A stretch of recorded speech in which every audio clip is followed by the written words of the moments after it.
Hi, welcome back guys. This is your friend, the Iron Fanfics, back with amazing fanfiction. This is the series of What If Deku Had Gravity Manipulate Quirk. Now before starting, please give this video a like and subscribe to the channel if you want more videos like this. Now let's get into the fanfic. We've had no progress in finding the base of the Shie Hassaikai, Sir Nighteye announced with a heavy sigh. The gathered heroes and students were incredibly upset by this, especially Fatgum, the larger man slamming his hand onto the table and beginning another ferocious call for a direct assault on what they did know. Shouta thought his frustration was understandable. They'd found out about the child he was abusing 2 whole weeks ago, thanks to Togata running into her coming out of an alleyway, as well as the intact bullet they'd gotten off Kirishima's hardened skin. He'd not been a fan of letting all these kids be involved with the Yakuza, but it also wasn't the worst idea. At least that weird league of villains wasn't an issue since they'd vanished after the USJ attack. Still, he had to keep an eye out for if they showed up again later. I'm with Fatgum, we should just FNG murder those BSRs. Bakugo interrupted, drawing Shouta's attention. He'd been surprised Bakugo had gone to intern under Nighteye, but he supposed Togata taking the other blonde under his wing had made some sense. Bakugo was rough around the edges, but he had a drive to save everyone he could that Shouta was a bit worried about. He hyper-focused it to the point of martyrdom, and Shouta was not a fan of that. At least Togata was a good influence. Attacking would just drive them to the ground. Nighteye commanded, interrupting the brewing arguments. Then what do you suggest? Ryukyu asked, steepling her fingers before her face. Hato appeared to mirror her, Azui looking solemn next to her. He sighed. He'd been hoping to avoid this, but he may have a contact who can get us the intel we need, he said into the room, drawing everyone's attention towards him. Then why didn't you bring it up before? Rocklock demanded, glaring at him. Because they aren't the legal contact and the price they demand may be more than we're willing to pay, Shouta shot back, returning the glare. An info broker, I presume? Nighteye asked, arching an eyebrow. Sort of, Shouta muttered. Nighteye's gaze sharpened. What would the cost be? That's the thing, I don't know. I won't know till I ask. May as well find out. Well, wasn't expectin' you, Eraser. This ain't your normal stompin' ground. The feminine voice called out from behind him as he stood in the middle of the warehouse. Supposedly, this was a good spot to catch one of the members of this particular duo, and it seemed to be true. Every other time he'd encountered one of them before had been them coming to him with offers, so this was the first time he'd set out to find one of them, and from the sound of it, he had. Good evening to you too, Zero, he drawled, turning around. He didn't see her before him, but that didn't faze him, merely trailing his gaze up, and there she was. Hanging upside down, a wire wrapped about her leg, looking as cool as you please, she hovered midair, dangling from one of the cross beams that lined the roof of the warehouse. He could barely see her in the dark, but no way he didn't recognize the black jumpsuit with the neon pink highlights, the black face masking helmet with small, pink antenna-like rods sticking up from it. Is Spectre in? She hissed at him, shaking one finger in negation. Now, ain't said I'm answerin' any questions for you yet. How about you tell me why you're here and I'll see if Spectre and me want to take you up on it. I need information, he said bluntly. He didn't want to play their games, not now, and he knew better than to PSS them off by playing it coy. Well, we figured that much out, she scoffed. Ain't no way you come lookin' for us if you didn't need something real bad. But that still don't tell me we should be workin' with you. He sighed, rubbing the bridge of his nose. Have you heard of the Shie Hassaikai? She paused for a moment, her head tilted to the side as if listening to something, before he could feel the weight of her gaze on him once more. She crossed her arms over her chest, black gloves shimmering with pink for a moment. The Yakuza group? Why's one Yakuza group need a whole host of heroes, including the number 9 hero, to deal with it? He nodded, unsurprised they knew who he was working with. By this point, he was used to their antics, even if he'd only dealt with them a few times. They are manufacturing Quirk erasing bullets. We need to stop it. Another moment of silence before she spoke. Yeah, we knew that. Still don't see what the issue is. Don't you know where some of their bases are? Just if those up or something. Then they'll flee from the main base and it'll be hell to track them down, Shouta pointed out. Meh. So you just want to know where the main base is? Kinda boring, Zero mused, one hand rubbing the bottom of her helmet as if she were scratching her chin. Shouta held back an annoyed growl at her nonchalance, knowing she was trying to rile him up. After a moment, she stopped, clapping her hands together once. Well, that ain't too hard for us to do anyways. Still, something ain't adding up, so why a top 10 hero for some Yakuza punks? The bullets ain't perfected yet, so it's not that dangerous. He took a deep breath. He hadn't planned on revealing this, but he hadn't exactly been against it. As far as he knew, for all their bluster and general snark, Zero and Spectre still tended towards the more heroic side, even if they stole sometimes, so he hoped speaking of the child would make them more inclined to help. Do you know how the bullets are made? There was silence once more, before Zero suddenly moved. Shouta shifted back, getting into a defensive stance as she curled in on herself. A full midair flip as the wire around her foot was disconnected, sending her careening towards the floor. Midair, she suddenly changed direction, her body being pulled towards the left of Shouta, his eyes following as he now saw the telltale dark green lines of a similar black jumpsuit and face-masking helmet, Zero now skidding to a stop and landing on the ground at the same time, leaning back against the chest of Spectre. He wrapped one arm around her waist, Zero leaning back happily, their helmets next to one another as his soft voice spoke out into the room. No, but the fact you bring it up implies the production method is as important as their existence. What's so bad about it? Shouta didn't relax his defensive stance, but chose to reply in the same level tone he'd been speaking in. When we examined the intact bullet we managed to get, we found human blood and skin cells within the drag. We shortly thereafter ran into a small girl that the head of the Hassaikai called his daughter, but we can find no records of her existence. At our best guess, they are using her and whatever her quirk is to create the bullets. From her blood. That he's using her to make the bullets? Zero asked, her tone flat. At our best guess. Here, let me show you what she looks like. Still hoping he could appeal to their humanity, he pulled out a manila folder which had what little info they had on her. He placed it on the ground, sliding it towards them, watching as it slowed on the concrete for a moment before picking up speed, rapidly approaching the duo before practically leaping up into Spectre's open hand. Zero leaned over slightly, their helmets against one another, as she used her free hand to flip the folder open. Shouta waited for them to finish perusing the folder, silently cursing their helmets. If he could see their faces, he'd be much more inclined to know if he could trust them or not. Either they were unsurprised, meaning they already knew and did nothing, were uncaring, which would mark them as people he definitely could not trust, or they were as disgusted as he and his fellow heroes were, which would be his preference. The folder snapped shut. Give us 3 days. You'll have what you want. Before Shouta could respond, to ask what the payment was, the two of them vanished backwards into the dark. He'd expected them to keep their word. Of course he did. Info brokers had to, else they lost the trust of their clientele. What he didn't expect was that he hadn't quite considered their exact phrasing, which is why he was now standing at the doorway to his house in the middle of a downpour late at night, staring out at two bedraggled, bleeding figures in torn jumpsuits and broken helmets. A small, silver-haired child was shivering between them, staring up at him with wide terror-filled eyes as both of the vigilantes loomed over her, keeping her dry as the rain continued to pour down atop of them. Under one helmet, one emerald green eye visible, tufts of curly green hair spilling out of it, a large bleeding gash down the side of his head. Under the other, messy brown hair, wide, chocolate brown eyes, a massive bruise on the side of her face. And between the both of them, faces of FING teenagers in front of him, probably no older than his goddamned class. They swayed in place, Zero's arm around Spectre's shoulder, Spectre's hand clasped on his side where blood was trickling from a wound.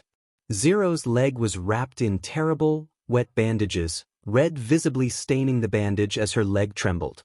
"That I thought I asked for intel," he said in a flat tone.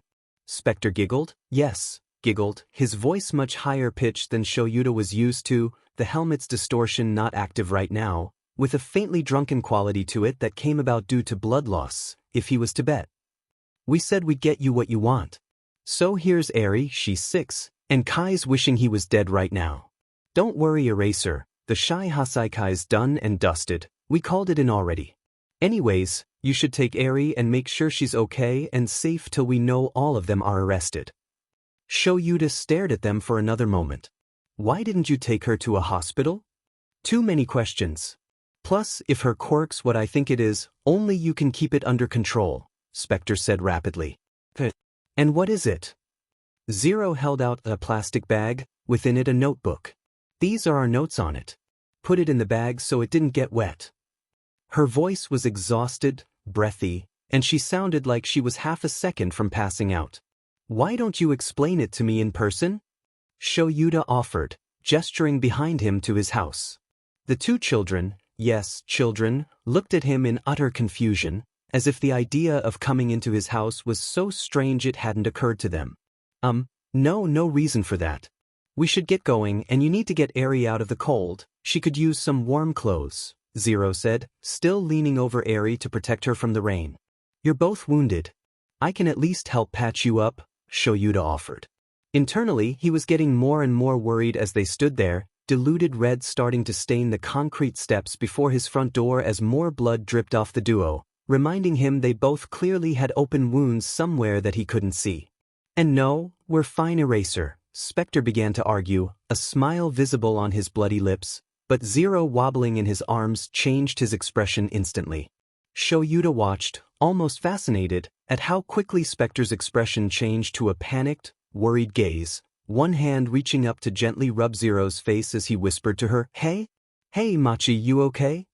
I'm fine, Deku. She deferred quietly, a genuinely affectionate smile on her face as she reached up to cup his hand on her cheek. Spectre pursed his lips as he glanced at her, then back at Zero. That maybe you should take her and patch her up, I'll be fine. You've got a knife wound, you idiot. If anyone needs patchin' up, it's you, she snapped back, the affection in her eyes vanishing as she glared at him. I'll be fine, I've had worse. And oh boy, was Shouta not enjoying any of this conversation. So don't go doing that sorta decision-making, for me, we're a team. She shot back. Shouta wasn't sure if he should jump in, but apparently the little girl decided it was her turn to say something. See, can you stay with me? She asked quickly, tugging on Zero and Spectre's jumpsuits.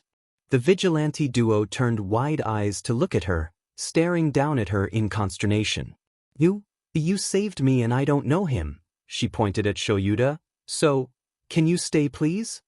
Shouta kept his expression blank, but internally he was high-fiving the child, because it was obvious neither of those two was going to gainsay her, even if they really wanted to. He took a single step back, gesturing back to his house once more, arching an eyebrow at the three kids in front of him, and smiled internally as with a heavy sigh, they stumbled inside, nearly falling over one another, but they were at least out of the gods' forsaken rain now. He closed the door behind them, locking it as he tried to figure out how he was explaining this to his husband. I don't think that is appropriate, Shouta tried to protest, but apparently neither Spectre nor Zero was going to listen to him, both of them giving him glares. They had accepted his first aid kit and offer of a shower, but apparently they intended on going in together. Granted, he was very much certain they had no intent on doing anything actually inappropriate, but still. It's not like I can stitch myself up when it's on my leg and I can't bend at the moment, can I? Zero replied, gesturing at her still bleeding leg. Yes, I understand that, but you don't have to be in the shower to do dash. You said we can wash off, and we need to avoid getting infections, so that's what we're going to do, Spectre replied coolly. Eraser, we shower together all the time, it's not a big deal. Zero rolled her eyes at him as if it was obvious. And we're not in condition to do any hanky-panky or whatever you old people call it. Shouta blinked at her. I am not, never mind, he sighed. And what if it's an injury you need help with? We can handle ourselves, Zero said. Shouta arched an eyebrow at the duo. Right? And that's why you're here right now. We had to take Eri to safety, Spectre hissed, narrowing his eyes as he finally pulled the helmet completely off. Shouta had to fight not to react to the massive scar nearly bisecting the teenager's face, going from the top of his head down through his left eye and all the way along his neck. The eye seemed fine, tracking just as well as his right, but still, Shouta was concerned about how that injury even happened. "We're not stupid, Eraser. We know we can't keep her safe. She needs a home and we figured you could find her one," Zero said matter-of-factly, removing her own helmet. She didn't have a scar like Spectre's, but there was what looked like a burn scar along her throat and shoulder, and he continued to find himself more and more concerned. Shouta decided to stop trying to fight battles he couldn't win right now, figuring it was best to just work with them until he could get them to sit down and talk. No way they were in a condition to do so right now, and the fact they kept swaying made up his mind for him. Alright. Set your costumes down outside the door. I'll get them in the wash and find you some clean clothes. If you need me, just call. I'll get some food started. I should tell you, my husband Dash is present. Mike, we know, Zero interrupted, leaning heavily against the bathroom door, her eyes half-lidded with exhaustion. That I was going to say we'll be home soon, but I guess at least it won't be a surprise. Not that he wasn't surprised they knew that, but information brokers, he supposed. Don't worry, we never sold that info once we figured it out, Spectre replied, struggling with his boots as he kept wincing every time he tried to bend over. Well, I wasn't worried about that until now, but I appreciate that nonetheless, Shouta snarked back. Anything else, or can we go before one of us bleeds out? Zero asked, narrowing her eyes at him. The effect was very much ruined by the fact she looked like she was at best 17 and over 20 centimeters shorter than him, but still, he gestured in the direction of the bathroom, watching as the two of them stumbled into the room, entangled with one another, and slammed the door shut behind them. He sighed deeply, turning around and heading back into the living room where Eri was bundled up in blankets, having passed out nearly as soon as she'd entered his house, her head lolling to the side as she twitched in her sleep. Shouta took in a deep, bracing breath, running his hands down his face. He had to call his husband and explain what had happened first, but he needed to keep in mind what else he needed to do. Eri needed a shower and checked for injuries too, but it was far too late to call Chio in, and he suspected she would not want him doing it. And all three of them needed a goddamned hot meal. Eri was all skin and bones, and neither Spectre nor Zero looked to be in great condition right now either. And he'd need to tell Nighteye about the kids, and his thoughts were cut off by his phone ringing, and he rushed to grab it before it woke Eri, staring at it in consternation as he saw Nighteye's name on the call. Zero and Spectre did say they called it in, not that he knew for sure what that meant, but he had a feeling he was about to find out. He answered the call. Eraser head, he said as a greeting. Eraser, the Shie Hassaikai they dash. Are fed up? He said bluntly, not having the patience to wait for the full story. The quality of silence across the line was darkly amusing, as he heard a loud sigh. What? That's one way to put it. How did you know? Do you remember how I asked those info brokers for assistance? Yes. It appears I did not make it clear what exactly I wanted from them. It was silent once more, before Nighteye sighed. Every member of the Precepts as well as Chisaki are currently lacking their quirks. The bullets were used on them, and then destroyed. The base was crushed and we cannot tell how. All the various people can tell us is about a glowing figure bringing the roof down on their heads and another one who couldn't get hit. Please tell me you have an explanation. I have an explanation, but it probably doesn't explain everything. Tell me anyway. It took 20 minutes to explain that Shouta was currently playing host to two vigilantes who apparently could destroy entire bases and be invulnerable to harm, which he knew that was untrue since they both were currently half dead in his bathroom, along with a traumatized child with a quirk that can rewind people into non-existence. All of Chisaki's experiments and files were sitting neat as you please on a desk for Nighteye to read, a post-it note with his name on them, along with the notebook Shouta had been given holding the same information, and that he had no intention on turning them in to the police. Nighteye, perhaps surprisingly, didn't pressure him on that, agreeing that at least for now, having the two vigilantes with Shouta would be of more benefit to them than sending them off to the police, especially as they'd probably fight on their way out and who knew how badly that would go. Still, he admitted to being worried about Shouta. When All Might had retired 6 years ago, crime had spiked pretty badly and with it, a rise in vigilantism, some of which were more violent and unstable than others. Shouta reassured Nighteye he could handle it. He had a good working relationship with Zero and Spectre, and as far as he believed, they tended to be less violent than most, this current situation with the Shie Hassaikai notwithstanding. Granted, he couldn't say he approved of the fact they'd left Chisaki with 17 broken bones, but considering what the man had done to that little girl, he could see why they went overboard. Couldn't condone it, but he could understand it. Nighteye accepted his reassurance, but said he wanted to convene the task force soon, and asked if Shouta could convince Zero and Spectre to come be debriefed. He said he'd try, but wasn't making any promises, which was good enough for Nighteye. They ended the call with little fanfare, leaving Shouta to sigh and prepare to call his husband. Not arresting us, huh? Spectre's voice cut in, making Shouta jump up from his seat at the kitchen table to see Spectre leaning against the wall, hair fluffy and damp, wearing one of his husband's many hoodies and a pair of shorts that were barely being held up by the tightly tied drawstring. It would be illogical, Shouta replied carefully, wanting to be certain they didn't get defensive. Deku, came Zero's voice, but it was unlike any time he'd heard it before. It was almost whiny, a pout audible as Zero came around the corner, and Shouta had to hold back a snort. She was practically swimming in one of his husband's hoodies, her arms not even making it through the sleeves as she glared impotently at Spectre.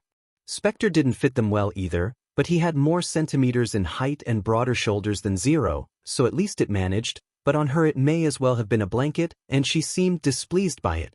He watched, fascinated as Spectre's tough guy facade vanished, a genuine smile crossing his face as well as a chuckle, reaching out to pull her closer into his arms.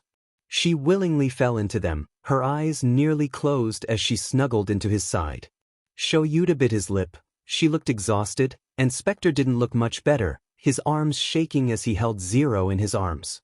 Shouta gestured to the couch in the living room, Eri curled up in the armchair next to it.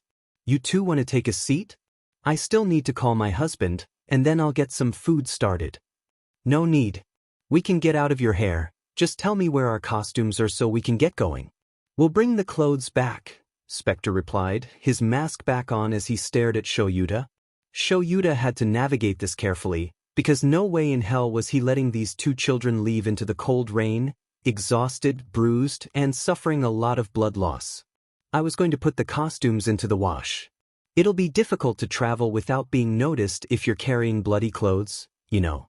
And Eri will probably panic if you aren't here when she wakes up. Why don't you stay the night, and we'll deal with everything in the morning. He watched as they turned to one another in unison, communicating silently in a way only those who are truly close can. They whispered to one another hurriedly as if arguing with one another, but they were turned in such a way he couldn't read their lips nor hear them, but he did see Zero brush her hand over Spectre's abdomen where he'd been bleeding from earlier. Spectre sighed, turning back to Shouta with a severe expression. We'll stay out here with Eri, he stated, not leaving room for Shouta to argue. It was pretty clear why. They wanted to be by the door. But this was the best he could get, so he'd take it. All right, why don't you get comfortable then? I'm going to call my husband. With a nod, the two teenagers carefully walked to the couch, nearly stumbling as Spectre tried to half-carry Zero but was having his own issues. Still, they made it safely and collapsed onto the couch in a tangle of limbs. Shouta noted the pained wince from them both, the whined hiss of air escaping Spectre's mouth as Zero's face twisted, but they quickly schooled themselves to flat expressions once more. And oh, that was interesting.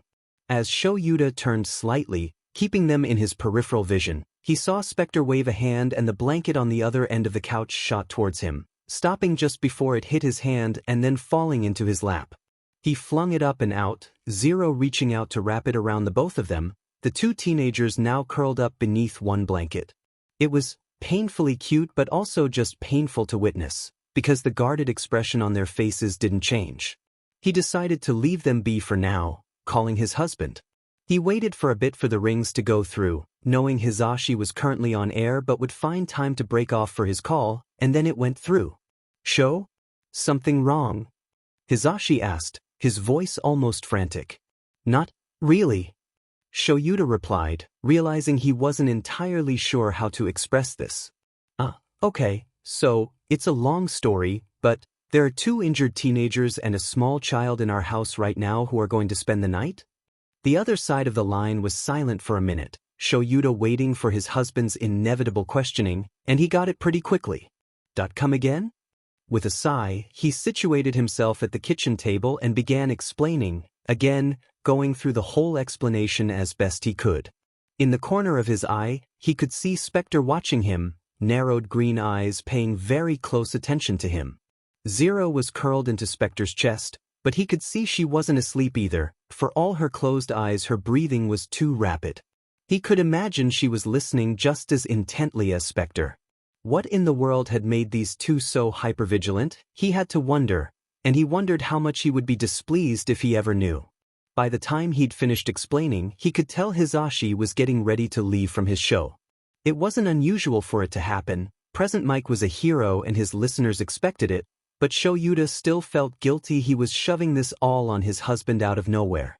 I'll pick something up on the way home so you don't have to cook.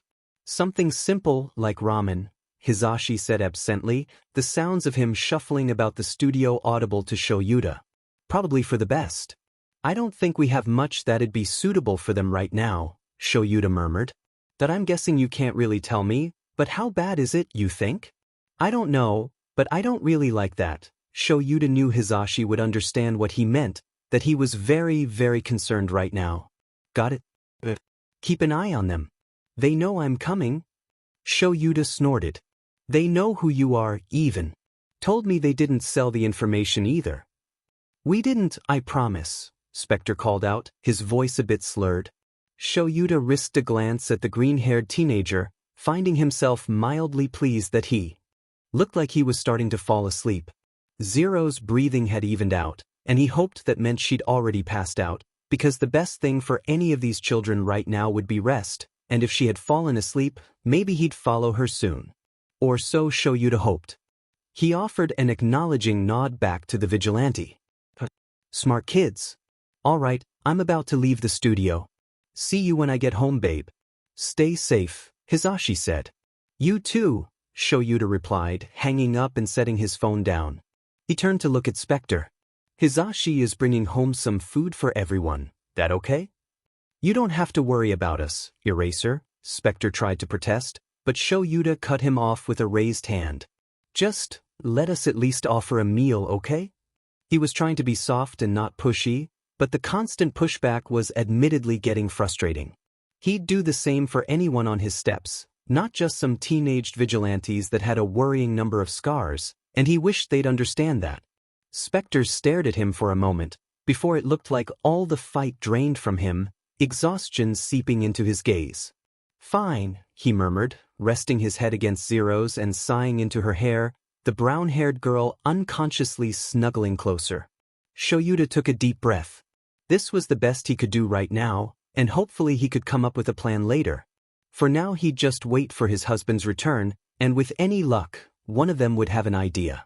Hisashi's entrance to the home was uncharacteristically quiet for him, having been warned by his husband about the sleeping children, not that it mattered. The second he stepped around the corner, he was pinned by 2 stares, emerald green and chocolate brown, both staring at him, hair mussed and bleary-eyed, but still tensed as if they were prepared to fight him immediately. Yep, he was starting to understand what his husband had been trying to say. Still, he'd been stared down by actual villains trying to murder him before, so 2 teenaged vigilantes who his husband trusted enough to let sleep here didn't really make him flinch. He did, however, internally grumble about how little they seemed to trust, even when the flash of recognition appeared in their eyes. They knew he was coming, knew who he was, and still were apparently scared enough he was pretty sure the wrong move would make them either flee or fight, and he wasn't really in favor of either one. He held up his hands, revealing the bags hanging from the one with his best present Mike grin on his face, and spoke softly. Hey listeners, just me, Hisashi Yamada. Shouta said you knew about me, right? There was a moment of silence, the 2 teenagers sharing a glance before the girl, Zero, right, spoke. Yeah, we know who you are. What's in the bags? Dinner, he proclaimed proudly, as if it wasn't nearly midnight and this was way late for dinner. Although if you're too tired we can always toss it in the fridge and make it breakfast in the morning. It'd be best if they ate now. Replenish the calories lost and all that, Shouta said, walking in from the dining room.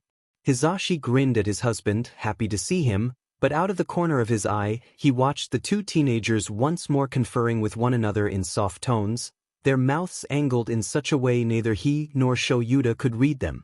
He wondered how long they'd practiced that, but chose not to comment, allowing them their moment of peace. Fine. We'll pay you back for it tomorrow, Zero said, pulling the blanket down as she sat upright, running her fingers through her hair. No need for that, listeners dash. We'll pay you back tomorrow, Zero snarled, this time narrowing her eyes at him with a clear threat visible. He glanced at the boy, Spectre if he recalled correctly, watching as he simply sat there, blank-faced, saying nothing. He shared a glance with Shouta, and at the slow shake of Shouta's head he sighed. This wasn't a battle he was going to win. Alright, that's fine. Let me get the table set up. Who's gonna wake up the little one then? There was a moment of silence before Spectre spoke up. I'll do it, she saw me first after all. Hisashi filed that little tidbit of information away. From Shouta's explanation, these two invaded the compound together, but it was interesting the boy implied he was the one to first reach the little child. He sat up and moved over to the armchair, very slowly, approaching as if he were approaching a fearful animal, which to be fair, the child probably was. Hisashi chose not to watch too closely. Shouta was watching and he wanted to get the food set down and get the table set as soon as possible. Sooner they are, the sooner they sleep and get a full night's sleep, or so he hoped, at least. He busied himself in the kitchen, setting plates, just about to call everyone in when he was startled a moment later by a loud shriek of fear and a commotion in the living room. He dashed in, seeing Spectre holding the little one while her eyes flared with yellow lightning, crackling yellow energy shooting off her horn, as Zero grabbed onto the boy and was holding onto him as if to pull him back. A second later, the lightning vanished as Shouta's eyes flickered red, cutting the Quirk, he assumed, off, leaving the little girl gaping at Shouta with wide, guileless eyes. That you stopped it, she breathed out in confusion. Told you, that's why we brought you here, Eri, Spectre said with a reassuring smile. The little girl stared at Shouta for a few seconds, before she burst into tears and buried her head into the boy's chest, the green-haired teenager looking slightly lost as he tried to return the hug. Over his shoulder, Zero sighed deeply, draping herself over his back and murmuring something in his ear. Hisashi plastered on his own hero smile and clapped once to draw attention.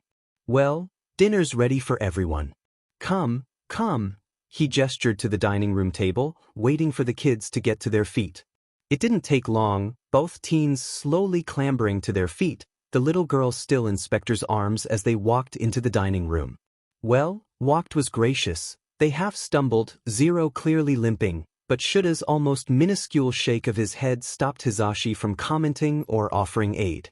So he simply followed along, watching as they gently placed Eri in the chair at the end of the table, followed by Spectre then Zero, sitting opposite of where Shouta and Hisashi would be. He also noted they specifically set themselves so they were closer to the doorway. He didn't react to this, taking his seat happily as Shouta did, and just gestured to the spread on the table. Feel free to dig in, we got plenty for everyone. He was rather displeased with what he saw. For one, the one named Eri didn't seem to recognize any of these foods and had to be instructed on how to eat it, and what each thing was. It was heartening that she was listening to Shouta as well as the boy too, but still considering what little he knew of the case, this did not bode well. He also noted how Zero was mostly picking at her food, examining it in an almost businesslike fashion, before she took a single bite. He let dinner be quiet for a bit, just the sounds of eating and Shouta and Spectre trying to show Eri what to do, before he decided to break the silence a bit. So, you two got names? He asked, gesturing with his chopsticks at the teen vigilantes. I'm Zero and he's Spectre, Zero said calmly, taking another sip of her soup. I meant like, not your vigilante names. I imagine you have some. If you're worried, I won't tell a soul, I just thought it'd be nice to call you by your actual names is all. Since you know mine and everything, Hisashi replied, smiling to be as unthreatening as possible. We'd rather keep it to ourselves. Nothing against you, Spectre said softly. I mean it, we wouldn't tell a soul, Hisashi said. He'd accepted the answer, but he did want it clear he wasn't lying. We know, but you'd look us up. Rather you not, Zero added, focusing on her food as she slurped the noodles up. You're not worried I'll try with what we have now? Shouta asked, arching an eyebrow at her. She shrugged. You got our faces. Last time there were pictures of us was years back. I ain't worried about you putting 2 and 2 together. Zero and Spectre were smart, but Hisashi also could tell they were still teenagers. That sort of information was invaluable. Knowing it had been years since pictures were taken of them gave away a lot, more than these kids realized, and he could see Shouta caught onto that too. After a moment, Shouta spoke up. Tomorrow I'm going to take Eri here to see Recovery Girl at UA and make sure she's okay physically. Will you two come with me? Eri would be more comfortable with you there, I'm sure. Hisashi nearly shivered from the ice-cold glare both teenagers gave his husband, clearly seeing the manipulation for what it was, and more because everyone at the table except the innocent Eri knew it was going to work. Spectre let out an annoyed huff. Yeah, but we need our costumes, these clothes won't cut it. And we'll need masks, ours are busted. I can find you something that will work, Shouta replied. Your costumes are fairly torn though. It'll just draw more attention than if you wore, say, a couple tracksuits or something. That fine, Spectre seethed, glaring down at his bowl. He finished it off, glancing over to see Zero just about done with hers. He stood up, Zero a second behind him, looking back to the kitchen. Does this go in the sink, or do you have a dishwasher or something? I'll take care of it, kiddo. We have specific chores around here, don't you worry, Hisashi said with a smile. Spectre stared him down, but didn't seem to want to fight over it, leaving the bowl where it was. His hand slid into Zero's, and the two began to make their way back to the living room, Eri hopping down and following them a moment later. In what felt like no time, they were back in the positions they had been in when Hisashi had entered, Eri curled up on the armchair, bundled under blankets, and the two vigilantes entangled together with the blanket wrapped about them. Hisashi chose to let this all go, clearing the table with ease as Shouta began to lock the doors and turn out the various lights. He flipped the light switch to the kitchen off as he left, walking past the three kids with a simple wave, making sure not to act any different as he saw two pairs of eyes follow his every moment into his bedroom, Shouta following a second later. As the door shut, Hisashi turned to his husband. "What the hell, Shouta sighed, his shoulders slumping. I don't know, Zashi. I had no idea they were this young. I've only worked with them a couple times, but there was no indication of age anywhere. We've seen young vigilantes before, but not ones who have those sort of scars or manage to take out an entire Yakuza base of powerful villains by themselves," he hissed. Shouta shrugged. "We have no idea what their quirks are. I have some ideas, but not enough information to know." "Okay, fine, what do you know?" Shouta beckoned Hisashi over to his desk, pulling out his laptop and turning it on. After a few minutes of going through it, he pulled up the relevant files and began to read off the abridged notes. "We're not sure when each one became active, but the first records we have started with Zero about 4 years back. She was caught on camera robbing a minor politician's house, but then she dropped off evidence that said politician was involved with a sex trafficking ring run by a Yakuza group. That's what got her name on the board. Spectre showed up about 6 months after her, when he busted a small-time crime syndicate that was selling drags." Shouta flipped to another file. Spectre mostly stuck to vigilante work, but Zero peppered in theft and information sales in between her vigilante busts. It wasn't until a couple years after that we started hearing reports about them working together. The only pattern we could go off of was both of them seemed to have a particular distaste for organized crime. They tend to be much more violent against members of such organizations. My guess is that's how they got in contact with one another. And then, well, you saw how close they are. Two dumb teenagers in costume, I suppose it makes sense they'd form a bond.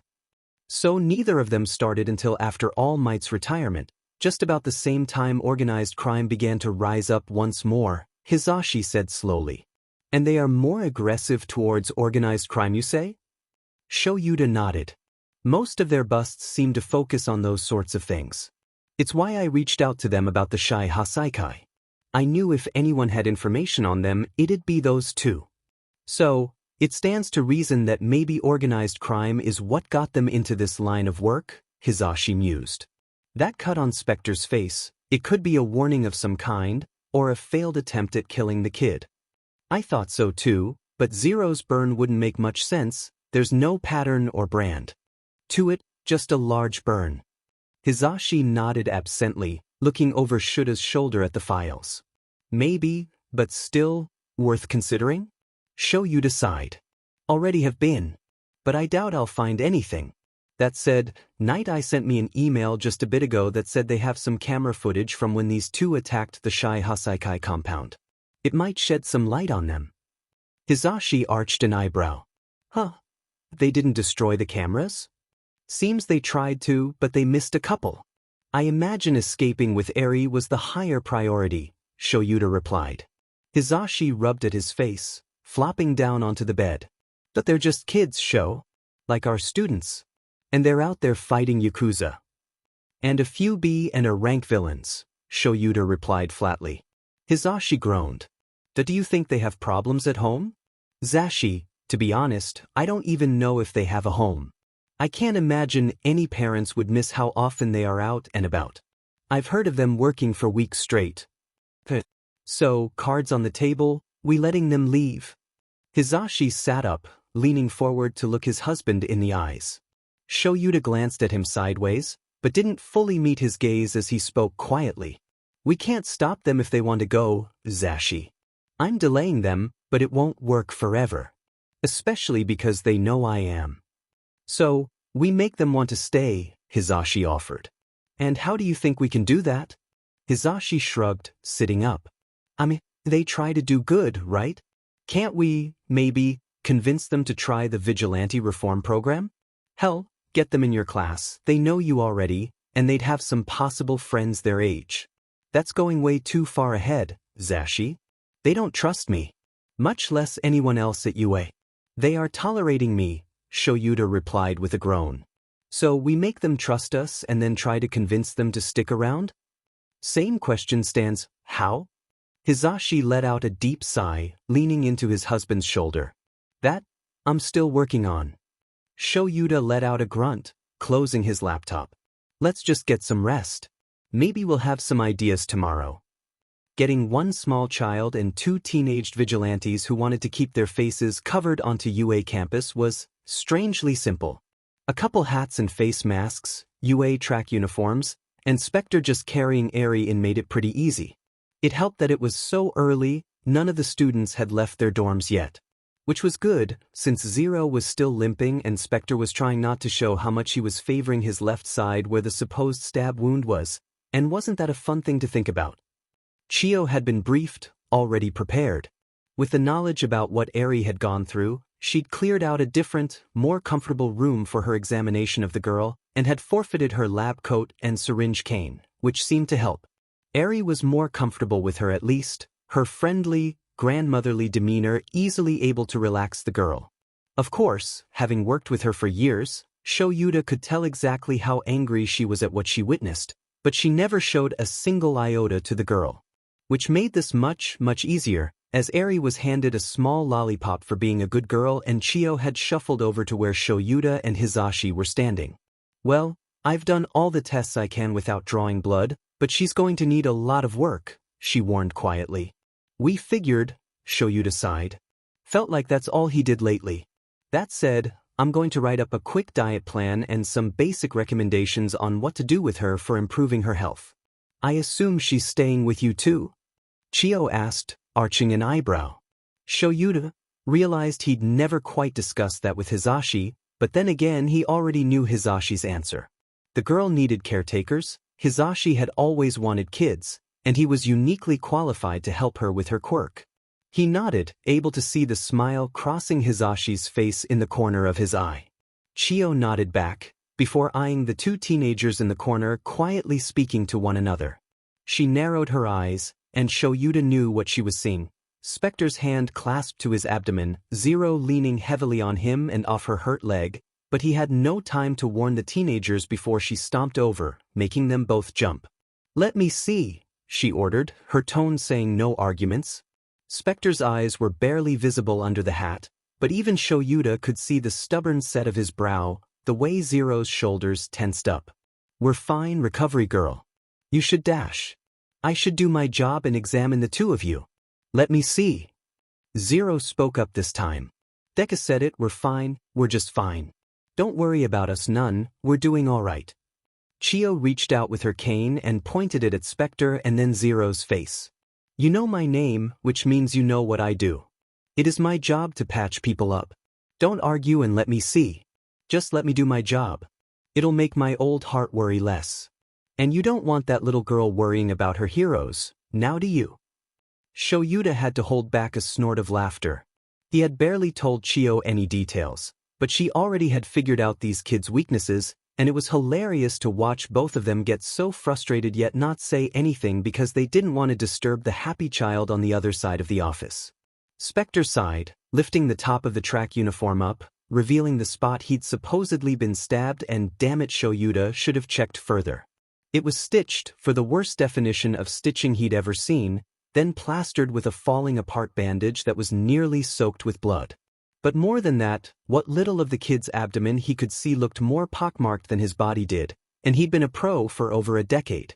He didn't flinch when Hisashi's hand tightened on his elbow, but he could already tell the expression on his husband's face, which got even worse when Zero rolled up her pant leg and the same awful job was visible, with a cut that ran nearly from her upper thigh all the way down to just below her knee, as well as another burn visible on the inside of her thigh. Chio stared at the both of them for a brief moment, but professionalism won out. She forcefully pushed them towards the couch on the far wall, commanding them to sit, before she reached out and activated her quirk quickly, before either of the duo could react.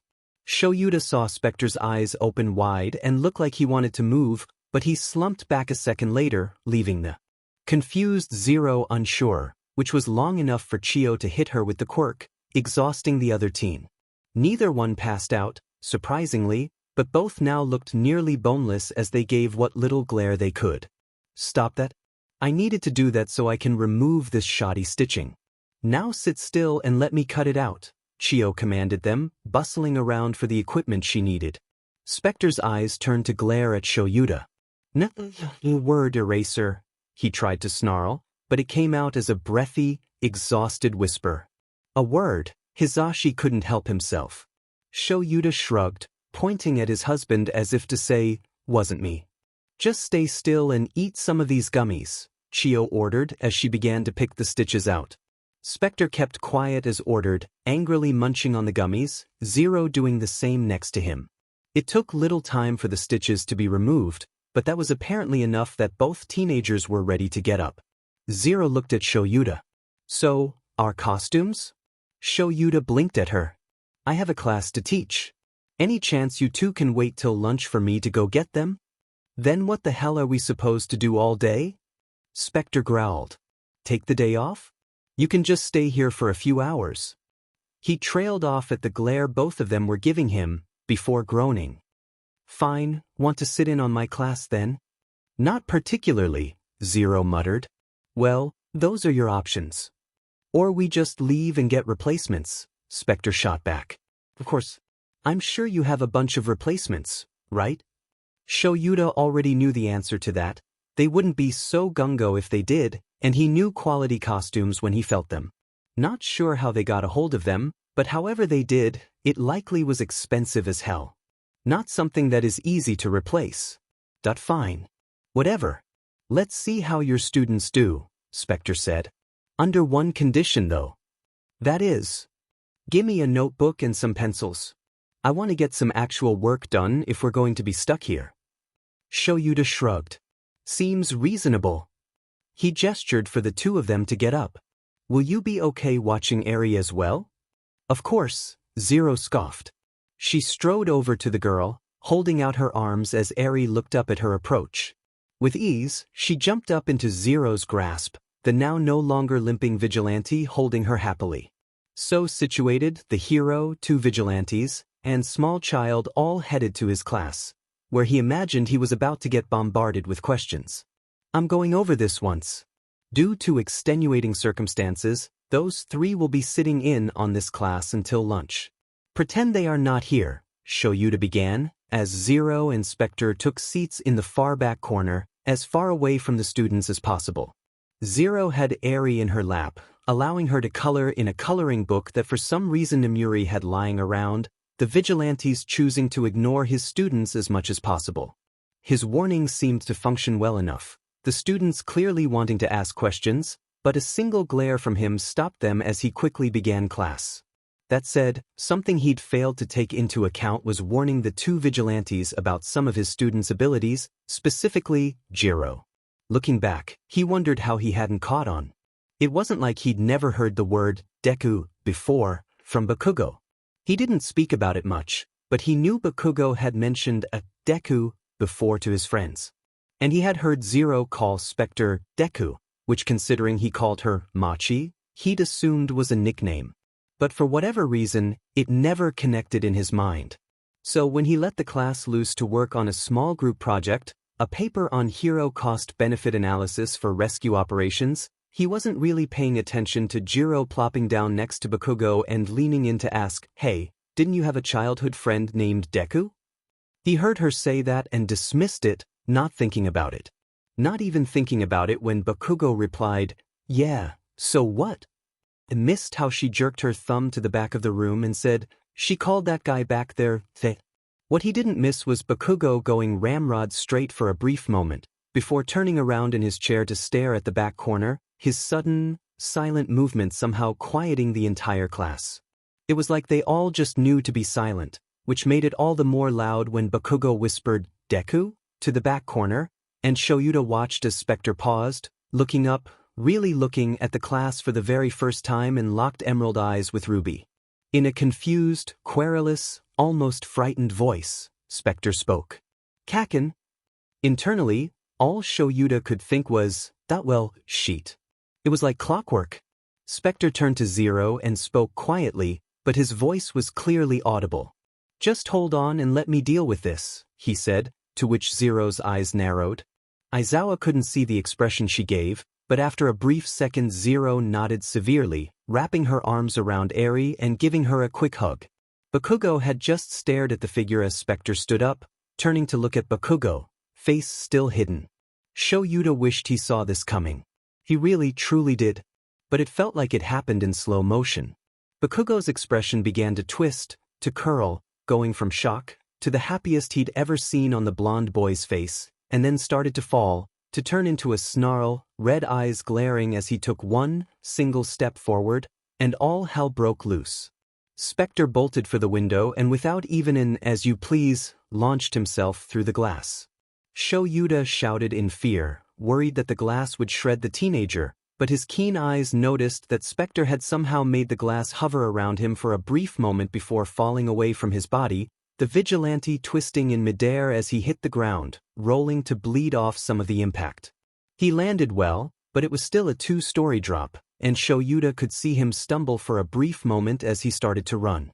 Not that he had much time to react as Bakugo, with a sound that could only be described as a cross between a roar and a screech, leapt through the same window, explosions blasting behind him and sending him rocketing towards the vigilante.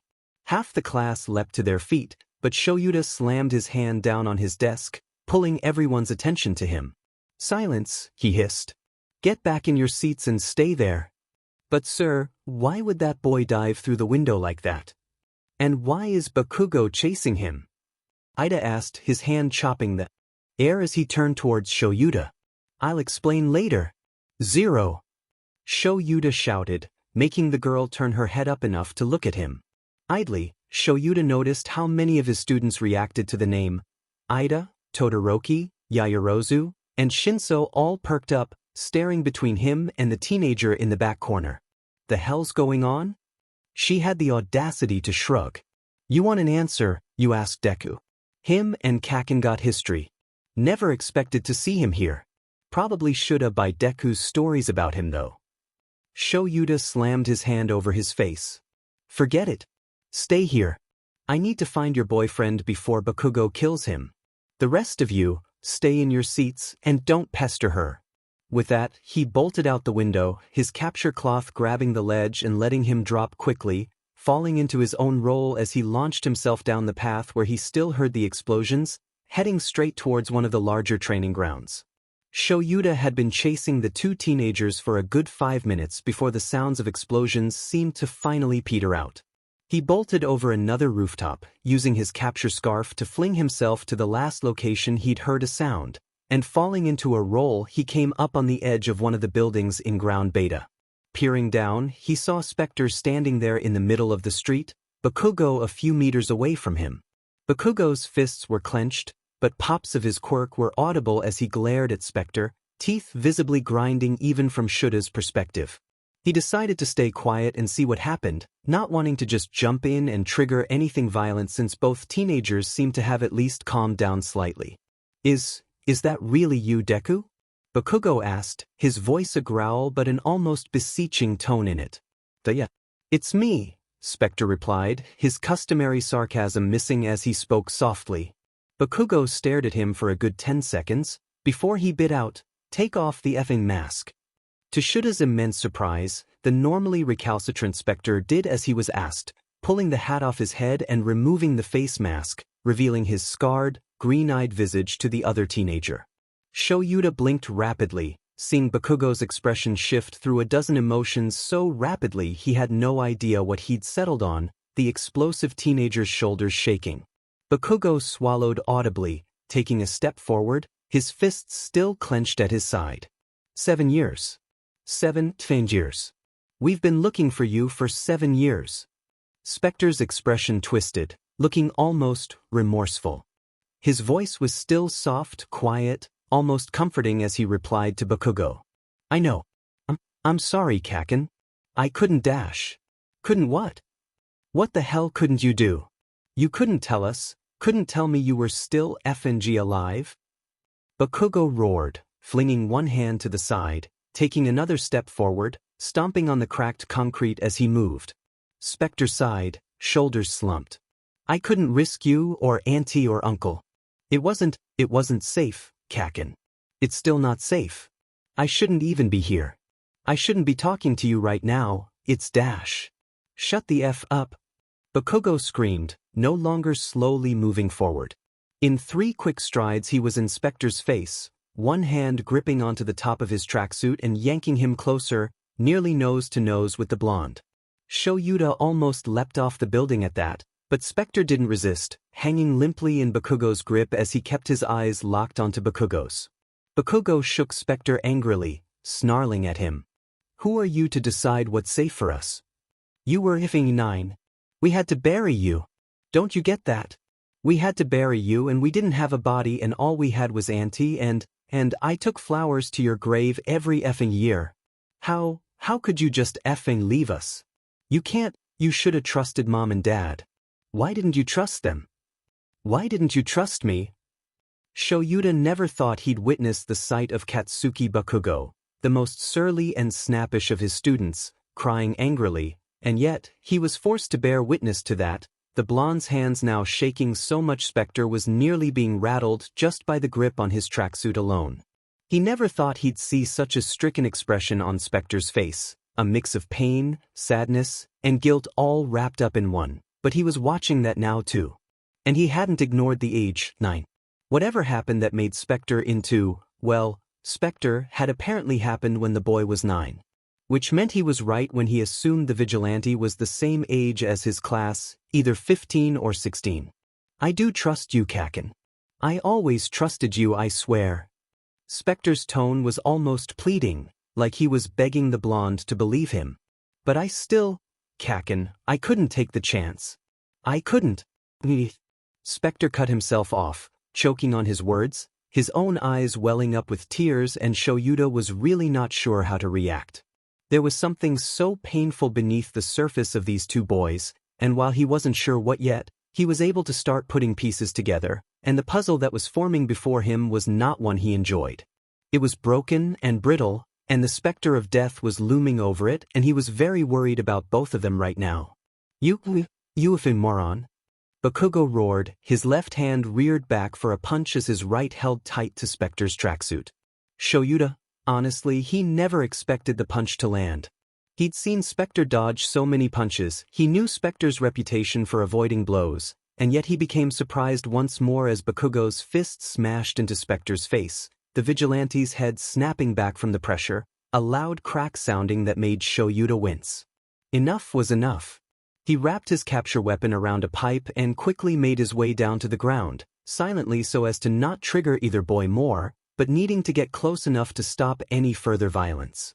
He kept himself hidden behind a doorway, ready to jump out if necessary but choosing to keep quiet for now. But Spectre didn't retaliate.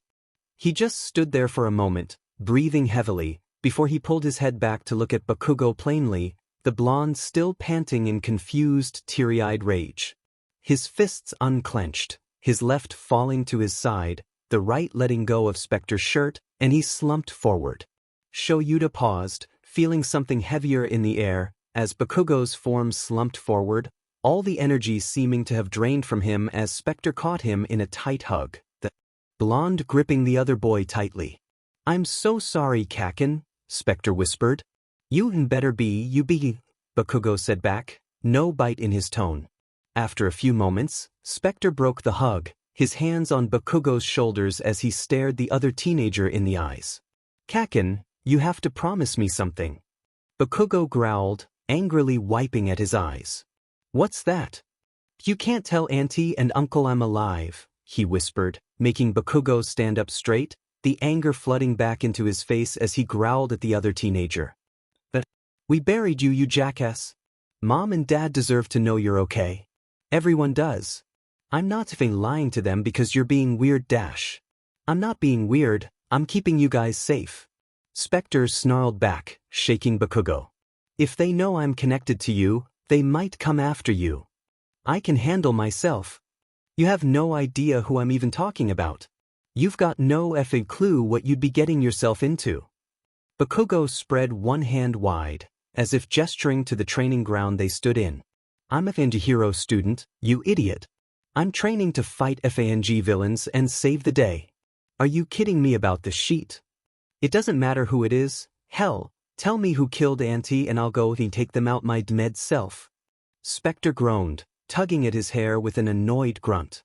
"Oh my god, you are so stubborn. Read my FA lips, you overheated Bomberanian, you cannot just fight these people and win. If I could, you think they'd still be around? If I had my way, every single effing one of them would be dead, and the ones who messed with Chaco would be buried too." Bakugo blinked at the vehemence for a moment, before his expression flipped back to the annoyed one. "Hold up, you're not making sense. First off, who the hell is Chaco? That the girl you were sitting with?" Spectre opened his mouth to reply before freezing, closing his mouth and taking a deep breath. "I've already said too much. Just, Kakin. Please. I need you to keep quiet about this. I'm begging you, please. I'm sorry, I'm so sorry I never told you, but just please, trust me on this one. Please." Bakugo stared at Spectre with narrowed eyes, the wheels practically visible in his head as he kept his ruby gaze locked on emeralds. After a moment, he sighed, one hand rubbing the back of his neck. For now. But I want an actual explanation eventually. You promise me I get one and get it soon, and I'll keep my trap shut for a little bit. But not for long, damn it. Mom and Dad deserve to know, and you know they do." Spectre's shoulders slumped once more, looking more lost than Shouta had seen yet. "Honestly, Kakin, you'd all be better off if you gave up on me and just stuck to thinking I was dead. It'd be better for everyone. That the only reason I'm not punching you for saying something so FING stupid is I am aware it won't make you change your mind. But I want it on the FING record, I really want to punch you again.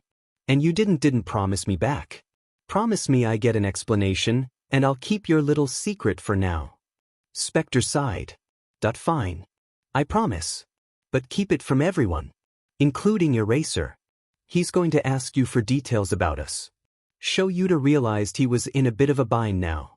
He'd been spying on them, and he had a feeling neither boy would be happy he was. But if he kept it from them and they found out later, it would be even. "You can come out, Eraser." "I know you're here," Spectre called, interrupting Shouta's thoughts. "That I admit I'm surprised. If you knew I was here, why didn't you say something? He asked calmly, looking at Spectre's blank face.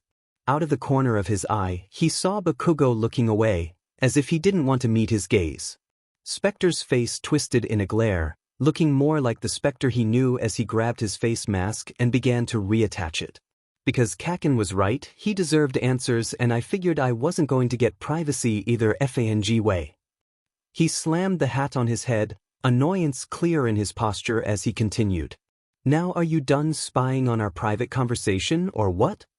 Spectre, I understand why you'd be upset, but see it from my point of view. One of my students went running off after a vigilante who broke through the window and dash. You're effing vigilante? Bakugo broke in, making Shouta wince as Spectre sent him a dismissive glare. By some definitions, I suppose. But that's not important right now.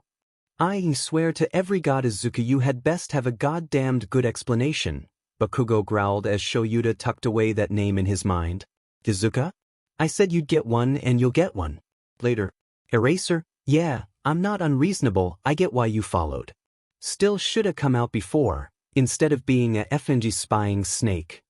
Spectre hissed at Shouta. Shouta took a deep, calming breath.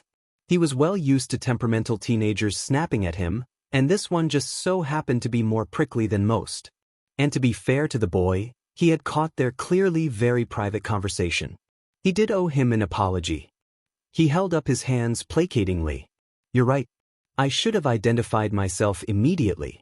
I just didn't want to interrupt what seemed to be an important conversation. Oh sure, so spying on us was that much better, Spectre scoffed. I'm not going to apologize for making sure neither of you got hurt. But I am sorry for intruding on something personal. Deku, Bakugo said softly, calling Spectre's attention to him. With an eye on Shouta, he beckoned the other teen over, the two coming close as they held a quick, whispered conversation, both keeping one eye on Shouta, the teacher choosing to stand still in as non-threatening a posture as possible. After a few moments, Spectre gave a visible eye roll to Bakugo but turned back to Shouta with a slightly less defensive stance. We done here then? I want to check on Chaco and Eri, Spectre said in a carefully bored tone. Shouta nodded. He'd deal with this all later. He was sure Nizu was going to be very interested in all this, but for now it would be best to be sure his other Hellions didn't cause Zero to murder them. With a gesture, he started to lead the way out of ground beta, hoping the classroom was in one piece when he returned. Everyone thought the annoying thing about Kyoka's quirk was that she couldn't turn it off. But no, that wasn't the most annoying aspect of it. If that was all there was to it, she still could at least dismiss things to the back of her mind as background noise, not really taking it into account. That's what an average person did after all, cars and buses traveling down the street, dogs barking in the distance, kids playing outside. Most people could tune those out and just ignore them entirely. But not Kyoka. Her mom had the same problem. A lot of quirks altered the body and mind in subtle ways, and she was no exception. Her brain, instead of dismissing things as background noise, categorized everything. She couldn't ignore the things she heard. It made things a struggle, really. When was it right to violate someone's privacy and report them if they were clearly having trouble? Half her classmates had severe nightmares ever since the USJ attack, and she never quite knew what to do with that. She tried what she could without making it obvious she knew. She'd hum soft, relaxing music, she'd offer people their favorite candies, she'd hang out with friends and cheer them up when she could, but even all that she felt limited, and never knew when the right time to interfere was. Which led to now. Kyoka felt really bad. She hadn't meant to cause any problems. It was just, when she heard the name, Deku, and she remembered how many times she'd heard Katsuki whisper it under his breath, or the time she'd heard him crying in his room when he thought no one was around and said that name, Katsuki was her friend, after all. She worried about him. And the conversation between the three in the back was kinda off-putting to begin with. To the little girl, both teenagers were kind and calming, mostly encouraging her. To one another, they had this weird half-conversation, where they would stop midway through their words and just somehow still understand the other. Supposedly the girl's name was Machi, and the boy's was Deku as she learned, and so she said that and well, there went this Deku and Katsuki, and then their teacher, out the window. leaving her in a very uncomfortable room where everyone was trying and failing to not look back at the teenager in the back corner, who had, cool as a cucumber, picked up the notebook the boy had dropped and was casually writing in it like he had been. But that name, Zero, had gotten the attention of a number of her classmates, and it worried her more. Because of who reacted. Two children of pro-heroes in Tenya and Shoto, the child of some of the wealthiest in the country in Momo, and, yeah, Hitoshi was the odd one out there. Apparently, though, not everyone was willing to wait patiently for answers, as Mina leaned over to Momo and whispered, "So, you know that girl?" Before Momo could reply, the girl in question spoke, an edge to her accented voice. "I believe your teacher said not to pester me." Mina turned to her and gave an unamused look.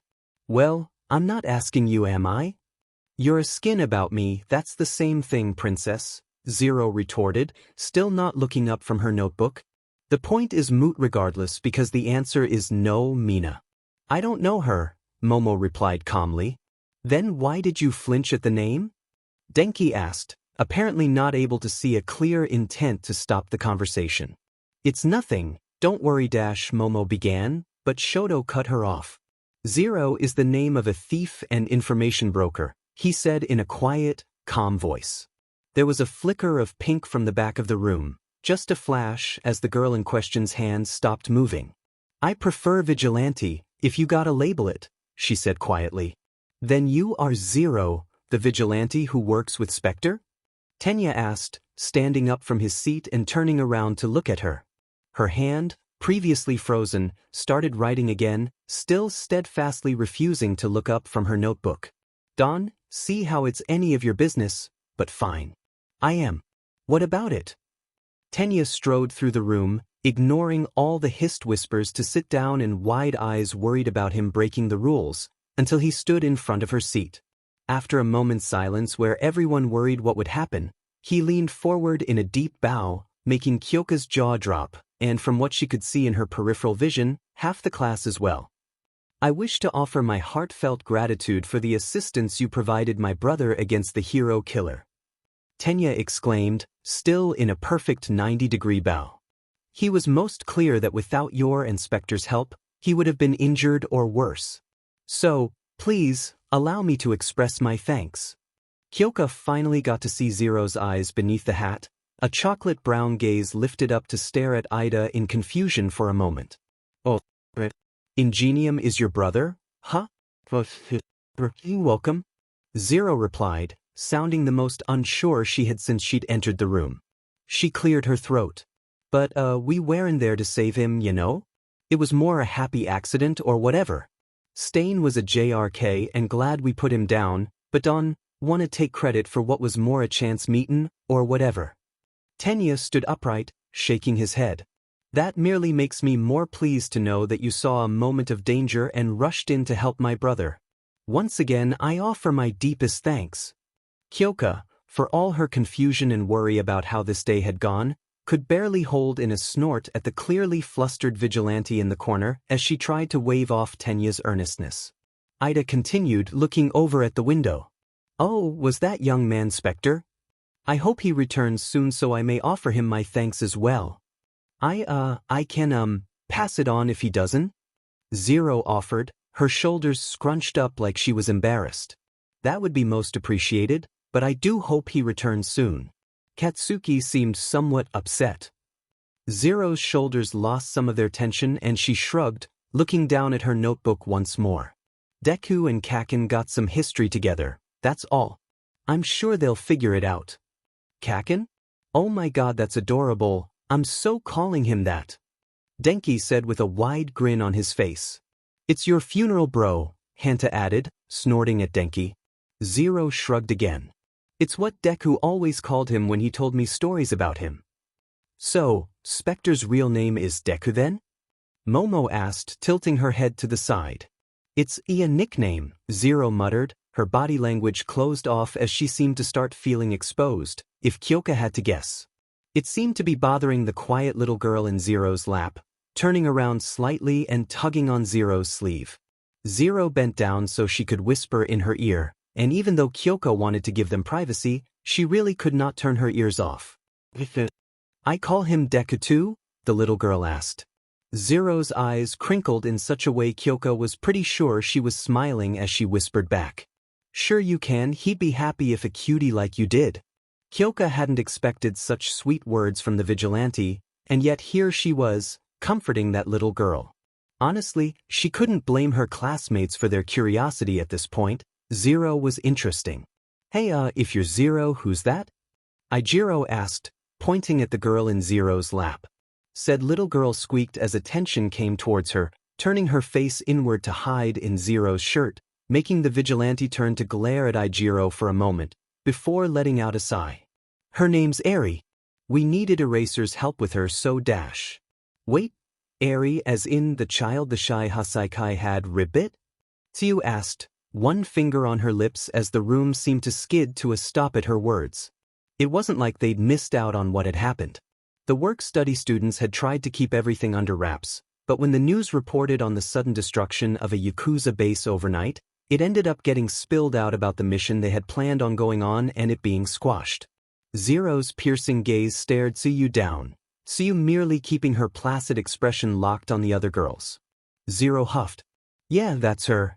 She seemed fine with giving that little information, but Aijiro leapt to his feet, jaw dropped as he stared at Zero. Wait, did you and the other guy, did you guys dash? Break those Yakuza BS artists over our knees and left them screaming in pain? Yes we fucking did. The sudden, visceral rage that filled Zero's voice made nearly everyone flinch, a chill running down Kyoka's spine. She was so taken aback by the sudden change in her words, in her voice, she nearly missed Zero's next words. The Yakuza deserve only one fate, to burn, she hissed, her hands visibly shaking as she said those words. Even stoic Todoroki blinked at the vehemence in which she spoke. Granted, Kyoka was pretty sure the main reason they all were so taken aback was the fact Zero meant every word she said. Katsuki could be surly and snappy, and saying, "I'll kill you," was basically his way of showing affection. They'd figured that out by now. It's not like none of them had ever felt anger, or had dark thoughts about what to do with some of the horrific villains they'd heard of or faced. But this was pure, unadulterated rage, a fury that was embedded deep inside her that none of them had any idea how to deal with. Luckily or unluckily, she supposed, none of them had to, as the door to the room opened, showing a surprisingly calm Katsuki, their teacher, and Spectre, who gave Katsuki a squeeze on his shoulder before immediately striding through the room and back to the corner, sitting down next to Zero, who wrapped one arm around his shoulder almost instinctively, Spectre leaning into her with a sigh everyone could hear.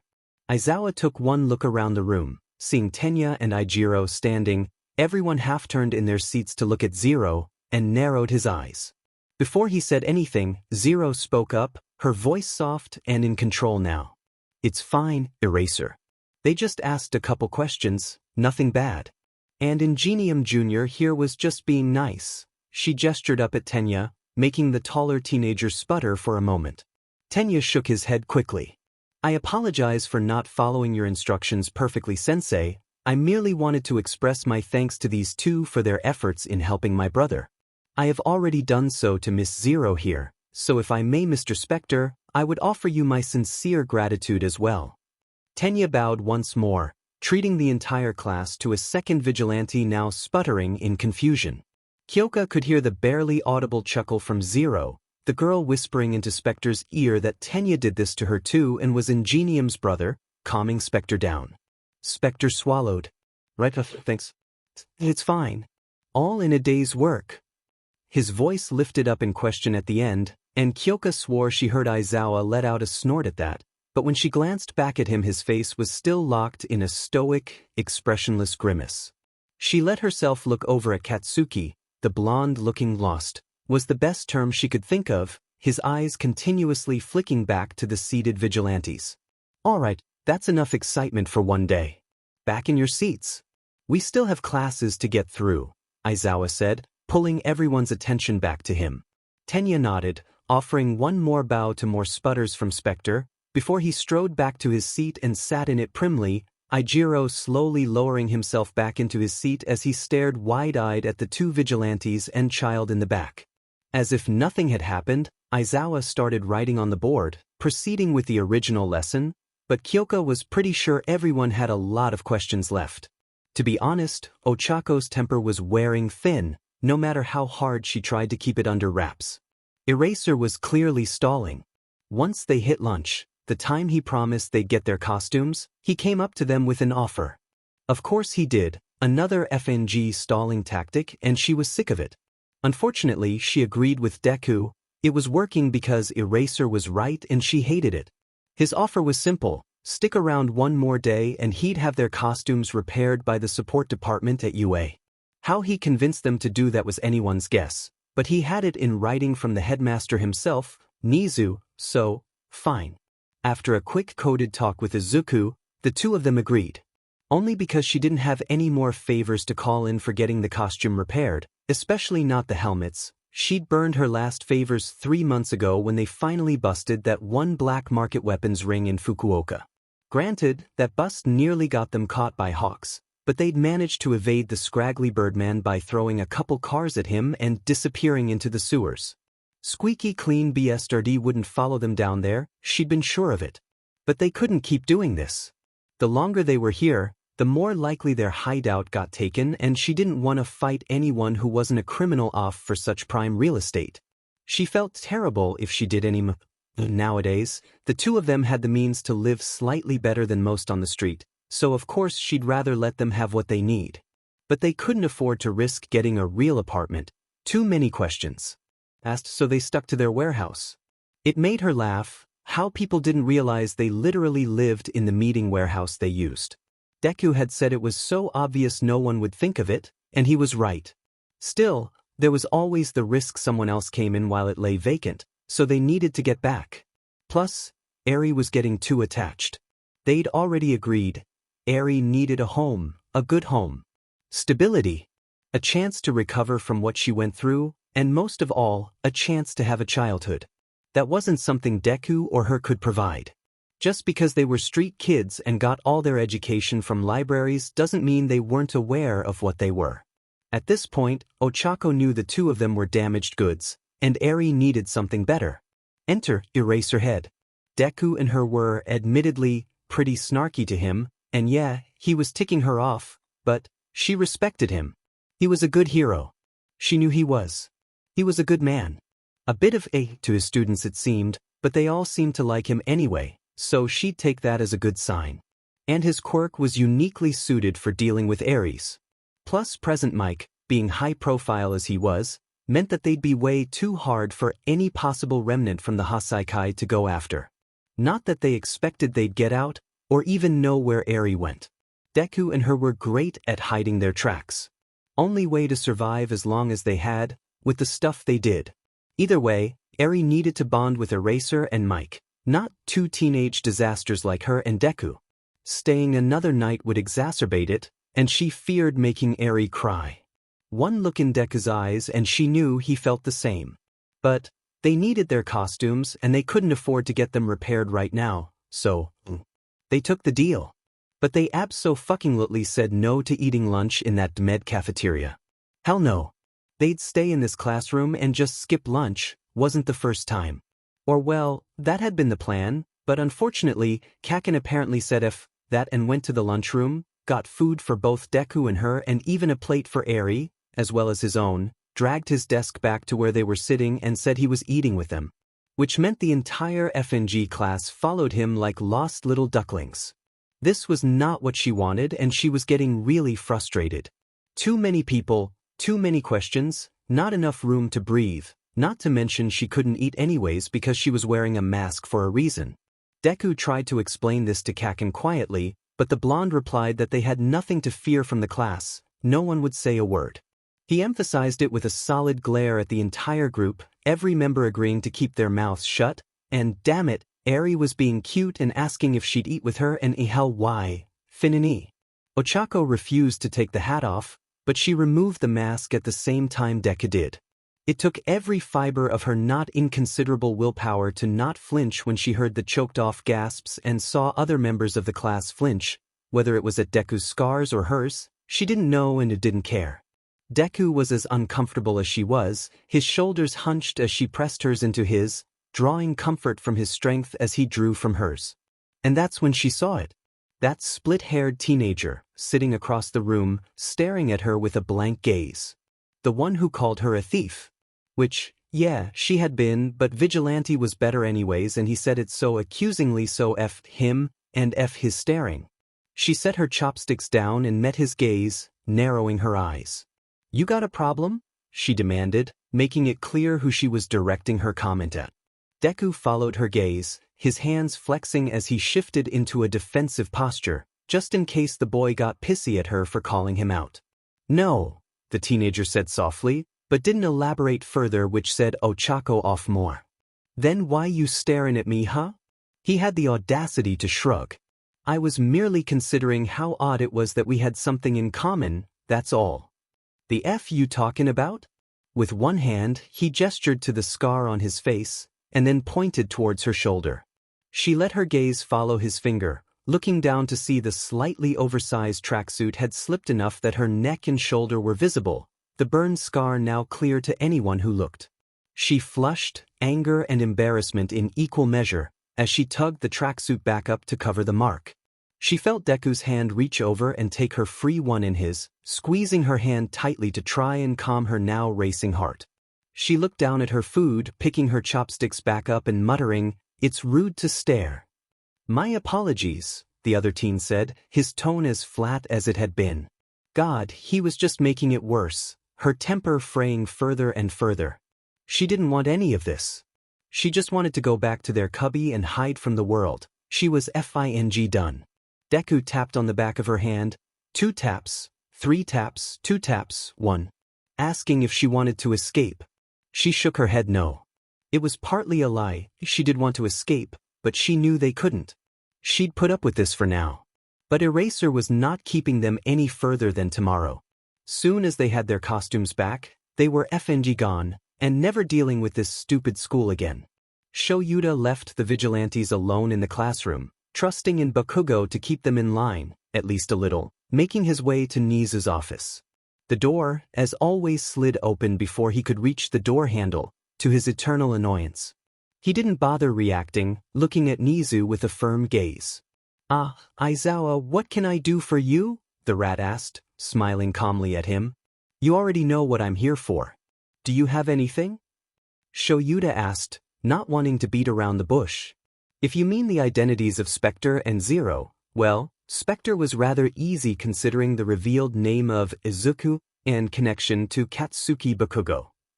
Nizu pulled out a file folder, sliding it across the desk to where Shouta reached down, picking it up and flipping it open to reveal a tiny green-haired child, sans the scar, one that was very clearly Spectre's visage. Izuku Midoriya, Quirk, pull, the ability to swiftly pull small objects towards him. He is the son of Inko Midoriya, 9 years old before he was assumed to be dead.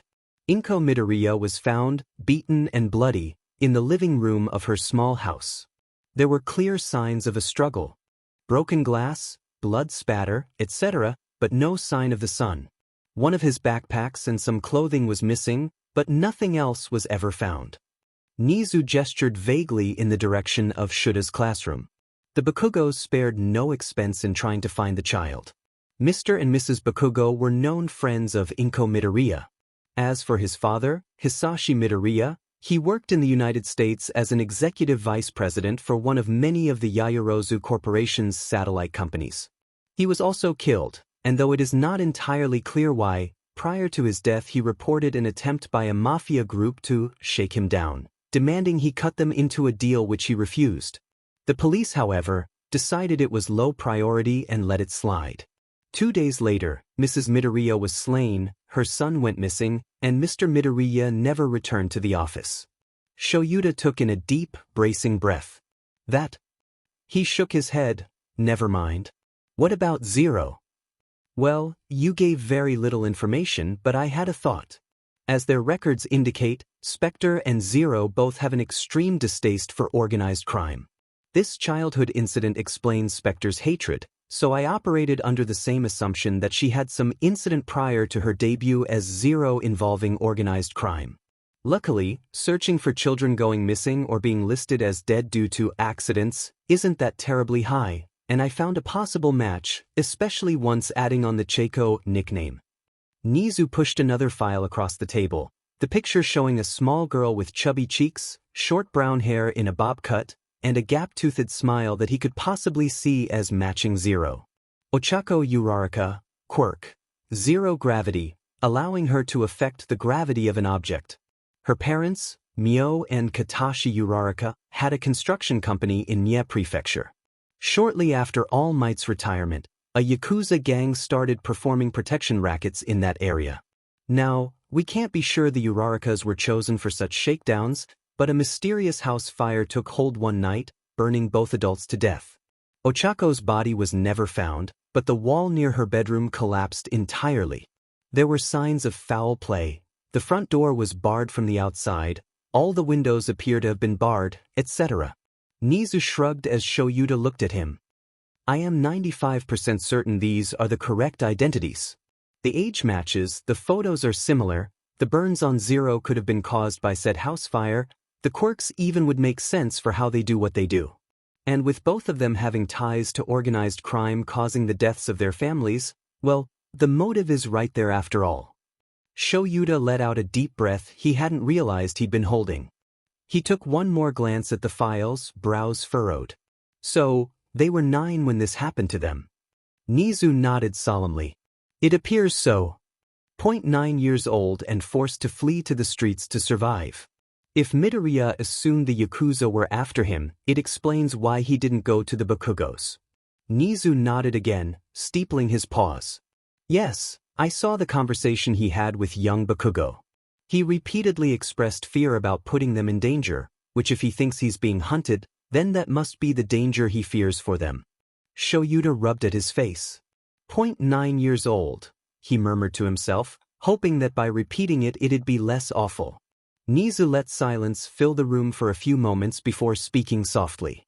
What are your plans then? I don't think I can make them stay, he admitted reluctantly. They are already at the end of their patience with us, it's obvious. I conned another night out of them, but if I push it any further I fear they'll snap and flee. And have you floated the idea of them staying to them? Shoyuta shook his head. No. I don't think they trust me enough for that. I was going to tell them they had a place to crash if they needed it, but that's the most I feel I can get away with. Nizu nodded absently, less in agreement and more in acknowledgement. I see. Well, I will trust your judgment on that. That said, I suspect it does not surprise you to know I have already started filling out the paperwork for the vigilante reform program. Shoyuta snorted. Good luck with that. Oh no, you misunderstand. I'm merely going to keep it on hand for when you convince them. You really overestimate how much they like me. Nizu shook his head slowly, a genuine smile crossing his face. No, Aizawa, it's not that. I just believe you'll do whatever it takes to help those children. And I think they'll see that. Eventually. Shoyuta wished he had the same confidence Nizu did. He knew his talents and his abilities, and while he was more than willing to try and help them, he feared they'd spurn any help he offered. Knowing what he knew now, these 2 children weren't just saving people, they were on a quest for revenge. And he wasn't sure how to change that path. He shook his head. He had to get through tonight first, so for now, he took the copy of the files Nizu had offered to him and with a nod, he left the office. He wasn't about to lie to Spectre or Zero, he'd show them this information, confirm its veracity, and see if that helped or hindered his trust attempts. Izuku wasn't entirely surprised that Katsuki refused to go home at the end of the day. He couldn't say he was happy about it. The whole point of him going into hiding was to keep his best friend out of danger, but the Dmed Bomb boy was too stubborn. He'd convinced Eraser to let him come along with them for a few hours so he could still talk to Izuku and Izuku wanted to be mad, he wanted to be so mad, but he also really missed his best friend. And honestly, he kinda wanted to introduce him to Ochako. Properly, not hiding in the classroom while Ochako slowly lost her temper with the students. Luckily lunch had ended without too many more problems. The students realizing the best they'd get from either Izuku or Ochako anymore was now a hum or a grunt. It helped that Katsuki was basically playing middleman, nearly snarling at anyone who tried to bug them. Izuku appreciated that. Still, he wasn't as keen on Katsuki following them after school. Somehow Katsuki came up with some excuse for his parents, and Izuku would deny till the day he died how much it ached to hear Auntie Mitsuki's voice over the phone, the fond yet bewildering snippy commentary that Katsuki and her would shoot back and forth, yet still end with, "I love yous." It had been 7 years since he'd heard that voice, and it still hurt to hear, because that led to him hearing his mom's voice too, and he wanted that gone. Shoved it down, buried it deep, his fists clenched as he sat in the backseat of Eraser's car once more, stuck in the middle between Katsuki and Ochako. Ochako gripped his hand tightly, tapping on the back, asking if he was okay, if he needed a distraction. He didn't. Nothing she could do right then, he just had to shove it down again, and he told her as much, fingertips stroking the back of her hand, a gentle tug on her thumb. She gave him a sad smile. She didn't bother scolding him for shoving the distressing memories into a closet and locking them away. It was her go-to solution to emotions other than anger as well, so she couldn't be hypocritical about it. They made it to Eraser's house without issue, present Mike already there and apparently cooking based on the smells on the air, and the sound of the blonde singing to himself. Eraser excused himself to go check on his husband, leaving the 3 teenagers and 1 attached child awkwardly standing in the living room. Ochako took Eri from Izuku's arms and went to sit on the couch, giving Izuku the look, so he knew she'd be ready whenever he was. With a sigh, he gestured for Katsuki to follow, flopping down beside Ochako and absently wrapping one arm around her shoulder, Ochako leaning into his side with a soft hum.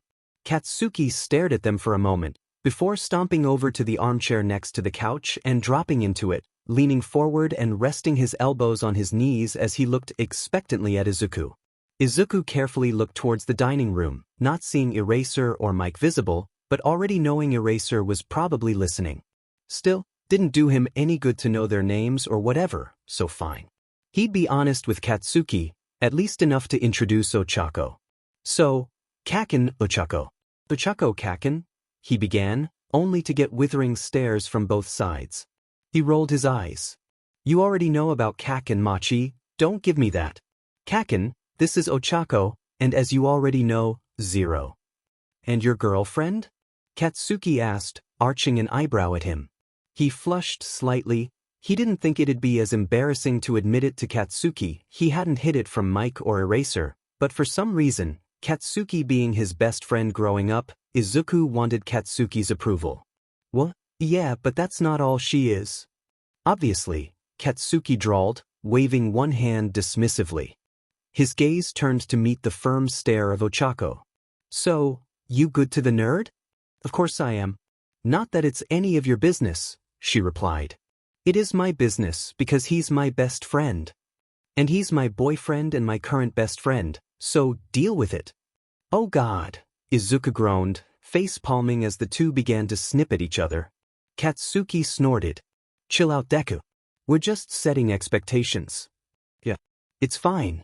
I already know all about you anyways, thanks to Deku. He talked about you a lot, Ochako remarked. Katsuki sat up just a bit, his perpetual scowl twitching for a moment. Yeah? What did he say? That you were loud, obnoxious, arrogant, rude. As she began to count things off on her fingers, Izuku stared at her with wide, fearful eyes, her smile growing as she continued on, determined, brave, strong, and going to become a great hero. Did I miss anything? Obviously he forgot to tell you I'm gonna be number 1, but yeah, sounds about right, Katsuki replied, leaning back in the armchair with a smirk on his face. Izuku let out a breath he didn't realize he was holding. She smirked at him, rolling her eyes before turning back to snuggle into Izuku's side closer. His own smirk faded slightly as he looked over the two of them and the small child in Ochako's lap. So, who's the squirt? Her name is Eri, and you heard your chatty red-haired classmate about where she came from, Ochako replied. The Eri in question didn't seem inclined to speak herself, more concerned with looking at Katsuki with a combination of fascination and trepidation. Katsuki nodded absently. Yeah, EI's pretty loud sometimes. Izuku blinked, arching an eyebrow at his old friend's fond tone. EI? That his name? Katsuki froze for just the briefest of seconds, before relaxing with a wave of his hand. Yeah, Ijiro. You know how it is, spend months on end in a class with a buncha fing hero nuts, you get along with some of them. Izuku hummed. Years of having to study how people acted combined with his admittedly out-of-date knowledge on Katsuki's tells told him that there was more to it than that, but he kept his own secrets after all. He wasn't going to pry after Katsuki's. So, gonna tell me what the F happened to you? Katsuki asked, narrowing his eyes at Izuku. Izuku glanced back to the kitchen, before looking back at Katsuki. I don't think that's a good idea right now, Dash. If you're worried about me figuring out who you are, here. Eraserhead walked around the corner, holding 2 manila folders in hand and dropping them on the coffee table. Izuku narrowed his eyes at the hero, before pulling them to his hand, flipping one open and staring in consternation at the image of his much younger freckled face staring back at him. Ochako, leaning on his shoulder, gently took the other folder and flipped it open, pursing her lips as she saw an image of herself when she was younger as well. Izuku looked up at Eraser with a suspicious look, the hero holding his hands up. You were the one who had that talk with Bakugo in the open. Nizu has cameras everywhere on that goddamned campus. He figured your identity out easily and going off yours, puzzled hers out. How's knowing Deku's past figure me out? Ochako asked, confusion evident in her tone. Eraser shrugged. You both have an extreme hatred of organized crime, and the suspicions of that involvement in what happened to Inko Dash. Don't say her name, Izuku snarled viciously, his tone a low, menacing growl.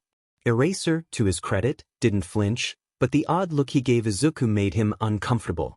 It wasn't scared or angry, it was sympathetic. And Izuku didn't like that. Suspicions of what happened to your family, he paused to glance at Izuku, as if seeking permission. Izuku didn't respond, already feeling too strung out to say anything, but Eraser took that as good enough. We assumed you had a similar background and well, the fire made it seem likely. Ochako seemed not mollified by it. She clearly took issue that they figured her out, but she wasn't snapping, so Izuku took that as a good sign. Not that he felt much better. He felt exposed.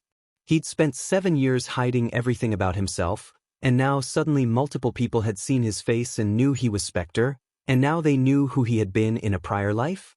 If Nizu knew, he could tell anyone. He might trust Eraser enough to think he'd keep it quiet, but he knew little about present Mike, much less Nizu. It was like his thoughts were broadcast on his face, Eraserhead taking a seat on the other armchair as he looked at the two of them. No one's going to report your identities to the heroes or the police, he assured, Izuku and Ochako both turning to stare at him. He held up his hands placatingly once more. Look, I'll be as blunt and honest as I can. I want you to stick around. We want you to stick around. Your kids, no matter how much you say you aren't or act older, you deserve better than whatever hand you've been dealt. But Dash, he paused to take a deep breath, I'm aware you won't stay. I get it. I've invaded your privacy, forced you to stay longer than you wanted, and you don't trust me. So I'm not going to try to make you stay, not with blackmail or anything of the sort. But then why bother digging up our past? It don't do you no good if you ain't using it, Ochako asked, suspicion writ plain on her face. Honestly? I'm worried about the two of you. Simple as that, Eraser replied, shrugging. You don't need to worry, we're doing just fine, Izuku said smoothly. Eraser sighed. I'm not going to argue with you about this. I worry because you're kids. Deal with it. Doesn't mean we like you digging up that which is already dead, Izuku's reply was low. He wasn't not a fan of how much Eraser kept pushing in the guise of worry. I'm still not going to apologize. Izuku rolled his eyes, feeling Ochako let out a huff of air as she leaned further into his shoulder. Fine. Whatever. You keep this stuff to yourselves and we won't have any issues. Well, they know your name anyways, so you gonna give me the FING story or what? Katsuki demanded, jumping into the conversation to Izuku's annoyance. I'd really rather not, he murmured, but the sparks coming from Katsuki's hands made him groan in exasperation, already knowing that was a sign of Katsuki starting to lose his patience. Fine. You already know the basics anyways. But I'm not violating Machi's privacy, Dash. Just, we'll tell you and you'll all shut up about it, right? She interrupted, still leaning into his side with her eyes resolutely closed, as if to say if she didn't see them she didn't have to deal with them. I keep my word. You know this, Eraser said quietly. And Hisashi won't speak up either, right? Mick's voice called out from the kitchen. Won't say a word unless I'm told it's okay by one of you. Also, dinner's done in 10 minutes. Katsuki snorted, crossing his arms over his chest. We already made our FING deal. I said I'd keep it quiet for now. Ochako sighed this time, clearly getting really tired of sighing but deciding to just say F'd it. Fine. It goes like this. It goes like this. Ochako is 9 years old when the men show up, demanding payment for protection. She doesn't quite get it, but her parents do not like these heavily tattooed men in suits, and so she does not like them. She does not like how things keep getting worse, how much unhappier her parents get month after month, and then she really does not like the day the men come and leave her parents crying and sobbing. It's late at night when she is 10, and she is asleep, peacefully drifting in her dreams, when she is awakened by heat, so much heat it's suffocating. No, it's not the heat that's suffocating, it's the smoke everywhere, filling her room and her lungs and her eyes, and she can't see, she can't breathe. She's had fire drills, she knows what to do. Get to the floor, crawl, crawl, crawl, get out as soon as possible, but her door is barred. Her window? It's locked. It's barred. She can't get out. What happens next is fuzzy in her memories. She remembers trying to get out. She remembers getting weaker and weaker, her lungs filling with smoke and heat and pain. She remembers the crackling warning as bits of the ceiling collapsed onto her prone form, searing her flesh to her bones, her screams added to the roar of the flames. And she remembers placing her hands on the wall, a flash of pink light, and the entire wall gone. Things after this are fuzzy. She never knew how long she was out, only that she was unconscious for days. She never got rescued by a hero, or the police, or her neighbors, because no one wanted to incur the wrath of the men in suits, not in sleepy little Mia. No, she was saved by some wanderer, someone who was burned as she was. She woke up in a broken-down room, thirsty and hurting, to see some white-haired teen, covered in burn scars, with an annoyed expression checking on her bandages. She didn't stay long. He didn't want her around and she was scared of him. Even though he helped her, he seemed too angry to trust. Once she could move, she moved, leaving behind a thank you note since she owed him that much. She never saw him again. She had no friends to go to, no family to trust, so she just ran. She didn't know if they'd want to hurt her more than they had, those men in suits, so she couldn't stay. As for her parents, she was young, but not stupid. She wanted to try, but crying wasted precious water she didn't have anymore. Maybe she did cry. She wasn't sure. It was all a blur to her, hopping from shelter to shelter. The second they mentioned sending her somewhere, she was gone. The thing about living on the street is there is no guide. No rulebook. No rules at all. No food, no shelter, no clean water. You had what you could take and that was it. She got pretty good at it if she was being honest. Being able to float made a lot of things easy, because no one ever looks up. Small things at first, little things stolen from konbinis, or lifting someone's wallet so she could eat. And then she started hearing things. No one cared what a little bedraggled 11-year-old heard. They dismissed her as a non-threat. And maybe she was, but what she could tell others wasn't. But no one was going to deal with an 11-year-old child, so she made Zero. Zero didn't meet people face to face. She relied on notes in boxes in alleys. She got cheated out of her paydays a lot. People tried to catch her a lot. But she was smart and accepted she'd lose out sometimes. She was 12 and had a bit of a reputation. Not much of one, but enough that she had money for food and water and sometimes could slip into a shelter and get a shower. And that's when she found out about the politician who helped some criminals sell people off. She was pretty good at getting into places she wasn't supposed to be now. And she had a costume. Really, it was a motorcycle helmet and some black clothes, but it worked. She may have been small, but lots of people were small and still dangerous. She snuck in, found the documents, snuck out and tossed them on some newspaper's doorstep. She took a lot of his jewelry in the process, carefully hawking them at different pawn shops across the city so she didn't get caught. Wasn't like he'd need it now that he was about to go to jail, right? That was the first time she felt like she was doing more than surviving. She was doing something good. Something maybe her parents wouldn't hate her for. When she caught images of the news stories splashed on the papers as she ran by, she felt a tiny bit of pride swell up in her chest. She was 13, and was now starting to really get into messing with the rich and powerful, those who used their position for personal gain. But more than that, she found herself stopping some would-be muggers. Pretty easy too, she'd just sneak up on them, tap them, and whoosh, into the air they go, easy pickings from there. And once she found out she could transmit her quirk through something she threw, well, she bought a lot of ball bearings to carry after that. She was 14 when she was really coming into her own. She had a turf she protected, a nice cubby in an abandoned warehouse she could crash in, and she had started really FANG with more crime syndicates. She never had figured out which Yakuza killed her family, but she figured, mess with them all and eventually she'll get the right one. She had a big group, her biggest target yet, all scoped out, all ready for her to bring ruin, and then she met him. It goes like this. Izuku is 9 years old, just shy of his 10th birthday, when he's woken up by his mother's screams. He runs out to her, panicked, only to see a group of men in suits beating her within an inch of her life, a camera on a tripod standing there, capturing the moment. And then he's captured. They want him to scream for his dad. His dad worked hard for them, overseas, working for a big company where he had a good, cushy executive job. And these men, they were allied with a group over there who wanted his dad to do something for them, but his dad had said no. He'd reported them to the police, in fact, doing the right thing. But no one followed up. So these men decided to make a lesson out of Izuku and his mom. A lesson in pain. When the knife was slowly dragged down his face, as his mom begged them to leave him be, to focus on her, he cried and screamed and begged and nothing helped. So instead he pulled. His mom's quirk could pull small things to her slowly.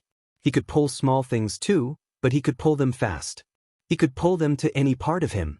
So if he pulled small objects towards his outstretched hands, and then turned his quirk off and tucked his hands in, those objects would keep their momentum. So when the shattered glass of the display stand behind him got pulled from all around and then flew forward in a storm of razor-sharp pieces, the men fled. He was left with his mom, begging for help and to be saved, but no one came. His mom, smiling through the pain, begged him to run, to save himself, because the men would be back very, very soon, she was sure of it. He wanted to take her, to protect her, but she made him promise he'd go and stay safe. She made him promise to live. He didn't remember leaving, just his backpack thrown over one shoulder. He didn't remember the tears that blurred his vision as he went. All he remembered was one final hug, a gentle kiss on his forehead, and his mom telling him how much she loved him as he fled into the dark. He thought about going to his auntie and uncle, to his best friend Kaken, the one who gave him the Deku nickname as a joke. But he was scared. Scared to bring that violence to them, to bring those men in the suits after them. He couldn't let them get hurt, not because of him and his dad. He tried calling his dad. But the number didn't work. He wanted his dad to be okay, but he didn't have hope. Not anymore. So he kept running. Some street people are nice. They know what it's like to have nothing, and sometimes they share what they have. Others are not so nice. They know what it's like to have nothing, and they refuse to lose it. But enough gave him advice he could use, so he did. He was 11 when he took down his first mugger, and it felt good. So, he did it more often. Pull let him easily slip small snacks out of stores, and wallets out of pockets.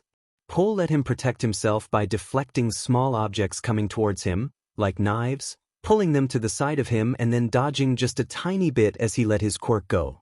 Or pulling shoelaces. Or rings and bracelets. He tried organs and bones, but they were all considered part of a person, and honestly, he wasn't a big fan of the idea to begin with. He was 12 when he managed his first big bust, a drag dealing group. The more he used pull, the more he remembered his mom, the more he hoped she was proud of him for helping people. And he chose to keep up his analysis of quirks, of habits, of various goings-on in his area. He was 13 and had a reputation. He was known as untouchable, even though he got hit a lot when it was something he couldn't pull or that came out of nowhere, but the myth persisted and he took advantage of that. He was a ghost, a specter, something hidden and made of mist that couldn't be harmed. Sometimes he sold his analysis that he still had to eat. He always vetted his clients, but beggars can't be choosers, and once in a while it was a villain he handed them over to. But only the stupid ones who he knew couldn't do anything with it. When he was 14, he was ready. Big Yakuza group, men in suits and tattoos, like the ones who took his parents from him, he had been spying on them for weeks, and that's when he ran into her. It goes like this. Their first meeting could have gone better. She threw a lamppost at him, he managed to spin it back around and send it back to her before she turned off her quirk. She thought he was with the Yakuza. He thought she was. They were only 14, no formal training, but surviving on the streets meant you had to learn to fight, and fight they could.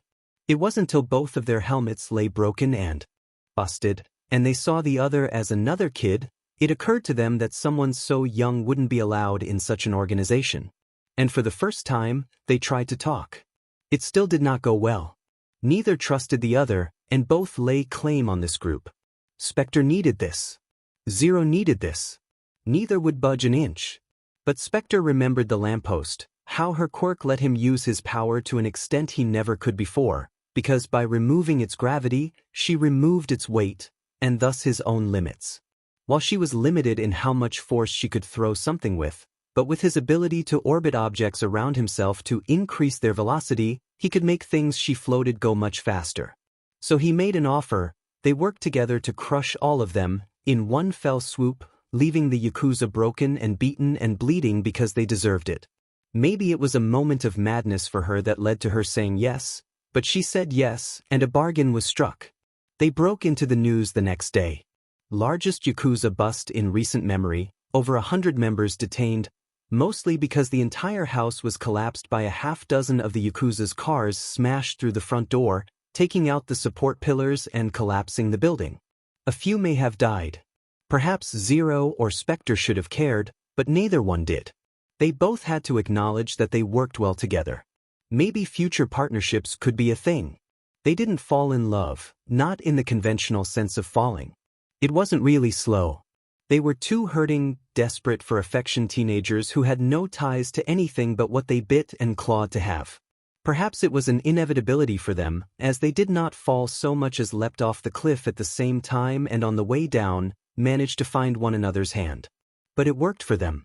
It made them happy, an emotion they'd only managed fleeting moments of in the past few years.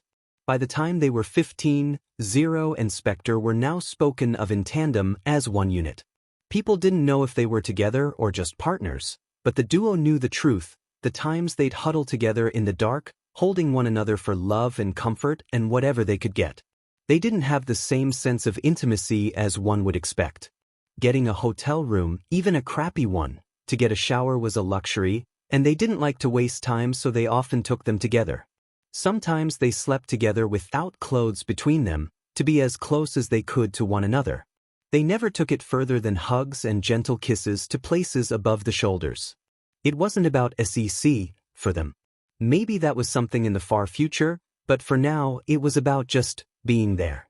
They were 16, and they had become the bane of organized crime in their region. Together they had vowed one thing and one thing only, the end of such things. A return to the world before All Might's retirement, the era of peace, and they'd bleed over and over to do so. And so they did, when they heard of Yakuza keeping a little child that they tormented. A child like they once were, hurt, and alone and lost. Eraserhead wanted information. Zero and Spectre wanted justice and revenge. They got what they wanted. So, yeah, that's our stupid story, Izuka muttered. Ochako had taken over explaining her part, and they'd worked together to explain what happened after they met, although they kept most details about that to themselves. The others didn't need to know about how they fell for one another, the times they showered or slept together, the vow they took to get their revenge. Mike had walked in midway through, but didn't say a word, just wiped his hands off on a towel as he stepped into the room. It was silent, for a good while, before Eraser let out a breath and leaned back. He rubbed at his brow. Well, that does line up with what we have on record. Course it does. We know our own story, Ochako muttered, refusing to look up. That's not what I meant, Eraser began, before deciding to drop any argument. He shook his head. I imagine it's been difficult for you, living on the streets. Don't start being all sympathetic, Eraser. We're fine, Ochako said, looking up at him with narrowed eyes. It's not sympathy.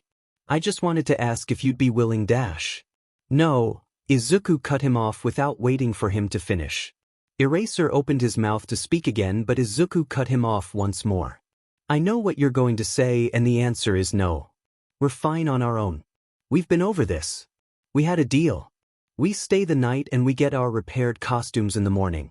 Don't tell me you're going back on your word already. I'm not. Power Loader has already finished most of the work. Your helmets are being printed anew by the support studio's printers as we speak. They'll be delivered here in the morning, Eraser assured. Good. Then we got nothing else to discuss about us, Ochako replied. What happens to me? Eri asked quietly, forcing all the teenagers and adults to look down at her. She'd spent most of the time quiet, just sitting either in Izuku or Ochako's lap, but apparently she finally wanted some concrete answers. Izuku swallowed, getting off the couch and kneeling before her as he shared a glance with Ochako. He wasn't sure how well she'd take the idea, but still, well, you're gonna stay here with Eraserhead and Present Mike. They'll take care of you and keep you safe. She looked at him with her red eyes, as if seeking an answer or assurance from his gaze. That I can't stay with you? She asked plaintively. Ochako shook her head no, a comforting half-smile plastered on her face. No, sweetie, we have dangerous things we gotta do. You need to be safe here. Plus, Eraser there can stop your quirk, so you don't gotta be afraid of it no more. Oh, Eri said sadly, looking down at her lap. After a moment, she looked back up at Ochako, then as Izuku. Will I see you again? That hurt. They hadn't really thought that one through, Izuku realized, sharing an agonized glance with Ochako. Coming near Eri would just be putting her in more danger. The hit they'd done on the Shie Hassaikai was bound to draw a lot more attention, combined with all their prior hits. They already were on the radar of a lot of groups at this point, and if it got out what Eri could do, well, the Hassaikai wouldn't be the only ones hunting her. Coming back here to Eraser's house would be dangerous for Eri. And going to UA just meant more chances of people figuring out his connection to Katsuki. He spared a glance back at his oldest friend, seeing the blonde's eyes narrowed, gaze steady, as if he was waiting for the answer for Eri as well. Silently Izuku cursed his friend's intelligence. Katsuki probably understood that staying away from Eri meant staying away from him, from everyone involved. Spectre and Zero were not people to be around. They were too dangerous, too tied up in the darker parts of the world to be around others. Ochako gave Izuku a slow, methodical nod, a brittle smile flickering across her lips, one he returned. No matter how much Eraser thought it would be safe, they both knew it wasn't. He hated to break Eri's heart, but to be fair, she'd barely known them. She'd get over this attachment soon enough, and be much happier with who she had now. He gulped, offering her a reassuring smile as he spoke with as much false cheer as he could. I'm sorry, sweetie, but we're going to have to go away for a while, so I don't know when we'll be back.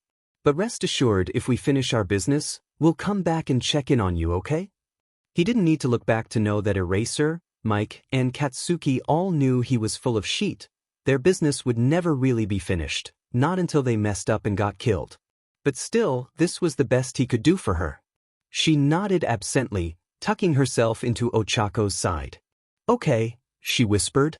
He wasn't sure if she believed him or not, but this was all he could do for now. His arm was gripped tightly by one hand, the heat from the palm making him recognize it as Katsuki, before he could flip out and attack whoever grabbed him. As it was, his breathing did pick up and he glared at the blonde, but Katsuki simply tugged him over away from the others, towards the front hallway, quiet enough to stop anyone else from hearing. So you're leaving again? I told you, it's dangerous to be around us, he replied quietly. And I told you I don't give a shit. Don't go making my choices for me. I'm not. I'm making my own choices. And I'll make whatever choices I deem in well please, Katsuki, Izuku snarled. Katsuki just curled his lip at Izuku in a sneer. Still the same tricks years later. You always do that when you want someone to F off. You try to make them mad at you so they'll stomp off and let you do whatever. News flash hole, I'm already mad at you but I'm not if I'm leaving. Yes, well I am. Chaco and I have work to do, Kaken. Just, Izuku paused, relaxing his shoulders as he spoke with as much sincerity as he could muster. Just go on and become the #1 hero, Kaken. I always knew you would. I always knew you had it in you. So you go on, do that. Be the person who saves everyone, and just forget about me. We live in different worlds now, Kaken, and yours is going to be a bright one, far brighter than anything I'm meant for. Izuku offered a broken smile, hoping against hope that Katsuki would see what he meant, would understand why it had to be this way. Katsuki's free hand clenched tightly, the one on Izuku's arm squeezing hard, before he abruptly let go, stepping back and taking a deep, shuddering breath. He opened his mouth as if to say something, but after a moment he shut his mouth with a clack. Spinning about on his heel, he stomped over to the front door, angrily shoving his shoes on and then slamming out the front door with a thunderous crash. The sound of his angry stomping away from the house echoed for a moment, before it faded too much to hear, gone out of Izuku's life once more, and he had no one to blame but himself. This is what he wanted, he reminded himself, even as he felt his chest tighten and his hands clench. Katsuki would be a great hero. And a great hero had no room for someone like him in their life. The trek back home left Ochako with a lot of time to think. Kaken's angry departure the evening before left a pall over the evening, with her Izuku being incredibly upset, though he wasn't showing it to the heroes or Eri. But she always knew. They'd eaten dinner in mostly silence and then just waited. She hated it. She could be patient when she was on the job, she often had to sit silent and still for hours to get the information she wanted, but sitting in some random hero's living room and watching cartoons? Hell no. Only reason she put up with it was for Eri's sake, really. Eventually they managed to get her to sleep, and thus they could sleep, well, what little they could. Izuku was not handling Kaken's departure well, she knew it. As soon as the two heroes had left and Eri was asleep, they adjusted themselves so he was resting on her chest, her arms around his shoulders, giving him a safe place to rest, leaning on her for her support. Just like how he protected her when her nightmares came to light, she'd protect him from his hurts too. And then the morning came and shockingly, Eraser kept his word. Their costumes were fixed and ready, and their helmets were repaired. She went over them with a fine-toothed comb, not trusting them not to have added some tracking device, but it seemed they were just the same as before. Still, once they got back to the warehouse she was going to get her tools out and check every inch of them. The warehouse they already knew about as a meeting place, so she wasn't as worried about that place getting burned. Saying goodbye to Eri was rough. Eri apparently understood what Izuku hadn't said, because the look she gave them was so full of betrayal and sadness it nearly broke Ochako. She had to muster every bit of strength to not tear up herself. She wasn't even entirely sure why she cared so much. She'd only known the girl for like 30 hours or something, but from the second they heard about what happened to her, from the second they'd seen the injured innocence in her eyes, they just needed to save her. But they had to let her go, make sure she was where she needed to be. And so they did, their costumes in some spare shopping bags the heroes had on hand, still borrowing the tracksuits. They ripped the patches off so it didn't directly imply UA. They wanted no chances of being mistaken for UA students, but even then, they had a long trek and stood out with those clothes. As they left, Eraser insisted they take his work cell number, the one he used specifically for hero work, just in case they needed his help. They didn't really care, but fine. If it'd make him feel better, Ochako had slipped the card into her pocket. They didn't have any spare cash on them, since they'd brought none of their stash when they went. To save Eri, Izuku had accepted enough train fare to get them to the other side of the city, where their warehouse was, but both of them swore they'd return that, the cost of the food, the tracksuits, and repay it all. Zero and Spectre never left debts unpaid. And so they sat together, leaning on one another on this stupid train until they were close enough to their home base to get off and proceed on foot. They ducked into the alleyways as soon as possible. It was much earlier in the day than they normally liked being out, so it was more difficult to skulk around, but it wasn't like they'd never had to do this before. Sneaking through alleys and back roads, carefully making themselves not look suspicious, all so they could return home without being noticed. It was nearly noon by the time they got home, and they immediately began their checklist. Had to check if anyone had arrived, check the Dropbox, check for any indication of someone finding their little hidey hole buried in the south corner. A couple of information requests in the Dropbox, nothing big or time-sensitive that either of them cared about. Ochako looked through them quickly as Izuku examined their traps, nodding at him to let him know they were good. The two did one last security sweep, making sure no one had noticed them, before heading to the south corner. There, they opened up the lock on the beaten-down filing cabinet, stepping inside and triggering the mechanism she'd made to relock it from the inside. They moved a few boxes out of the way, revealing the hole in the floor of the cabinet, and dropped down into what was once an extension of the sewers but ended up getting sealed off decades back. Ochako grabbed one of the broom handles they kept around and carefully managed to pull one of the boxes back over the hole, before setting it aside as the duo continued down the tunnel. Left, right, and through the maintenance hatch door they had jury-rigged this specific tunnel entrance into the home. It wasn't a big area. It was originally meant to be a larger maintenance room of some kind, but had been abandoned like the rest of the tunnel. It was enough for them though. They had a bunch of large batteries to power some lights, a small fridge, a little hot plate, everything they needed to survive. The temperature stayed pretty even down this far underground. The one thing that had caused them the most headache was fresh air, but they were able to run a few plastic tubes through this extension up and into the warehouse walls itself, blended in to look like they were part of the walls, using a few fans to help circulate the air. They did a quick once-over of everything to be sure it was all in order. Her tools, a soldering iron and a busted welder that could work for a couple minutes at a time, along with a bunch of random hammers, wrenches, screwdrivers, etc., that she'd managed to nick over the years, his electronics, a laptop they'd stolen and he used in libraries and coffee shops to do whatever research they needed, their knives and ball bearings, all accounted for. Everything seemed set in the place they belonged. Ochako checked the food stores. They had enough to let them lay low for a couple days before they had to leave. She turned to see Izuku giving her the thumbs up about their water jugs, all mostly full. There was a brief moment where they stopped and took a moment to appreciate the stillness, and then they just rushed together. Stripped out of the tracksuits and collapsed into their bed, a messy pile of every blanket they could find, wrapping themselves up in the biggest one and just letting herself be crushed into his chest, her eyes wet as the stress of the past few days just broke free at once. She felt the dampness on her cheeks, the soft drops of tears falling into her hair where he'd buried his face in, and she just closed her eyes and breathed deep, the scent of him helping reassure her where she was. They'd won. They did everything they wanted. They got Eri to safety, the Shie Hassaikai were broken, and she wasn't going to pretend like she took no pleasure in the absolute thrashing the duo had given to Chisaki and his 8 bullets.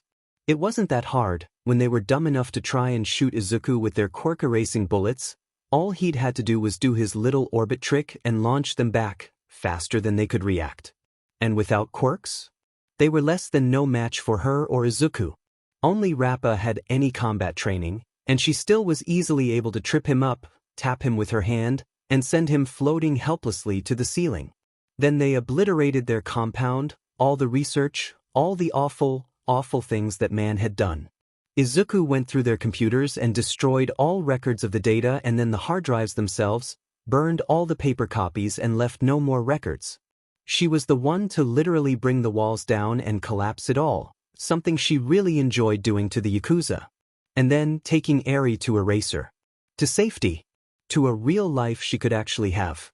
But it hurt. It hurt to hurt that little girl, by having to tell her they couldn't come back. It hurt to see what could have been, a class of close-knit students on the course to be heroes, to help people, something she'd always wanted to do as a kid. And she knew, even though he hadn't said it, how torn up Izuku was about the way things ended with Kaken, even if it was what he wanted. He wanted Kaken to be mad at him, so he would give up on him. So he'd forget about Izuku. Seems like he got his wish, but, well, they say be careful what you wish for. Now it was just the two of them again, and these past couple days reminded them of what was at stake for them. They never really talked about it, but... She cleared her throat. Hey, Deku. Do you ever think about what happens at, the end? She asked. He was silent for a moment, before he spoke, his voice thick with emotion. "That you want me to be honest?" "Yeah," she whispered back.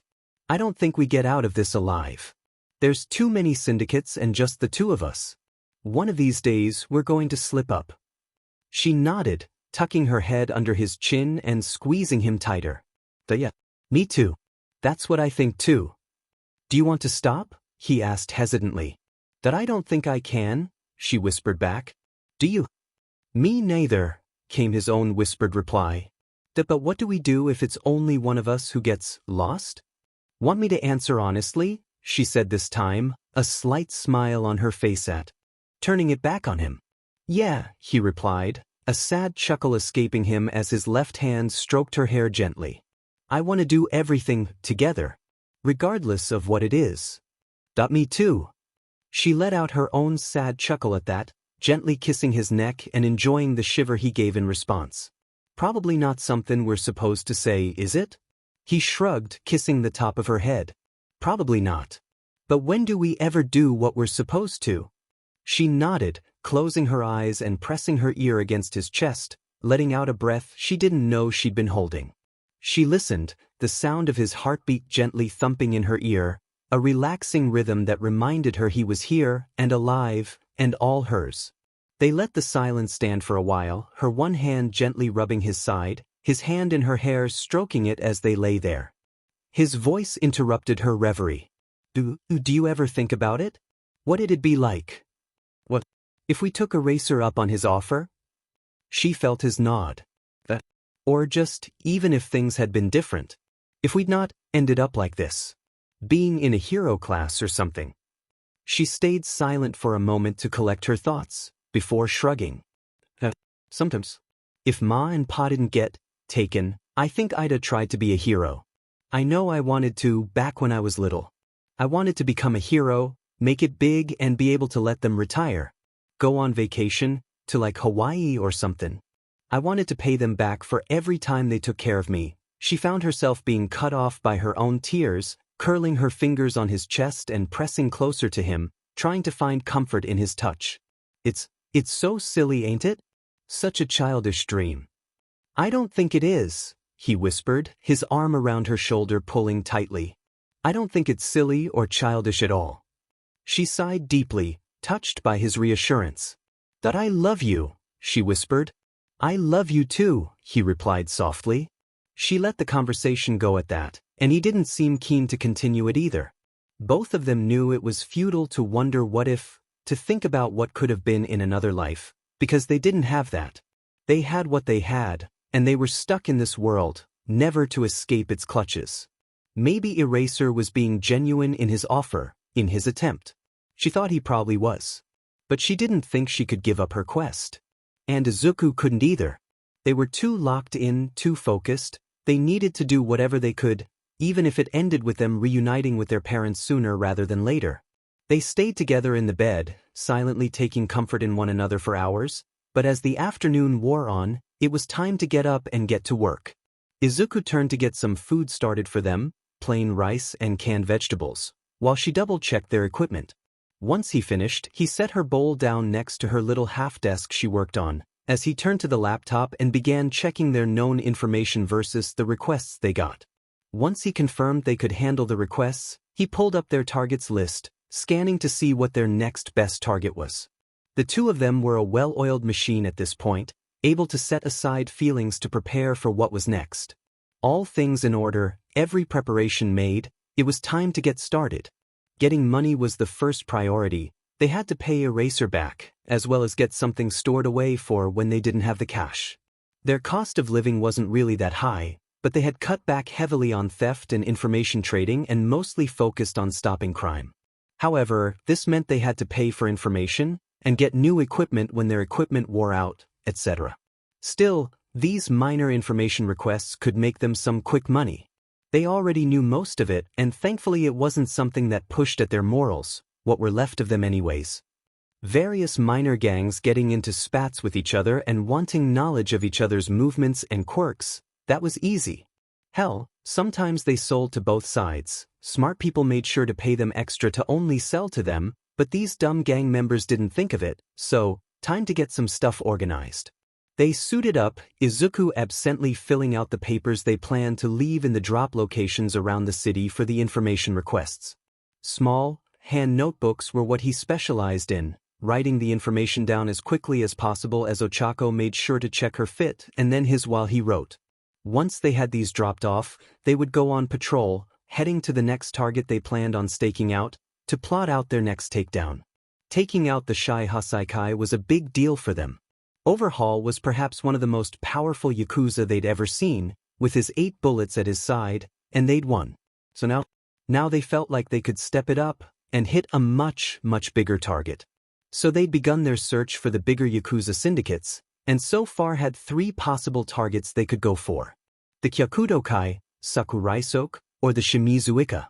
Izuku's top suspect for the ones who attacked his mom was the Sakuraisoke, so they planned to pay special attention to them. And the fact they had some members in Mie, near where Ochako used to live, had them higher up on the priority list than others. All 3 syndicates predated the dawn of Quirks, and while back then they were fairly small, they had managed to survive to this day and with the retirement of All Might, were working their way back up. Zero and Spectre did not intend on letting them. It had been a week since the vigilantes had left, and Shouta had found himself too exhausted to really overly worry about them. He knew they were still active. He'd kept up with reports on their activities. They'd busted a sex trafficker ring just 3 days back, so he knew they were doing okay. And 5 days back, an envelope full of yen was stuffed in his door, supposedly for the cost of the food, the tracksuits, and 2 nights' stay, or so the attached note said. So he knew they were doing okay. Instead, he had to deal with his hellions and Eri. Eri was a sweetheart, but an emotionally damaged one, and if she wasn't waking them up from screaming nightmares, she was crying silently in her bed, curled in a ball and too afraid to go to them yet. She needed so much too. Getting her to eat at all was a struggle, as she kept being afraid they'd take the food away. Getting a blood sample turned out to be impossible. She'd panicked the second a needle appeared. And they had that one moment where she nearly fled when Hisashi had turned around with a knife and she saw it. On top of that, Bakugo. He hadn't taken the resurrection and subsequent leaving of his childhood friend well. Not only was he basically ignoring everyone in class now, even his friends, his zeal to train was becoming unhealthy and Shouta already had to forbid the teenager from the training grounds outside of school hours. It wasn't hard for the rest of the students to pick up on his mood and what it had to link to. They'd pestered Bakugo about it, concerned, but all the blonde teen did was blow them off and stomp to his bedroom, ignoring anyone and anything. So they'd turn to him, and all he could say was it was Bakugo's private business and they should respect it, and to give him some space. Not that he liked seeing his student like this, but the boy needed time. His childhood friend wasn't the same person, nor was he, and it was hitting Bakugo hard to know what happened to Izuku to turn him into Spectre. It had also led to a lot of questions about vigilantes. Since Shouta had let 2 known vigilantes into the classroom, ones who had apparently taken down an entire Yakuza syndicate and rescued Eri, they wanted to know how and why and who and every other question they could think of. So Shouta had to completely change his lesson plan to adjust, giving an explanation they normally gave in 3rd year. Vigilantism was absolutely illegal. But that said, sometimes pros would look the other way, or even work with vigilantes. The one saving grace for his explanation was Ida, the vice rep explaining proudly the times his older brother had worked with a group Shouta was familiar with, the Narahata Vigilantes, and how he'd justified it. It left the class with a lot to ponder over, he realized. Especially with all their questions about Spectre and Zero specifically. The 2 had made quite the impression apparently. All that led to him being exhausted as he slumped on his couch, getting ready to review some essays the class had written recently. Hisashi was out with Eri, taking her on a shopping trip for new clothes, trying to expose her piece by piece to the outside world. Shouta had chosen to stay behind, figuring those 2 needed some time together, but he was ready for the call if her quirk went haywire, knowing they were just a few blocks away at the nearby shopping center.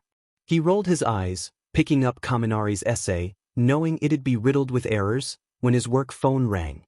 He snatched it up without looking, already in hero mode as he answered, "Erase her head here." There was a brief silence on the line, the sound of ragged, pained breathing, before he heard her, the sound of Zero's voice, coming across the line, a desperate plea in her voice. "We F it up." Shouta was already moving, his capture scarf wrapped around his neck, boots thrown on, and out the door and onto the rooftops as he ran. "Zero? Zero, where are you?" he asked, keeping his tone calm as he pulled out his other phone, sending a quick text to Hisashi about an emergency, and then quickly typing to Nizu, alerting the rat to a possible need. He connected the phone that was reaching out to her to an earpiece he kept with his costume just for communication, leaving his hand free for easier communication. There's so much blood, Eraser. I don't know what to do, it's never been this bad before," Zero stuttered, for once not sounding far too old for her age, instead sounding like a terrified child, frantic and panicking. "Zero, I need you to focus." "Where are you?" he demanded, keeping his tone firm. He couldn't have her panicked right now, the implication of what she said had him terrified down to his core, but he needed her rational to help her. "We were in an abandoned corner store, it's a block away from the warehouse." "Oh God, Dev, come on, stay with me," she began begging Spectre, Eraser biting his lip. It'd take him a good 5 minutes to get to that area even at his highest speed, and he wasn't sure that was quick enough. "Can you get him to a hospital?" he risked asking. He knew they had a visceral fear of them and other government-run agencies, but a hospital was better than death. "I can't move, my leg, it won't move," she sputtered, sobbing audibly. They got us, Eraser, they found us, they blew it up, oh my God, they blew it up." Shouta racked his brain to try and figure out what she was talking about, before giving it up. He had to focus on first aid. "Okay, Zero, he's bleeding? Did you put pressure on it?" "And I didn't pull it out either," she replied quickly, making him blink at the mental image. "Something was in the boy? A knife? Unimportant. Just keep doing that, okay? I'm coming as fast as I can, I promise, just keep the pressure up, you can do this," he assured, sending more rapid-fire texts with his other hand to Nizu, saying he'd likely need aid, possibly a pickup if they needed recovery girl first. "Deku, please don't leave me like this, you can't leave me, you're mine, you can't, please, Deku please. Zero began to whisper, her words running together rapidly as she became increasingly more panicked. She was getting more and more frantic, and she didn't seem to be responding to his attempts to get her attention anymore, so he focused on running and jumping as quickly as he could, taking every shortcut he knew. A thumbs-up text returned from Nizu and a small ping in his ear told him the Chimera was now tracking his location and would likely be sending someone out ASAP. As Shouta neared the warehouse location, he finally understood what she meant about blew it up, as he could already see the firefighters on location. The entire warehouse they had met in before was engulfed in flames, the walls blown open like a bomb had gone off, which, going off Zero's words, may be exactly what happened. He ignored them for now. He couldn't assist with the fire, instead trying to narrow down what Zero's location was. He looked around frantically. This entire area was mostly abandoned warehouses and storage buildings, but there. A single konbini at the intersection, boarded over and left alone. He leapt off the roof, tumbling down the nearby fire escape, scrambling towards the building. "Zero? I'm here, I'm coming in, don't attack," he said over the line, hearing an audible gulp and stuttering affirmation. The sound echoed from within. He saw the busted side window they must have used to get inside and quickly jumped through, avoiding the broken glass as best as he could, scanning the store. He heard her before he saw her, her panicked breathing and gasps audible in the dark, the afternoon sun fading. He ran around one of the racks and there she was, sitting against the wall, an unconscious specter in her lap with a piece of FNG rebar sticking out of his abdomen, her hands covered in blood and pressing down on it with a panicked expression. His eyes trailed down, seeing the numerous burns and cuts riddling both of their bodies, and then her right leg twisted in a way no leg should ever be twisted. Blood was pouring out of her left shoulder, a large gash carved into it. He had to fight to not drop his jaw, realizing she had to have dragged Spectre here with her leg in that condition. He slid to his knees next to the duo, her panicked, glassy, tear-filled eyes looking up at him as he examined the wound. He couldn't get a good view in the dark, even when he turned his phone flashlight on, but it didn't look good. Mentally, he calculated. Nearest hospital was nearly 20 minutes away, and he wasn't sure if any ambulances were near. He looked at her and spoke softly, making sure she met his eyes. "I'm going to call for help, okay? You stay here and keep doing what you're doing, it's helping him, just hold on and let me call for help." She nodded frantically, all traces of the snarky vigilante gone, just a frightened girl desperate not to lose the one person she still had in her life. He stood to his feet and quickly called Nizu, the other hero answering on the first ring. "How quickly can we get someone here?" he asked, not waiting for pleasantries. "An ambulance would take about 20 minutes. The explosion nearby has completely derailed all transportation, especially as the heroes are now searching for who caused it. They don't want first responders caught in a follow-up attack." Nizu replied dutifully, Shouta somehow unsurprised that Nizu knew about the explosion. "Sheet. That's too late, he's bleeding out," Shouta hissed, too worried to care about his tone. "Yagi is still on campus from his guest lecture. I'll ask him if we can borrow Hercules and send it to your location. Since it is flight-capable, it should be much faster. Should we send anyone with it?" Shouta pinched his brow, thinking. "Send Namuri and Ken. They are hiding in a store and it'll be hard to move them, he can make it easier. And I need Nem to keep Zero calm, she's panicking." "Excellent idea, I have already sent for both of them, and, there it is, Yagi has given permission and has called Hercules in. They should arrive in only a few minutes. The hospital nearby is overloaded though, so we'll bring them here for first aid and then have them moved to a proper hospital the moment we can. Chio is already preparing her office for them." "What are their conditions?" "Burns and lacerations all over, but the major ones are he's got a piece of rebar sticking out of his left abdomen and I think a concussion. She's completely broken her right leg and there is a large laceration on her left shoulder that's bleeding badly. He's unconscious, but she's not much better, I don't know if she's even fully here anymore."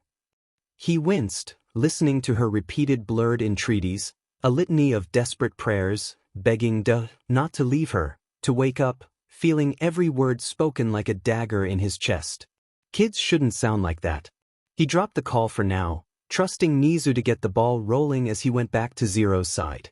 It seemed like she wasn't seeing him anymore, her gaze locked on Spectre's far too pale, slack face, her hands still soaked in Spectre's blood as she desperately kept pressure on the rebar. Shouta tried to examine it as closely as he could, but the lack of light in her panicked state had him hesitant to try and take Spectre from her. The sound of engines humming brought his attention to the storefront, which vanished a moment later, clearing space as Ken forced the concrete that made up the walls to move out of the way. Namuri quickly made her way to Shuta's side, a trauma kit in her hands as she knelt closer.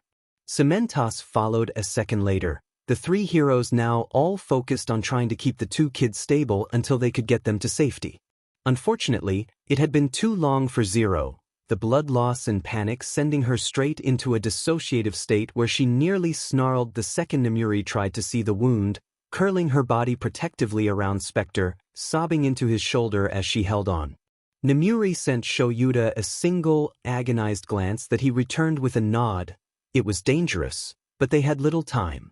He took a step back, pulling his scarf up over his face as Ken quickly formed a concrete mask for himself. Namuri carefully got situated to catch Zero, ripping open her sleeve and wafting the pink mist towards the vigilante's face. Her exhaustion was evident, Zero's eyes fluttering closed in seconds, slumping over into Namuri's arms, her voice turning into a muffled plea about Deku. Namuri shushed her gently. "It's okay, it'll be okay, we'll keep him safe, don't you worry about it," she reassured, immediately pulling Zero away and focusing on the laceration on her shoulder. Shouta and Ken caught Spectre before he could move too far, laying him down to focus on his injuries. After a hurried conference, they took the risk, wrapped the rebar as tightly as they dared, then Ken very carefully flowed some concrete over it to hold it in place for the flight back to UA. He did the same for Zero's leg, but even with how gently he tried, she still let out a muffled scream of pain in her sleep, something that made all three teachers wince internally. It was with little fanfare they carried the kids out, Shouta holding Spectre as Nemuri picked up Zero, Ken quickly getting into the vehicle and began programming the destination home. Hercules had a rather large amount of space in the back seat, so luckily they were able to set the two children down in the best position they could, Shouta sitting in between the two to keep an eye on them as Nemuri hopped into the passenger seat, and with that, they rose from the ground and began the flight back to UA. It was almost anticlimactic once they got there. Rushed to Chiyo's office, Ken following into the room to remove the concrete before also being kicked out, leaving Shouta standing outside the room, staring at the door and having absolutely no idea what to do with himself. Nemuri came up and grabbed him by the elbow, pulling him along to the nearby restroom. "You need to wash the blood off," she murmured to him as she gently pushed him inside, Shouta taking a deep, bracing breath as he did, heading to the sink to wash his hands off. He wasn't sure why this was bothering him as much as it did. Yes, they were kids in trouble, but it wasn't like he'd never dealt with that before. He'd always been able to compartmentalize how he felt about those things, at least until he could speak to his therapist. Always able to set them aside so he could examine and deal with them later, even if dealing with them meant curled up in Hisashi's lap crying. But right now he felt so stretched thin, so much so he didn't think he could hold it in. Maybe it was the desperation in Zero's voice. Her sheer panic and fear and just how lost she sounded. She sounded broken, as she begged Spectre not to leave her. It wasn't hard to see why, after she told her story. Spectre was literally all she had in the world. She'd latched onto him as he had to her. It hadn't escaped his notice how she called him my Deku, after all. A subtle claim on him and who he was, not that he seemed to mind. Shouta doubted she even realized she was doing it. But listening to this child beg another child not to leave her, he hated this. He quickly splashed water on his face, hoping the cold would help him clear his head. It didn't, but it was at least enough to make him move. He quickly dried his hands, using a small clean portion of his scarf to dry his face, before exiting and returning to the front of the nurse's office, where Nemuri was sitting, looking intently at her phone. He collapsed into the chair next to her. "Any word?" he asked, his voice a bit hoarse. She shook her head. No. Chiyo's assistant was called in to help, but other than her arrival, nothing. Shouta let out an acknowledging grunt. He was surprised Chiyo called in a second year for help, but he assumed she needed the extra hands.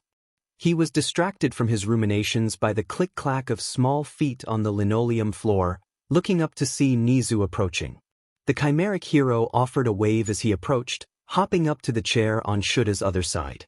"Well, this was quite the unexpected event of the evening," Nizu began, his tone lacking most of its usual cheer. Shouta merely arched an eyebrow at him, sure the rat would get into what he came to say. Nizu took a moment to straighten his jacket before speaking. Early investigations have determined it was some type of bomb, or rather, bombs, plural. Whoever came for these children really wanted them dead. "And you're sure that's why they bombed the warehouse?" Nemuri asked, tilting her head to the side. Nizu nodded gravely.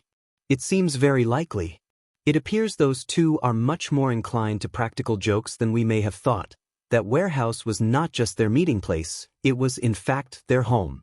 They found a hole beneath the south corner which led into an abandoned sewer expansion area, wherein they formed a small homestead. It was fairly easy to identify as Zero and Spectre's, considering the notebooks with information we know Spectre had scattered about. Honestly, it was quite cleverly hidden and they had many contraptions they used to make it more comfortable. I was rather impressed." Shouta let out a deep breath as he contemplated this. This meant one thing: whoever went after them had figured that out, which he wondered how someone could find them with how careful they tended to be. The kids were anything but reckless when it came to their living situation. He was interrupted by Nizu continuing to speak. "I managed to convince Detective Tsukachi to let us handle them for now, but with them now being the targets of someone willing to blow an entire warehouse up, we can't let them run wild anymore." Tsukachi was entirely willing to arrest them if it meant keeping them safe, Nizu warned, looking up at Shouta with a stern gaze. Shouta snorted. "Good luck telling them that. I doubt it would work to try and force them, and I'd rather not have to forcibly subdue them either." Which is why I think this is a good time to leverage what goodwill you have with them into staying. It means something, Shouta, that when panicked and afraid, Zero called you.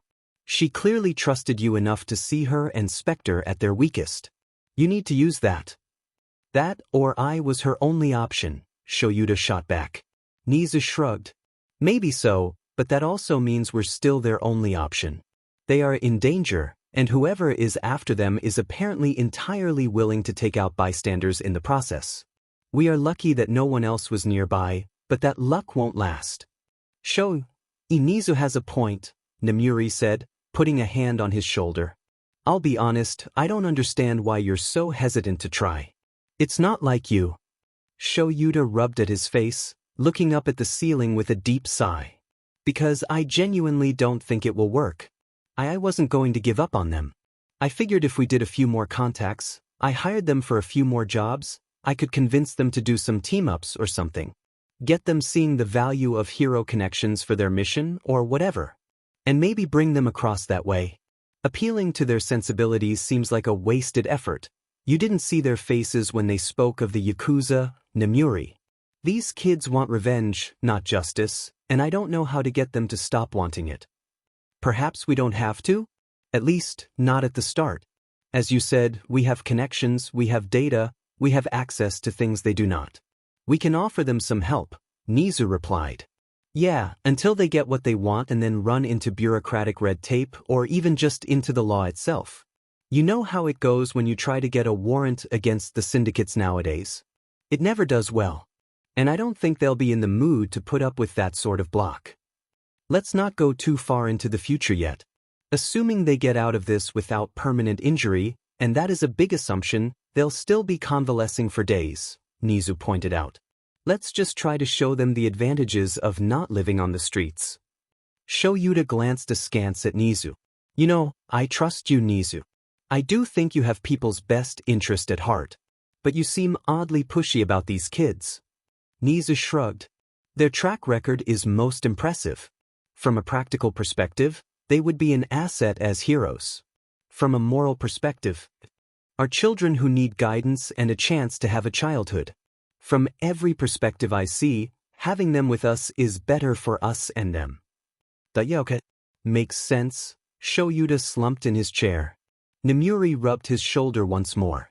I'm sure they'll be okay. Shuta's phone pinged, making him reach into his pocket to see a message from his husband. Hisashi's on his way with Eri. I don't think she should see all this. They just finished clothes shopping, right? Then I'll take her with Auntie Nem for a little bit of dress-up and modeling. Nemuri said, a wide smile on her face as she tried to cheer one of her best friends up. Shouta gave her a deadpan stare that turned to a wry half-smile. Sure. Thanks, Nem. Of course. He leaned back in his chair, closing his eyes and waiting. Emotional exhaustion had overtaken him, still hearing the echo of Zero's prayers in his ears, and silently he offered his own up that these two kids would be okay. Hey Sho, Hisashi said as he tiredly reached where Shouta was sitting slumped in the chair. Eri was in Hisashi's arms, looking around fearfully, as if she could sense the tension in the room. Nemuri stood up and approached them with a wide, soothing grin as she held her hands out to Eri. Hey Eri Bear, want to take those new dresses of yours and do some modeling with Auntie Nem? She asked, not coming too close, leaving room for Eri to decide what she wanted. Nemuri had met the girl a few days ago, and though it took some encouragement, she had pretty quickly softened up to her. Shouta attributed it to the fact Nemuri was, to the surprise of those who only knew of her as Midnight, incredibly good with kids. Also, Shouta was pretty sure Nemuri was the first woman Eri had a positive interaction with.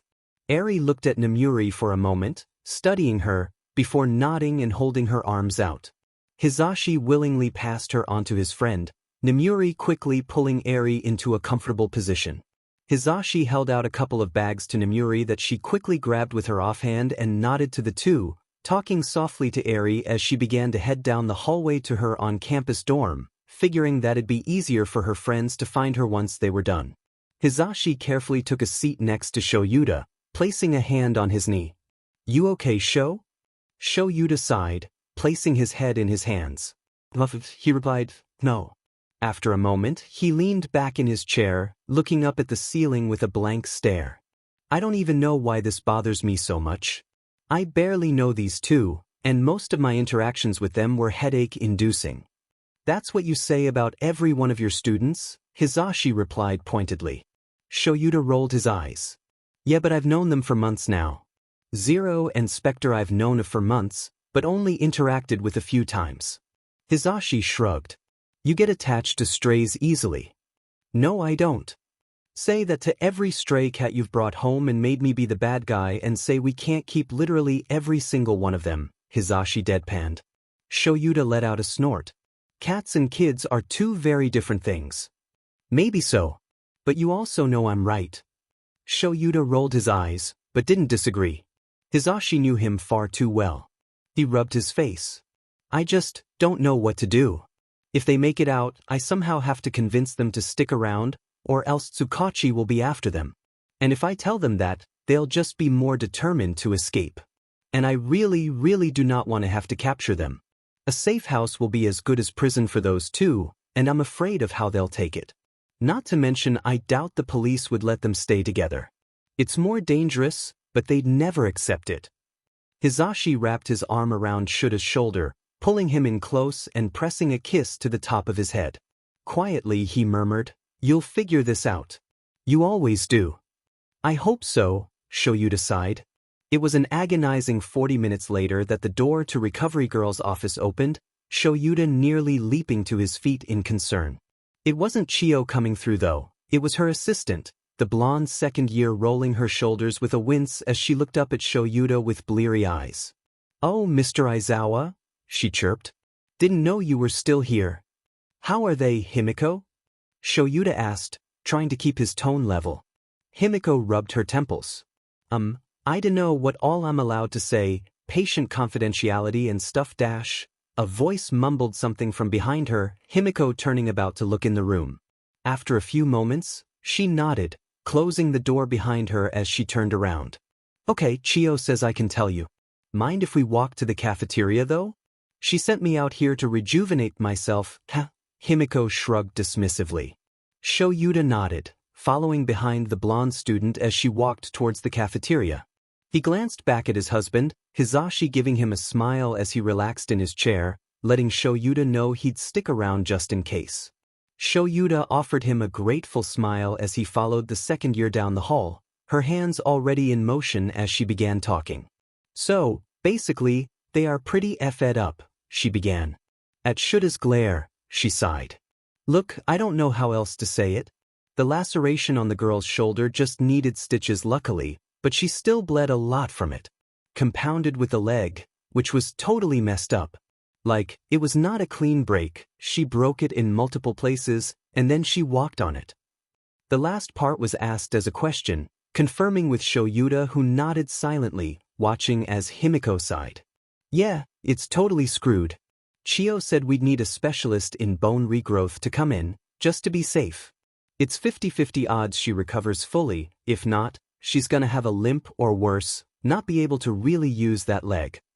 Shouta worked his jaw, already mentally trying to plot how to explain this in the worst-case scenario, but was distracted by Himiko continuing, now getting really into it. As for the boy?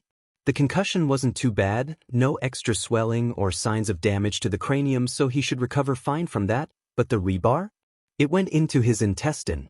The chance of infection is stupid high, and it could cripple or kill him if we don't get it under control. Chio already reached out for another specialist for him too. Quirks make dealing with these sorta things much easier than back in the day, but it's still always a risk.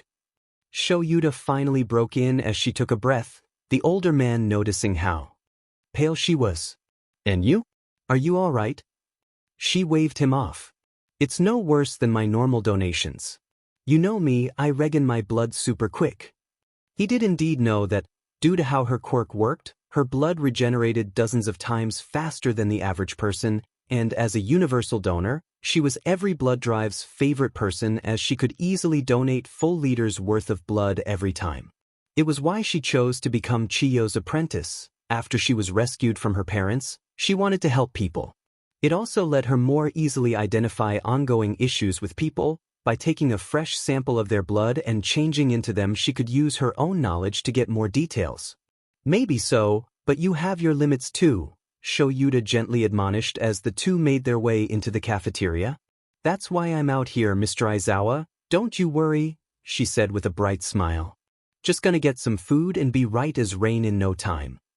He sighed fondly, ruffling her hair, the ponytailed teenager batting at his hands with a pout. She stepped up to the counter, lunch rush still in the kitchen even with it being as late as it was. Once again Shouta wondered when the man ever rested, and already was throwing something together for her, the blonde well known around UA as she was one of its wards, specifically under Chiyo's supervision. Lunch rush held up a hand to get Shouta's attention, silently asking the question from there. Shouta shook his head no. He doubted he could eat anything right now, the pit in his stomach just getting worse from Himiko's description. Lunch rush nodded, turning back to Himiko to say a few final words before handing her a tray, the blonde happily taking it and skipping over to a table. Shouta followed her, taking a seat next to her as she began digging into her soup. She slid a cup over to him, Shouta glancing at it before looking back up at Lunch Rush. Even behind the mask, he could see the smug grin, and sighed. No one made better coffee, so he took the mug and accepted the sip of perfectly brewed caffeine. They sat together in silence for a few minutes as Himiko continued to eat her soup. Her face turned pensive after a bit, setting her spoon down and looking up at Shouta. Hey, Mr. Aizawa? Yeah. Are those two students? Shouta paused. On one hand, he probably shouldn't say too much about them. On the other hand, she was treating them and already knew stuff about the kids he didn't know himself. Plus it wasn't like the grapevine wouldn't already be buzzing, considering the literal explosion blocks away. He chose to stick to basic information for now. No. They are the acquaintances of mine, of a sort. She hummed, stirring the remnants of her soup as she kept her eyes on the table. Do you, know if their parents treat them okay? Shouta blinked, looking down at her. Why are you asking? She continued to stir for a moment before speaking quietly. They are really hurt. Like badly. Lots of scars. The sort you don't get from roughhousing or childhood accidents. Shouta felt his shoulders tense up as he was reminded of Himiko's past. She never opened up about the details, but it was obvious she noticed something, and considering the scarring he'd already seen on them, he could only imagine what the student had seen today. He let out a deep breath. It wasn't from them. They are vigilantes. Himiko's head snapped up to look at Shouta with wide eyes. Wait, are they Zero and Spectre? How do you know those names? Shouta deadpanned. Himiko shrugged with a sheepish grin. I dunno, I like to read news articles and stuff and I see stuff on the web. Shouta sighed, facepalming. If they ask, you didn't hear it from me, he murmured. Himiko ignored him, looking forward in a bit of a daze. Oh, God, what happened to them to get them in that condition? They set off someone big, Shouta replied quietly, choosing not to go into any more details. Oh, is it related to the explosion? Himiko asked. How do you know about that? You've been in Chiyo's office the whole time? Shouta exclaimed, getting a bit tired of how much Himiko had put together. Himiko shrugged, pulling out her phone and pulling up the UA group chat program Nizu created as a secure platform. The management course students moderated the chats as part of their school duties, leaving it rather open to the students to police themselves. Nizu believed it encouraged them to act more like teenagers, not fearing the adults coming in and ruining things, although the management students were duty-bound to report anything truly unsavory. She pointed to a pinned chat, one of the UA gossip chats, and Shouta felt a headache coming on as he saw the swirl of discussion around the explosion, and then felt his entire being freeze. A pinned photo of him, Nemuri, and Ken rushing the two vigilantes on stretchers into the school, Spectre's green hair clearly visible. Can anyone see this channel? He asked quietly. Himiko seemed confused, but nodded. Yeah, it's one of the most active ones. We even have some kids from your class in there a lot, Ashido and Hagakure, I think. It was at that moment Shouta realized he'd left Hizashi alone. Ashido was a gossip queen and had seen what Spectre looked like, and Bakugo was at the dorms with her. He leapt to his feet. You need to get back. he muttered, giving Himiko a squeeze on the shoulder. You finish your meal, thanks for all the information, kiddo. Rest up. Without waiting for a reply, he quickly began to rush back to the nurse's office, and before he even got near it he could hear his husband's voice, that soothing tone he used when trying to calm a stray cat or Eri, and the pop of Bakugo's Quirk. Rounding the corner, he could see the two in a standoff, Bakugo staring past Hisashi towards the door, Hisashi smiling, standing between him and the door, his hands outstretched as if to try and beseech the blonde. At his arrival, both pairs of eyes snapped over to look at him, Hisashi looking relieved as Bakugo's went wide. The teenager nearly rushed him, bolting towards him and stopping barely a meter away, his hands shaking. Is Deku in there? He demanded, pointing at the door. Shouta took a deep breath. He's getting treated. You cannot go in there, Bakugo. What the f happened? Straight to the point. So very much like Bakugo, even if the blonde was currently a half-second away from blowing into that room, consequences be demanded. It's not entirely clear yet, but they appear to have been attacked, Shouta said quietly, slowly moving around. So he stood between Bakugo and the door. He watched as Bakugo parsed the information mentally, putting together whatever picture he'd seen, the news about the explosion, the fact Shouta had been the one to go get them, and he could see in the teenager's eyes the moment it hit him that this was what Spectre had been afraid of. As if a puppet with his strings cut, Bakugo collapsed into the nearest chair, head in hands as he tried to get control over his emotions. Shouta stepped over and took a knee by the chair, placing one hand on Bakugo's shoulder, making the blonde look up at him. They will survive, Bakugo. They'll make it out. Bakugo swallowed, looking down at his hands. That this is what Deku was scared of, isn't it? The people who bombed that FING warehouse, I mean. Shouta nodded. Yes. We still don't know who it was, but likely one of the groups the two were investigating did it. Or it's revenge from a prior attack, we're not sure. Bakugo cursed, clenching his fists. Fuckity F-. He continued to curse, making Shouta blink at him. Okay kid, I'm being lenient here but maybe back the cursing down a bit, Shouta said, offering a smile to take the sting out of his words. Bakugo let out an annoyed huff, leaning back in his chair and looking up at the ceiling. He took a deep breath and then, without warning, slapped himself, making Shouta rock back in surprise. After a moment, he shook his head and looked at Shouta with clearer eyes. What's the plan then? Straight to business. Shouta could practically see Bakugo shifting into hero mode right there and then, setting aside his personal feelings and getting to the point. His lips twitched, but he kept his expression flat, not wanting to show the kid how proud he was of how quickly he managed to get himself under control. Well, they'll need to recover for at least a few days. After that, well, I could use your help, actually. Bakugo blinked. My help? With what? Deku won't if he listen to me. You still know him better than I do. I need to know if there is anything we can leverage to convince him to stay here, where it's safe. The police want to throw them in protective custody, but myself and the principal both agree they would likely try to break out if they did that. So we're hoping to convince them to stay here, or at least, with one of the teachers, until this is all settled. Bakugo's shoulders slumped as he looked down contemplatively. Shouta could see the wheels turning in his head as he racked his brain for an idea. A whistling interrupted Shouta and Bakugo's talk, the two turning to look at the approaching Himiko, her jauntily skipping down the hallway. She waved at Bakugo, familiar with him from his numerous visits to Recovery Girl, and stopped at Hisashi, striking up a quick conversation with him. Shouta chose to set that aside and turn back to Bakugo, but he noticed the teenager was staring at Himiko with narrowed eyes. Round cheeks, she's the key, Bakugo murmured, making Shouta tilt his head in question. Bakugo shrugged. Deku will never do shit for himself. He won't. He won't think about himself. It was FING impossible when we were kids. I still remember before he even got his quirk, he jumped between a bunch of older kids beating on this other kid, and promptly got his butt handed to him until I showed up and chased the BS artist off. He was always like that. Leapt in headfirst with no regard for what happened to him. Ah, I see how you two were friends, Shouta deadpanned, making Bakugo glare at him.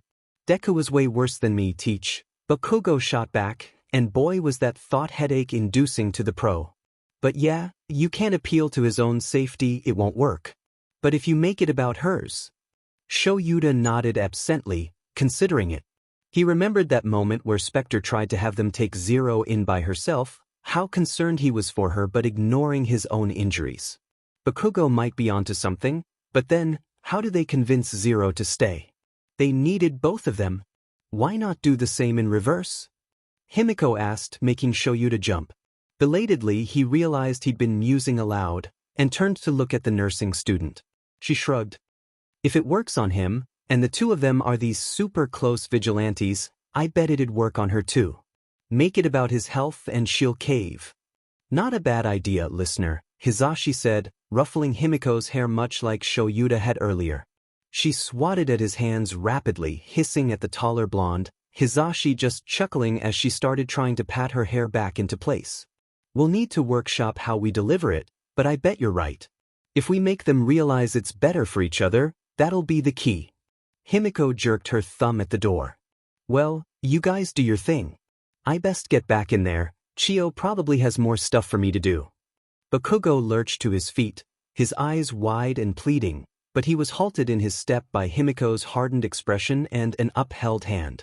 No. You can't go in there yet. I dunno how you know them, but you can't. Chio will let you know when they can have visitors, but they are not ready for them right now, I know that much. Just be patient. She's doing everything she can. Bakugo slumped back into his chair again, nodding slowly. Just, can you let her know I really want to see him? Himiko gave Bakugo a quick pat on the shoulder. I'll tell her. With that, she waved to the three men and walked to the door, slipping inside with a cut-off greeting to Recovery Girl, the door clicking shut behind her. That they'll be okay? Bakugo asked Shouta, his voice a whisper. Shouta shared an agonized glance with his husband, before turning back to Bakugo. Yeah. They will be. Ugh, my head, Ochako thought, trying to open her eyes but instantly slamming them shut from the painful glare that entered them. Where in the blazes was she? She brought one hand up to her head, or at least, she tried to, but the sudden surge of intense pain in her shoulder made her rethink her actions. What did she do? She tried to focus, to think back to what she last remembered, but every thought was like sand through her fingers, slipping away whenever she thought she had a firm grasp. She buckled down, focusing as hard as she could. It wasn't the first time she'd been knocked the F out and it probably wouldn't be the last time, so what? Deku. With a jolt, she sat up in bed, eyes flipping open. Immediately she felt her stomach roil and turn, feeling the bile shoving up her throat as nausea slammed into her with the force of a hammer to the abdomen. She clasped her arms around her waist, leaning sideways as she felt her last meal start to escape her. A pair of arms wound about her shoulders, gentle but insistent, as a bucket was placed before her. She couldn't really see, the light still burning her retinas, but it was enough to retch into the bucket, avoiding splattering her vomit all over the floor. A hand gently rubbed her back as she shook, her entire body aching as her head spun, but as soon as she felt she could speak, she shoved away from the arms. Deku, she gasped out, desperate to see him. She remembered his pale, lifeless body in her arms, blood gushing and streaming and her desperate prayers to every god in existence not to take him from her.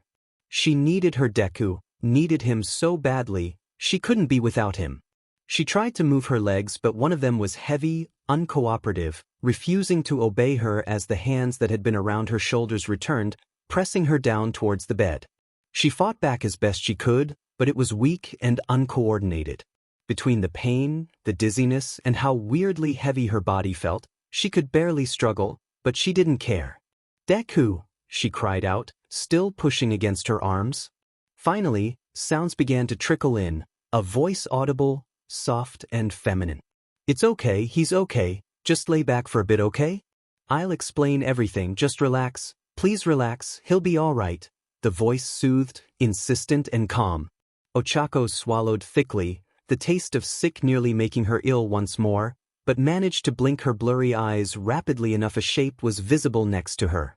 Wrapped in a white coat and with blonde hair pulled back in a ponytail, she saw a teenager, maybe a bit older than her, speaking to her. Behind the teenager, she could see a small, stunted shape examining a bed where green hair. She reached out one hand with a wordless cry, but it was snatched up by the teenager who kept speaking softly to her. The other shape, shorter, stockier, turned around and made its way closer, Ochako able to finally make out more details as her eyes adjusted, revealing the familiar shape of that UA nurse hero, recovery girl. It hit her. She'd called Eraserhead for help, unsure what else to do, the explosions having thrown them off their game. He must have come to get them. They were at UA, and recovery girl had a super healing quirk. Deku would be fine. Her shoulders relaxed, tension bleeding from her body as she lost all energy, the exhaustion stealing her strength.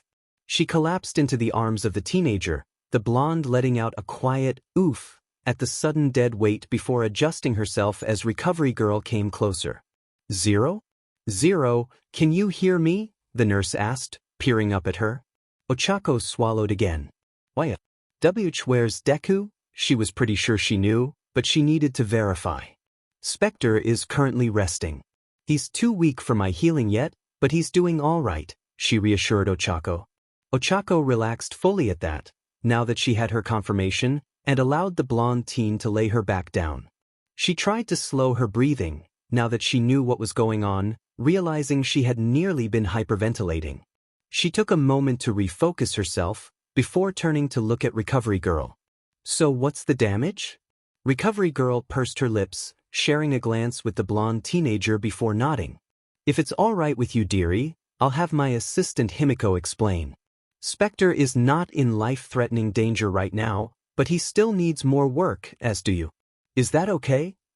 Ochako nodded, looking up at the girl now identified as Himiko, waiting for a response as Recovery Girl moved back over to Deku's bed. The blonde smiled down at her, helping fluff her pillow as she spoke softly. Well, I like to start with introductions for my patients, although Chio sort of stole it from me. That last part was delivered as a tease to the nurse, Recovery Girl merely waving her cane at Himiko as the blonde rolled her eyes affectionately. Anyways, I'm Himiko. Like Chio said, I'm her assistant, and while I'm not a nurse yet, I can probably answer any question you have about your condition. What about Deku's condition? Ochako asked. Himiko pursed her lips. Deku is Spectre, right? At Ochako's nod, Himiko sighed. I can tell you about him too, but we should start with you, okay? Ochako nodded again, deciding to let the other teens speak her piece. Well, let's start with the worst news, I guess. Your leg was pretty badly broken. Luckily, we'll be having a specialist come in to help with the bone regrowth. Ochako blinked rapidly, looking down towards her leg. She pulled the blanket off herself, revealing the cast-bound right leg, wrapped up tightly. Idly, she realized this had to be why her leg felt so heavy, but oddly it didn't hurt that much. Then again, the weird haze in her mind meant painkillers, she was pretty sure, which would explain why it didn't hurt. And it made her really sleepy, now that she thought about it. She was pretty sure she should be more panicked by the leg. It meant she couldn't escape easily, but the pleasant buzz of the painkillers was slowly relaxing her, along with the knowledge Deku was okay. You had a really bad cut on your shoulder, but we've taken care of that. So it's mostly the leg you'll need to deal with for now, Himiko continued, not noticing Ochako's internal monologue and slow drift off. As for Spectre, he has a concussion but luckily no permanent damage we can see. The damage to his abdomen is more of a problem, but we're having someone come in to help with that as well. Ochako nodded sleepily, her eyes drooping. So Deku gonna be okay? She asked, her voice a murmur. Himiko turned back and smiled at the sleepy Ochako. We're doing our best, I promise. Okay. Just let me know if Deku goes, 'cause if Deku goes I gotta go, I promised. She muttered, her eyes closing as she lost her battle with consciousness, missing the sudden wide eyes and paling face of Himiko as she spoke. Himiko, as soon as she was sure Zero was asleep once more and comfortable, strode over to Chio's office, taking a quick check on Spectre's vitals before stepping into the room. Chio was at her desk, quickly taking down some notes, and glanced up at Himiko as the blonde entered the room, closing the door behind her. Yes, Himiko? Chio asked. Chio, I think I heard something bad, Himiko managed to sputter out, not really sure how to explain the thought that went through her. Chio sighed, setting her pen down and clasping her hands on her desk. Is it in reference to the last thing Miss Uraraka said? Himiko gulped, nodding. Am I reading too much into it? It sounded like a suicide pact? Chio said bluntly, making Himiko flinch. After a moment, she nodded sheepishly. Chio sighed once more, gesturing to the chair in her office for Himiko to take. Himiko quickly sat down, used to having difficult conversations with Chio like this, her perched on the chair as Chio calmly explained things to her. The medical field was not one without its difficult-to-manage topics, after all. I cannot say for certain, Himiko, but it's likely that is what she meant. Himiko stared, eyes wide, before slumping in her chair. What do we do about it? We can't do anything about it right now, except make sure it never becomes something she must consider, Chio responded bluntly. But Himiko, I do not know the full details of their story, but I know enough from what Nizu told me. I can't tell you much of it, but suffice it to say the only people either one of them could rely on for years was the other. Based on how obsessively protective she is of him, and the fact he's likely the same in return, they have a very close, rather unhealthy bond. While it is unfortunate, it's also the best they could do. People in extreme situations consider extreme solutions, Chio explained softly. But that's effed up. Himiko protested. Chio offered her a sad smile. It is, I agree. But we can't just wave a magic wand and fix it. We can only do our best, and for now, that is making sure the two of them are in the best condition they can be. But don't worry, I know it hurts to see others hurting, but Nizu and Shouta are already working towards a solution. Just be patient. Himiko sat there, struggling with her own worries. She never handled it well when signs of abuse or hurt were seen in other teenagers, always a struggle for her not to just fly off the handle and go figure out how to solve it herself. Yet Chio always was there, preaching patience and understanding to her, and she couldn't disobey the woman who had basically become her grandmother. Her shoulders slumped. We can't do anything, she whispered, looking down at the desk. We can heal them, make sure they are healthy, and help show them that they don't need to flee as soon as possible. We want them to want to stick around, just like we had to do with you. You remember how untrusting you were, right? They'll be in a similar place. But it worked out for you, didn't it? Chio asked. Himiko nodded. She didn't like to think back to before UA, but she wasn't wrong. It took a long time for Himiko to trust, and even longer for her not to feel like what she'd gotten wouldn't be taken away without warning. Even now she had those worries, those fears, and sometimes had nightmares creeping into her sleep to steal her rest from her, and she could only imagine how these two would be, which meant it was her job, as a student, as someone training to save lives, as a human being, to do whatever she could to help them. Chio was right. She had to be patient and understanding, just like her mentor was. Looking up, she nodded at Chio, clenching her fists in determination. We'll help them then. Chio reached across the table and gently patted her hand with a soft smile on her face. That's my girl. Katsuki stomped down the path towards the dorms, hands in his pockets to hide the shaking. Sensei had kicked him out, telling him to go back to the dorms and rest up. Fine, he didn't say it so coldly, but he was insistent Katsuki go back and go to bed, and damn it. That was Deku in there. Hurt bad enough his teacher was panicked. How bad was it that both Deku and his girlfriend were laid up in the nurse's office and they called in that second year to back recovery girl up? He couldn't sit still. His hands kept shaking, pops in his clenched fist as he tried to keep control over his blasted quirk, the stupid thing acting up again. God, he hated that. Ever since he saw Auntie Inko like that, when he'd gone over to see why Deku wasn't in school that day, He couldn't keep proper control over his quirk when he got too heated, and it was the biggest FU to his attempts to be a hero possible. Heroes didn't lose control of themselves.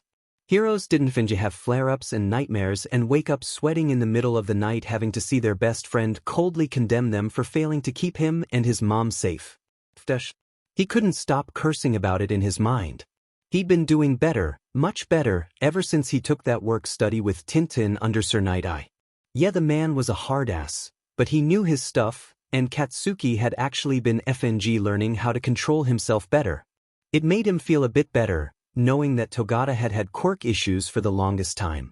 Ever since he and the rest of the class got bodied by the senior, he'd wondered how he could ever reach that level, and yet to find out he'd only gotten there after intense training with Nighteye? Yeah, Katsuki was all on board with that idea. But now Deku was back. Or well, some half-butted version of Deku. Katsuki wasn't stupid. This Deku wasn't the bright-eyed hero nerd he'd made plans to open an agency with in the future. This Deku wasn't the boy who helped him design his costume and his grenadier bracers he relied on so heavily. This Deku was cold. Even when he was being nice, he was cold. Collected. Quiet. Not words he'd ever associate with Deku in the past. But beneath that placid exterior? Rage. He knew anger when he saw it. In Deku's eyes, in the eyes of his girlfriend, it was practically a wildfire that consumed them both.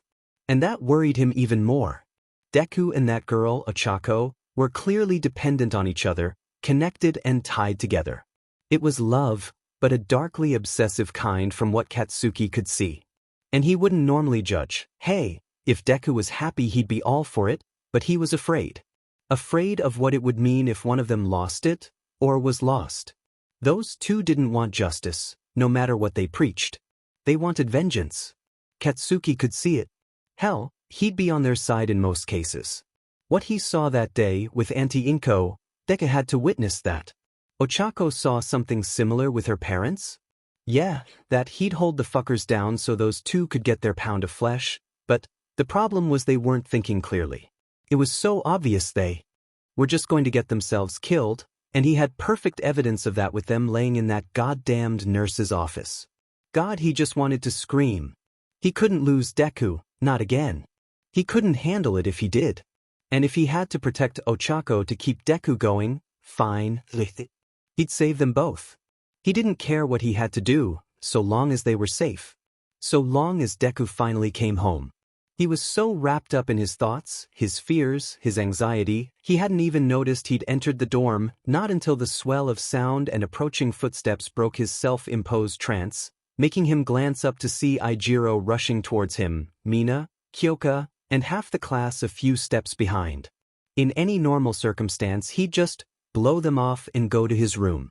He was so tired, so afraid, so angry. He didn't know what to do. So when Eijiro asked him, worried, looking like a forlorn puppy, if he was okay, he found himself answering honestly for the first time in weeks. No. I'm not okay. Nothing is okay, he whispered, all energy draining from him as his shoulders slumped. The adrenaline that had been pumping through his veins rescinded itself, a sudden chill wafting over him as he felt a wave of weakness take hold. He stumbled, finding himself caught by Eijiro's strong arm, the red-haired teenager quickly pulling him over to the couch where everyone else had scattered away from. He collapsed into it, Eijiro at his side, as Mina took the seat on his other side, caging him in. So was it them? Mina asked quietly, worry evident in her voice that she was crossing some line. Eijiro gave her a warning glare, but Katsuki just sighed. They were in the warehouse that blew up. I dunno how badly they are effed up. I just know the old lady called in Fangs from second year to help, he said, looking down at the floor. If they are with Recovery Girl, I'm certain they'll be fine. Momo tried to reassure him, but he shook his head in response. If they were fine, Sensei would have told me so. He tried to say they'd be fine and shit, but I know when someone's lying. There's something wrong. Dunno what, but something. Sitting there worrying about it won't fix the issue. Nothing you can do but wait it out, Hitoshi said. You think I don't effing know that, eye bags? Katsuki tried to snarl, but he was just too exhausted to do more than muster up a half-hearted glare. I know you know that. That's why I'm saying it. Because part of you is ignoring that, and I'm gonna talk to the other part of you that never gives up on anything. Hitoshi shot back, arms crossed over his chest. Hito, maybe back it down a bit? Denki asked quietly, one hand on Hitoshi's shoulder. Nah. He's effing right. I just have to wait, Katsuki muttered. But if I just... None of us can truly understand how you feel right now, but from everything my brother told me, Zero and Spectre are strong, talented individuals who always make it out of every altercation. Have faith they can continue to do so, Tenya offered. I want to, but Deku isn't. He's not the same person. It's like a stranger wearing my friend's face and I can see some of him in there. I saw it. But it's all buried beneath someone else. And I don't know who this other person is, to have any faith in them or not, Katsuki tried to explain, gesturing helplessly. Aijiro put an arm over his shoulder, the pressure and warmth helping ground him. Come on, Kats, Hitoshi's right. You don't give up on anything. So don't give up on your friend. He'll heal up, and you'll go see him, and this time you'll figure out how to make him stick around, I'm sure of it. But how'd you know I tried? Katsuki asked, looking over at Aijiro. I mean, seemed obvious to everyone, Hanta shrugged. You chase after him out the window, have some sort of talk, come back in a weird mood, vanish for the evening, and when you came back you were grouchier than normal while he's vanished. Then you spent the last week being a shut-in JRK. Obviously something went wrong. Not hard to piece it together that he left and you didn't want him to. Katsuki blinked, a bit shocked that his classmates had paid enough attention to figure that out. Then again, they were nosy, gossipy JRKs and he found it rather comforting to know they cared enough to be nosy. He felt some tension leave his shoulders, leaning forward on the couch, planting his arms on his knees and pressing the heels of his hands into his eyes. Did he tell you what happened? Aijiro asked quietly. Katsuki knew that Aijiro really meant.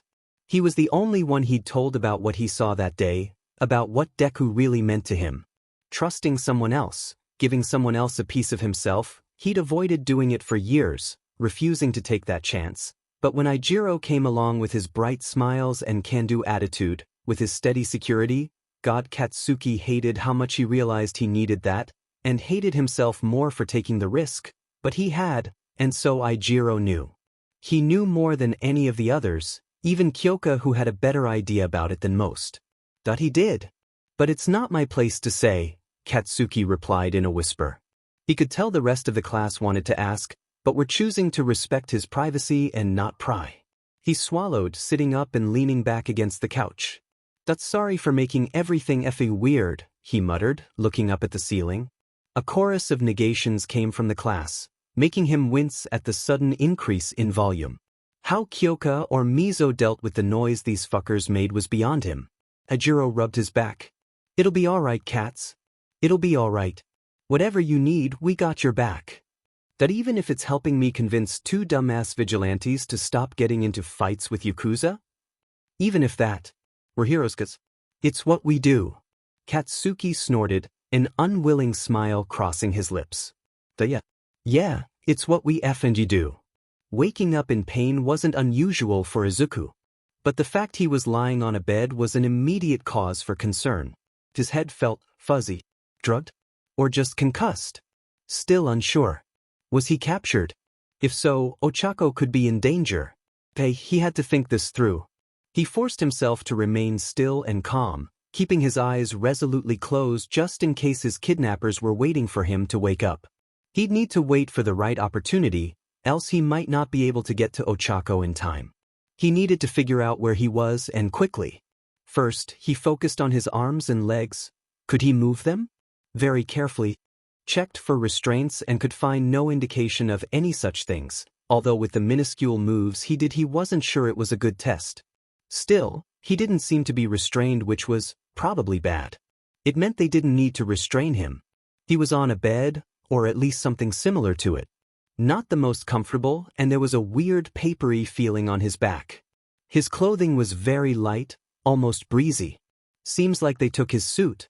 Though his eyes were closed, he could see the glare of lights through his eyelids.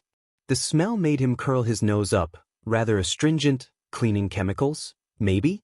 He tried moving slightly, just to get a better feel, but holy shit, that hurt. His abdomen felt like someone shoved a FNG knife in him. He had to bite his lip with every ounce of willpower to not make a noise or JRK, but it was a close one. Good thing he kept quiet too. He could hear sounds. A voice? No, two voices talking quietly, but too far away for him to decipher them. But one of them sounded familiar. Damn it, if only he could remember what happened. Ochako and he had been out on another patrol, A quiet one where they only had to capture one stupid mugger, and then had been on the way home when it was all dark after that. He couldn't remember anything. Were they captured then? Wait, the voices were getting louder, they were coming closer. Izuku had to quickly school himself into even breathing, acting like he was still asleep. You may as well quit pretending, Spectre. Trust me, plenty of equipment in here can tell when you wake up, one of the two voices said, one that was very familiar. Annoyed, he blinked open his eyes, reaching up to rub at them with one arm which he now noticed had an 4 stuck in it. If his kidnappers were trying to drag him, they must have already done so. You're not kidnapped, you reckless child, your girlfriend called for help, the voice admonished, making him realize he'd been muttering again. Wait, that voice. Our recovery girl? He managed to croak out, his throat feeling like sandpaper. That'd be me, she confirmed, now visible as a blur as she looked down at his prone body. What happened? He asked, unsure how he got here. What's the last thing you remember? Izuku paused for a moment to think. We were coming back from patrol and that's it. Where's Ochako? Is she okay? Where Dash? She's fine, Spectre, she's just resting over there, Recovery Girl replied, pointing to Izuku's left. He twisted as best he could, his entire body aching, to see the gently slumbering visage of his Ochako, her hair frizzy and her leg in a cast? What the hell happened? He blinked as he noticed the other presence in the room, a short teenage girl with blonde hair pulled back in a ponytail, dressed in a white lab coat like Recovery Girl was, bent over Ochako and examining her. At his curious gaze, she offered him a quick, hesitant smile, but continued what she was doing as Recovery Girl tapped him on the shoulder to get his attention. That's my assistant, Himiko. She's been helping me with you two troublemakers, the nurse said in a wry tone. She shook her head and sighed. Truth be told, I don't know the full story myself. It appears you and Zero were attacked. The warehouse you two were headed to blew up, the girl, Himiko, interjected, making Izuku's eyes go wide. He had no time to process really, as Recovery Girl shot a warning look at Himiko before continuing. Yes, as she said, it appears you were knocked unconscious by the blast, and Zero carried you to a safe place where she called for Eraser. He brought you two back here. Oh, Izuku whispered. Their warehouse, their home? It was gone? Another home lost, taken from him. And Ochako saved him. Well, of course she did, she was perfect and amazing, but how could he be so pathetic he couldn't help her? No, he needed to figure out what was wrong with her and then himself, and then they could get back to their mission, no time to think or process.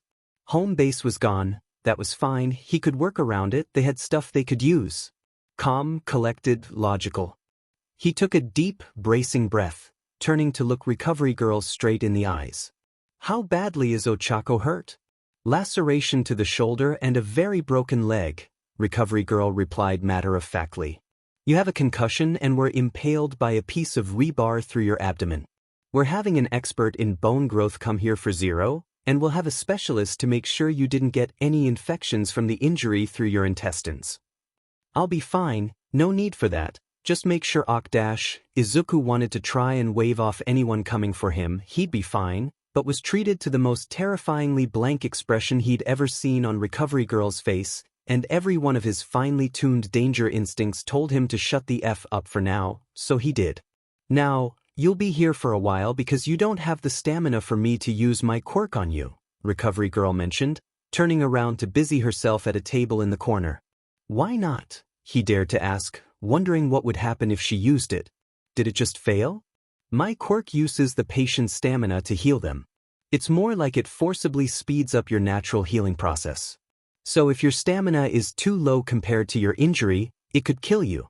I didn't spend all this time stabilizing you or your girlfriend to kill you just because you're impatient, she replied in a deadpan tone. But then how long are we here for? Izuku asked, narrowing his eyes. However long it takes. And if I wanted to leave now? I won't stop you. Problem is you have bigger issues than me, she replied. What's that supposed to mean? Recovery Girl shrugged. You'll have to talk to Aizawa about that. He can explain it better. Izuku perked up, glancing about. Eraser's here?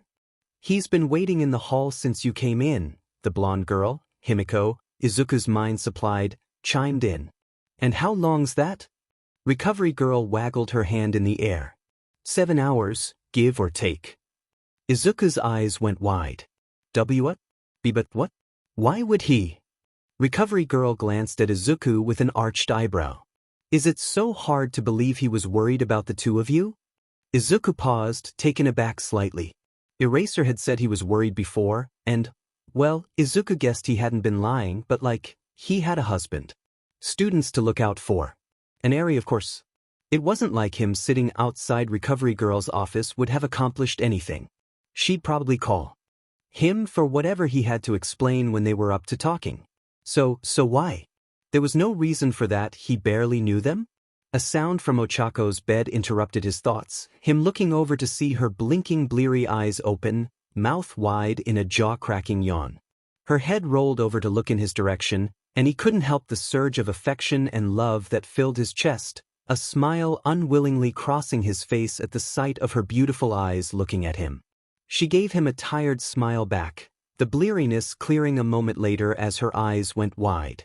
Deku, are you okay? She asked, scrabbling at her cot to try and sit upright. Himiko looked up to the ceiling, her expression so incredibly done that Izuku was expecting her to just blow up before she gently tried to get Ochako to stay laying back. I'm okay, Machi, I'm okay. He tried to reassure her, making his own aborted attempt to sit up, but the sudden surge of pain in his abdomen made him think twice. Recovery girl sighed. Could you two stop trying to make your injuries worse?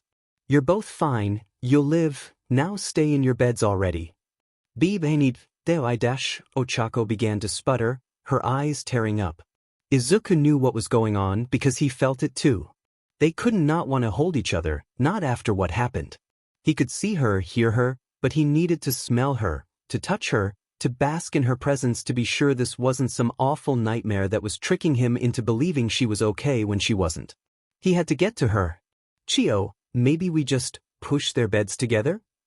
Himiko offered quietly, looking at the two still struggling to reach one another. Heavens save me from teenagers, Recovery Girl groaned, the word, teenagers, sounding like a curse, tapping her cane on the floor. Fine. We'll move you together, but you both swear to me you stay in your own beds and stop trying to get out of them until I tell you it's okay. Ochako nodded frantically, Izuku quickly promising, because if this got them in arm's reach they'd do whatever it took. Himiko took a quick glance at the duo and nodded, flicking off the brake from Ochako's bed and wheeling it closer to his, pulling her four along with it. As soon as they were close enough, Izuku's hand snatched up Ochako's, the two entangling their fingers together and squeezing tight. A knot in Izuku's chest he hadn't realized was there loosened at the familiar feel of her finger pads, her pinky finger elevated just enough to avoid activating her quirk. Ochako was there with him. She was okay. She'd be okay. Whatever happened, they could make it through this. The door to the nurse's office opened, Chio exiting and giving Shouta a glimpse of Himiko's blonde ponytail in the back, speaking to what he assumed was one of the vigilantes, before Chio closed the door behind her. He quickly stood up and made his way over to her, trying not to loom over his colleague as she let out a deep sigh. Well, Shouta, you certainly picked a lively bunch to decide to try and rescue, Chio deadpanned. He offered a shrug with a grimace. Sorry if they are causing you a lot of headaches. Everyone in this school does. They are just a special brand of headache, she sighed. Either way, the important thing is both are conscious. The specialists won't be here for another hour, so now's your best chance to try and talk to them. Shouda's shoulders slumped. Right. He straightened them up, standing up to his full height and placed a flat expression on his face. With a nod to Chio, he opened the door and stepped inside, seeing the pale, far too pale faces of Zero and Spectre laying on some of Chio's cots. The two cots shoved up against each other allowed the two vigilantes to hold their hands. On one hand, that was adorable, on the other hand, the fact they browbeat Chio into this told him how much they must have fussed. You need the room? Himiko asked as he entered, glancing up from where she was fiddling with one of the computers in the corner. Before he could respond, she offered a jaunty wave to him and the two in the bed, before exiting, leaving the 2 vigilantes and 1 underground hero alone. He took a breath to prepare himself, but he was cut off by Spectre clearing his throat, drawing his attention to the green-haired teenager before him. "Eraser, Machi told me what you did for us." Thanks," Spectre muttered, the pink on his cheeks from embarrassment incredibly highlighted by how pale his face was. He was a bit taken aback by the gratefulness in the teenager's voice, but then he saw the look the boy gave Zero and the teary-eyed look she was giving him. Apparently them being in the nurse's office hadn't quite erased the fear Zero had felt, even with Spectre clearly awake. Well, the plan was to use that after all? He nodded. "You're welcome." Deciding to move on to avoid embarrassing the teenager any further, he continued on. "We still haven't determined who attacked you. They didn't leave any clues. But they used military-grade weaponry to bomb that warehouse. Meaning they got it off the black market. You set off someone big." "Why yeah," Spectre muttered. He shook his head. "It's fine. We'll figure it out and stop them before they dash." "Stop," Shouta commanded, holding up a hand. "The police want to take you 2 into protective custody, and dash." "Hell if you know." Zero snarled, her eyes narrowed to slits as she tried to sit up and nearly collapsed from the pain, wincing as she fell back onto her bed. Shouta sighed. "Can I finish what I have to say first before you go off?" "We're not going into custody, Eraser," Spectre replied in a low, dangerous voice. "We know what that means. They'd separate us and shove us into the foster system or something like that once it was over." "No. And what if I said you had no choice in the matter?" Shouta asked quietly.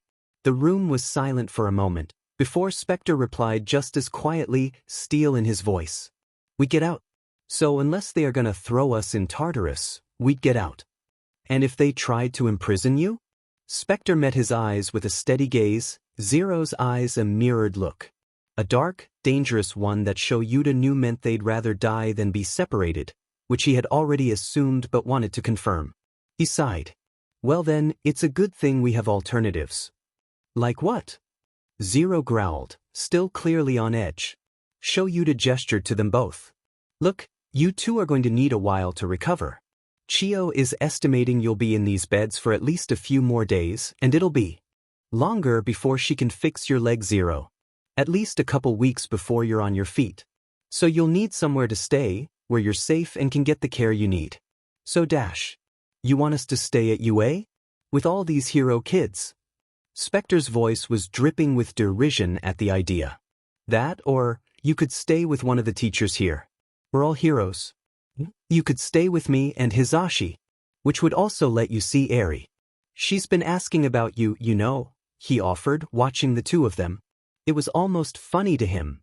The helmets their vigilante costumes had made them nearly impossible to read, but without them it was clear they had never figured out their own tells. He could practically see the wheels turning in both of their heads, could practically hear their thoughts with how their faces twisted.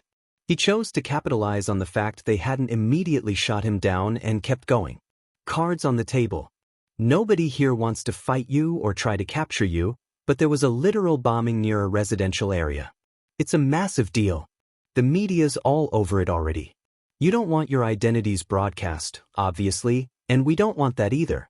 Add on to the fact you both need to recover and you're both in danger right now, and yes, I know," he cut them off before they could protest, "I know you can take care of yourselves.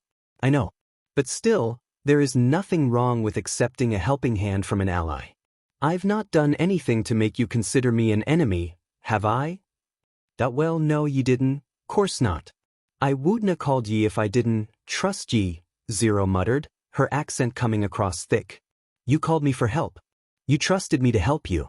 So why don't you trust me to keep helping you?" he said quietly. "Eraser, it's not about that," Spectre murmured, looking away from him. "Then what is it?" he asked, digging at their reasoning. "Look, we got ourselves into this. We don't want to drag you into it too. We don't want to drag anyone else into it. They blew up our warehouse, Eraser. That means if we stay around you it puts you in danger too. That's why I can't stay with Kaken either," Spectre replied, his voice steadily losing composure as he went, fist clenched at his side. "And it's better if it's only the 2 of you in danger?" Shouta asked, tilting his head to the side. Of course it is. Zero shot back. So you want him in danger? Shouta replied, arching his eyebrow at Zero and watching her jaw drop. He didn't give her a chance to reply, turning instead to Spectre and gesturing at Zero. And you like seeing her in danger? Well, no, of course not. The two vigilantes shot back in unison, their voices cutting into one another as they both tried to sit up and hurt themselves again. Idly, Shouta was pretty sure Chio would be reading them the riot act shortly, but dismissed that for now. He watched as both teenagers gave the other a calculating look, and there, right before either teen could start making the case the other one should stay with Shouta, he jumped in. No one knows you came here.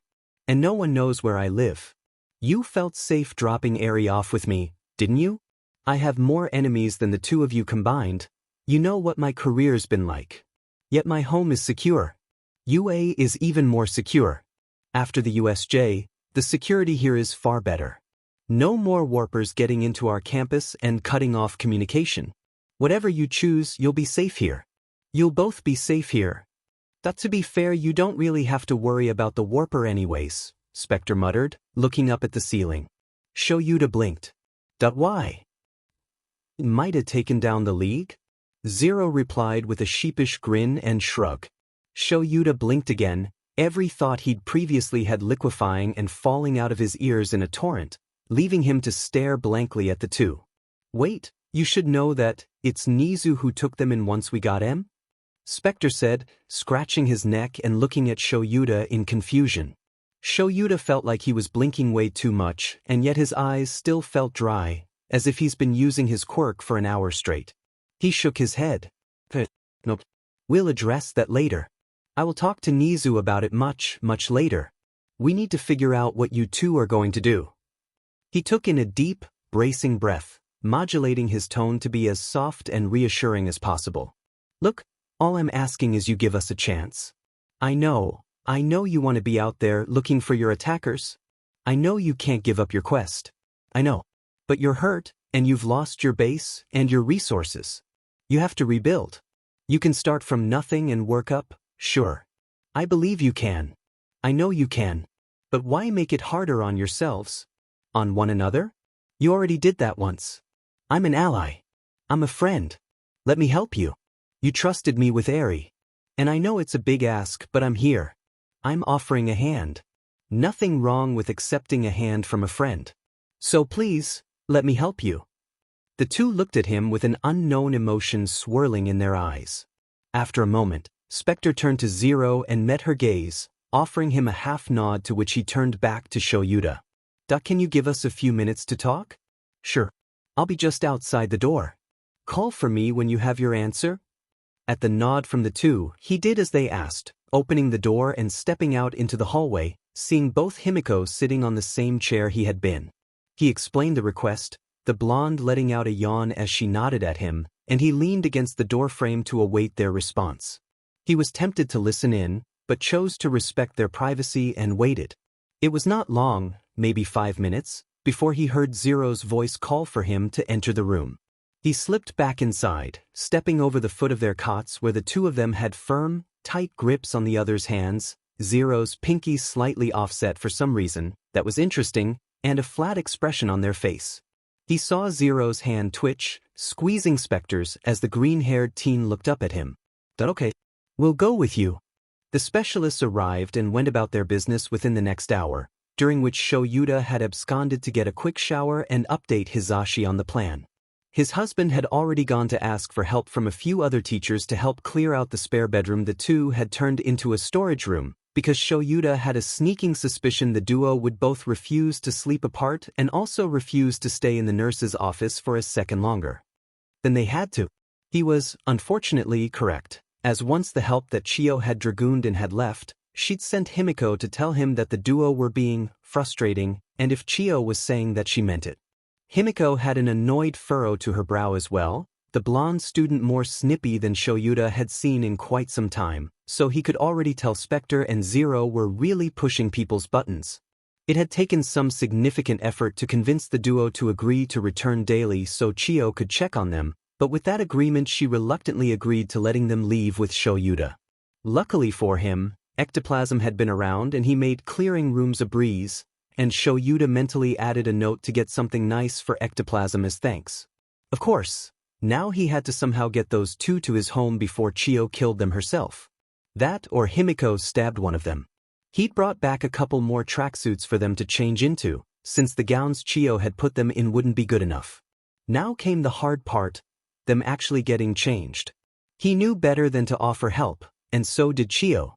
Himiko still tried but was rebuffed, albeit this time they were at least tactful, for once, about it.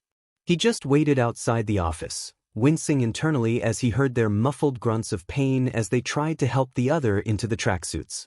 Still, he kept his face perfectly blank when they exited the office, not wanting to let them see his concern.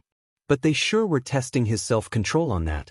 Spectre was pale, incredibly so, with bloodshot eyes and was barely shuffling along. Zero wasn't much better, her face flushed as she bit her lip. He could also see some minor disagreement between them. She had crutches and was using one, trying to hold Spectre's hand in her other, but the boy kept trying to make her lean on him like an idiot considering his abdominal wound, but she kept refusing, supporting herself purely with her crutch. Also pretty stupid to only use the one, but she clearly wanted to keep a hold of Spectre. He tried to make it less obvious he was walking slowly as he escorted them to the employee parking lot, but they noticed. He imagined if it wasn't too painful, they'd try to speed up to force him to keep pace, but as it was, the moment either of them tried it was obvious how poorly it would go, not to mention they were too busy checking in on one another to push that much. Shouta made sure to take note of this. The biggest weakness they had to the prickly layers of barbs and silent pushback was clearly one another. Once they were in his car, both teenagers in the back seat, he began the drive home. He didn't live far away, but there was still enough time to try talking to them about a couple of things. Spectre, mind if I ask a question? Sure. And, you can just call me Izuku, the teenager murmured, the dark bags under his eyes starkly visible in the rearview mirror as he leaned heavily against Zero. Shouta nodded. Alright, you two can call me Shouta then. Zero, do you have a preference? Ochako, she replied, any further reply cut off by a yawn. He could sympathize with them. Forced unconsciousness from injury and Ornemuri's quirk was very different from actual rest, and when you added Chio's power atop of it, he imagined both of them were wrung out, mentally and emotionally as well as physically. Would you be all right if Bakugo visited you tomorrow? Shouta watched as No. Izuku's eyes went wide with confusion at first, as if he didn't recognize the name, before his expression shifted slightly, the dazed confusion sharpening into a more contemplative look. Why? Shouta shrugged, turning left. He was very worried about you. Had to spend a good amount of time convincing him to return to the dorms, and he's going to want to see you once he knows you're on your feet. He didn't react to what little he could see in the rearview mirror, but watching Izuku's expression was fascinating. It was like his exhaustion couldn't quite let him keep his emotional walls up, because he looked both terrified and happy in equal measures. Shouta imagined he actually felt some modicum of joy that his best friend cared so much, while also hating the idea simultaneously. There were a few moments of that silent communication between the duo. Shouta's sharp eyes finally caught onto the trick this time, the way they would tap on the back of the other's hand to fill in the gaps.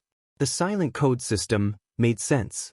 Lots of underground heroes had similar tricks they'd use during missions, especially ones where they were teaming with other heroes.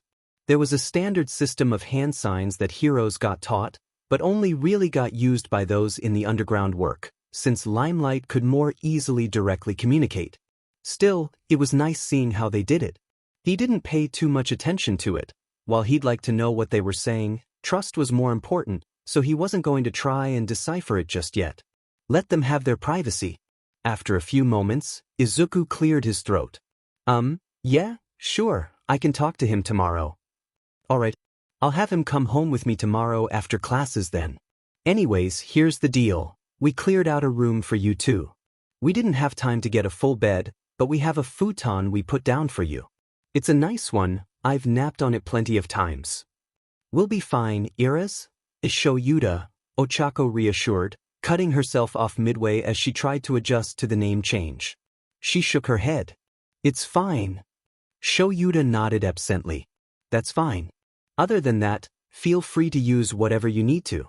Fridge is stocked up, and I can trust you two not to burn the place down, since Chio would like the two of you to just stay put for a couple days to recover before she tries her quirk again. Now, I have another question. Would you two be alright watching Eri tomorrow as well? Izuku narrowed his eyes in the mirror, but not in an aggressive way, more like he was thinking. Why us? Truth be told, we've been running ourselves ragged to keep her safe. She doesn't feel secure with strangers, so the staff has been taking turns watching her while the rest of us teach our classes. But we'd like to let her also have some time to just relax at home rather than dragging her back and forth. If you two can keep an eye on her while you rest a bit, we take care of both issues. Shouta spoke candidly, preferring to be as blunt and upfront as possible, something he figured they'd be on board with. Another moment of the two of them doing their silent communication before Ochako nodded. Yeah, we can do that. What if her quirk turns on though? Just back away from her and call me. I'll leave one of my phones behind. She has a quirk suppressing bracelet which she can put on to temporarily cut it off, at her request, but she'd yet to need it since the first night. Besides that, I trust you two can handle yourselves. Shouta didn't let it change his expression when he saw the duo preen slightly at his confidence in them, but he enjoyed it nonetheless. He imagined it had been years since someone other than the other had encouraged them, and he could see them absorbing the attention like a flower in spring reaching for the sunlight. The car ride was silent for a few moments, before it was broken by Izuku. How'd you get to us anyways? Machi doesn't remember. Shush, she replied hotly, whacking him on the arm as he giggled at her reaction, the sound making Shouta have to fight back a tiny grin. He cleared his throat, interrupting their little play fight. We were pretty lucky that Yagi had done a guest lecture today, so his car was available. As he saw the confused look in both of their eyes, he clarified. All Might, his car is a specialized one that dash. Wait, we got picked up in Hercules? Izuku interrupted, eyes wide as he suddenly leaned forward in the seat. Shouta watched as Ochako rolled her eyes with an indulgent smile on her face at the sudden excitement that came over Izuku. Shouta pursed his lips, deciding to follow along to see where this went, even if he had a good idea from Izuku's reaction. Yeah. It's flight capable, so he let us borrow it. Midnight and Cementos came along to help me move you to you. We got picked up in All Might's car. Izuku hissed, practically vibrating in his seat and looking far, far younger than he normally did. Unbidden, Shouta remembered some of the crime scene photos of the teenager's house, and the numerous All Might decorations around the living room in said photo, even if most of them were destroyed. This was an angle he could pursue.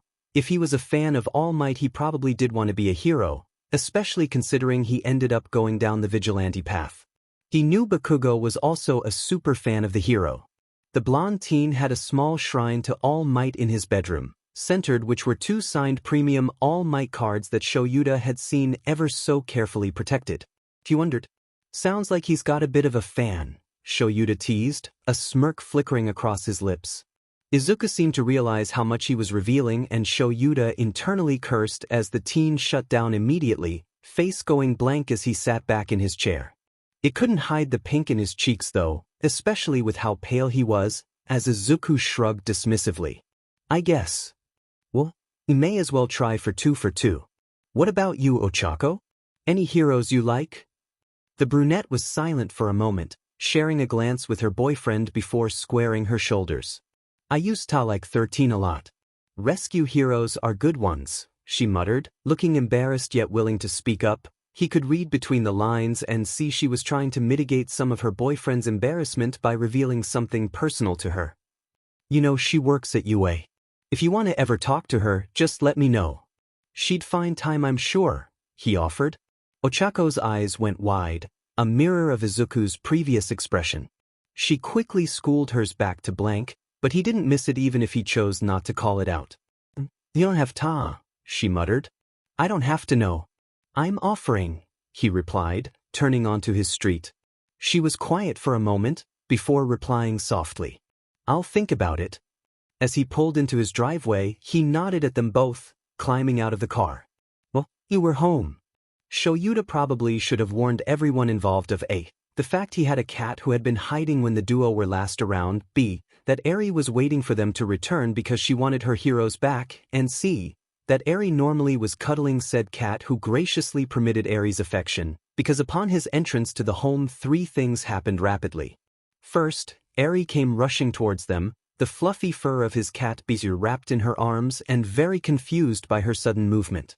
Second, that his husband, bless his heart, called out a very loud greeting and accidentally activated his quirk for a brief second which made everyone duck instinctively, and third, that meant Ochako had accidentally touched Eri and Biaherdi with all 5 fingers. Eri started floating up, wide-eyed, still holding onto the cat who was now very confused, and reminded Shouta that he was very glad nothing really made BSRD panic. Ochako stumbled backwards into Izuku's arms, the other teenager letting out a hiss of pain as she hit him in the abdomen, making him pitch backwards and right on top of Shouta, the trio falling to the floor in a painful tangle as Eri slowly cartwheeled through the air with wide, guileless eyes. Hisashi came rushing into the room, taking stock of the situation, and all Shouta could do was sigh. For all the fact both teenagers were more than a head shorter than him, they were still solidly built teenagers, and with them struggling to get off him, he kept getting elbowed and kicked. His husband, both a blessing and a curse, took charge. With one hand he pulled Eri down to the ground, reaching the other down to help Izuku up first, making sure he was stable before he pulled Ochako up since she had the broken leg.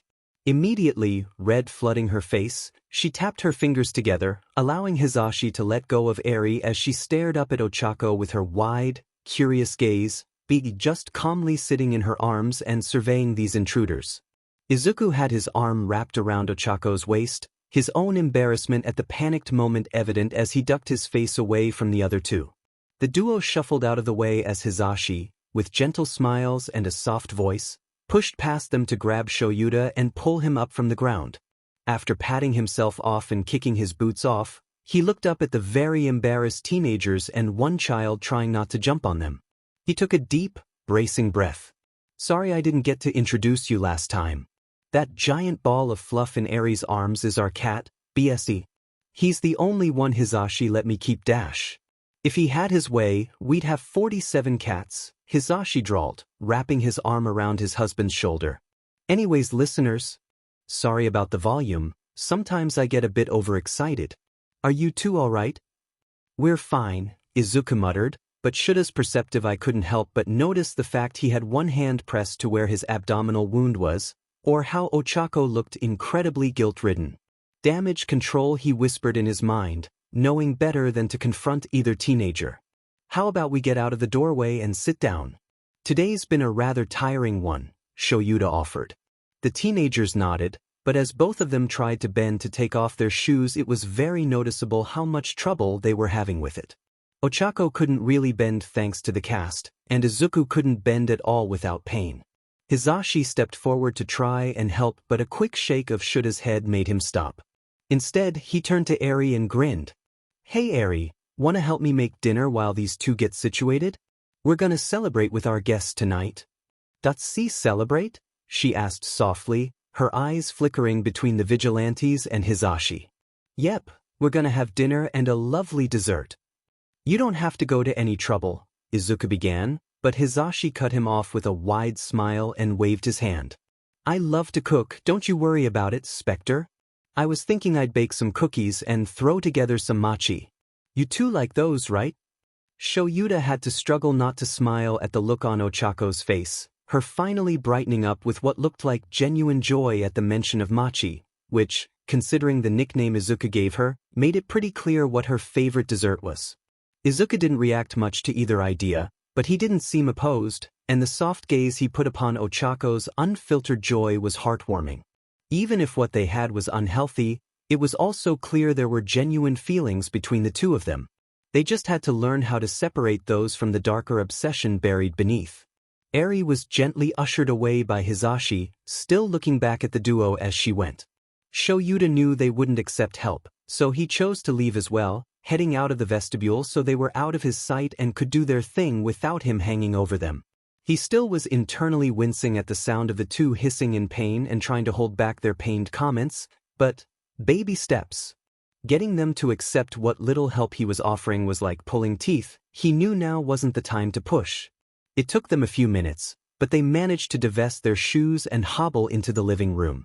Shouta had wandered into the kitchen to help set the table, but he kept an eye as Izuku and Ochako managed to make it to the couch and very gingerly take a seat, after arguing over who would sit down first.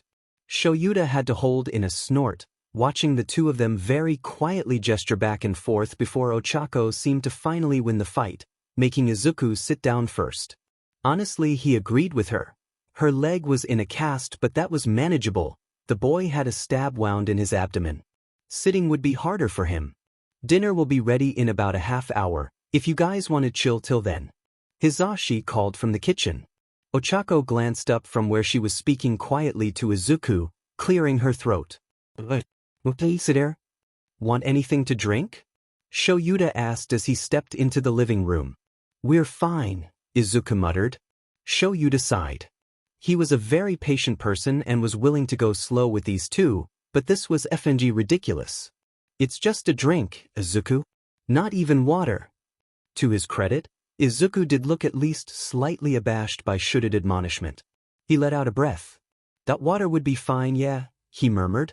Shouta nodded, going and fetching 2 glasses and filling them quickly, bringing them to the living room. He placed them both on the table, coasters in place to avoid any condensation from getting onto the table itself. Hisashi was a stickler about these things. You two need anything till dinner? He asked quietly. For once, they didn't give a knee-jerk dismissal, both of them taking the moment to think about it. Good thing he spoke up a few seconds ago, it seemed. It was enough to make them actually think about it. After a few seconds, they both shook their heads no. I think we're good. Thanks, Izuku replied quietly. He was for once not being snarky, but Shouta was putting that more towards the clear exhaustion both teenagers were currently feeling. Shouta noted perceptively that one or the other were shivering periodically, hard to tell which one with them wrapped up in each other's arms, and reached over to the armchair to grab a throw blanket and offer it silently. There was a brief pause, but Ochako reached out and took it, pulling it around the duo quickly, not unlike the first night they had stayed. Shouta nodded. He headed back into the kitchen. It was clear they hated showing weakness like this, so he would just not look at them for now, to give them the privacy they needed. He just had to navigate the next few days carefully, and maybe, just maybe, he could convince them to stick around. One moment, she was asleep, the next, she was awake. Her mind instantly went into observation mode. Izuku was next to her. They weren't in a familiar location. It was dark. She could hear the murmur of voices. She was on something soft and she was warm. Her leg felt heavy and unwieldy, and a dull ache was coming off it. The panic that had been rising in her chest at the unfamiliar location was somewhat mollified by the sound of Izuku's soft breathing, her love resting on her chest. If he was there and asleep, she likely was okay, but where was she? Unbidden, the memories started to return, the explosion, the nurse's office, the agreement with Shouta. Right. They were in Shouta and Mick's home, their spare room, on the futon. A very high-quality futon. She knew quality when she felt it. And the blanket over them, it was warm and heavy, and made something in her feel settled in ways she never could recall before. But the voices caught her attention again. She focused, listening in as best she could, but couldn't quite make out words. That said, she did recognize the voices of Shouta and Mike speaking. She then remembered, Eri. The little girl had been staring at them all of the prior night, but never said a word. Shouta couldn't explain why, but for whatever reason she seemed to be refusing to speak. She also never let go of the cat, until he squirmed out of her grasp to go get his own food, but he returned minutes later and let Eri grasp onto him once more. Ochako and Izuku had been so goddamn tired they could barely finish the meal. Even with the tasty mochi at the end, Ochako had only been able to stomach a couple before her exhaustion nearly knocked her out at the table. And so they'd come into this spare room and just died to the world, alone in the dark and quiet. She felt Izuku stirring against her, relaxing her grip around his shoulders so he could move. Izuku didn't like feeling restrained. Even though he made an exception for her, he could be set off upon waking if he didn't realize it was her holding him, so she made sure he could slip out if his mind took too much time to awaken. She supposed she was lucky, as besides a sharp intake of breath and a twitch from his hand, he didn't panic. She let out a breath she hadn't realized she'd been holding, Izuku looking up at her with bleary eyes as he noticed she was awake. She gave him a gentle kiss on his forehead. The easy affection returned quickly as he nuzzled her cheek and pressed his lips to the corner of her mouth. She had almost lost him the day before. It hadn't really settled into her thoughts until that moment, the second he was looking at her with a morning-blurred gaze, but it was there, in the back of her mind and now in the forefront, her every thought laser-focused on what happened. He'd been bleeding so badly, her hands had been covered in his warm blood, sickening her.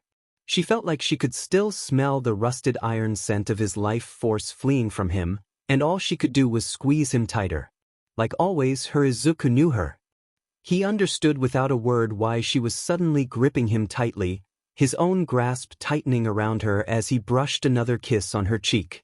She knew he had similar worries in his mind. He may not have been conscious for it, but in some way she imagined that was more terrifying for him, to know she'd been alone and he could do nothing to help.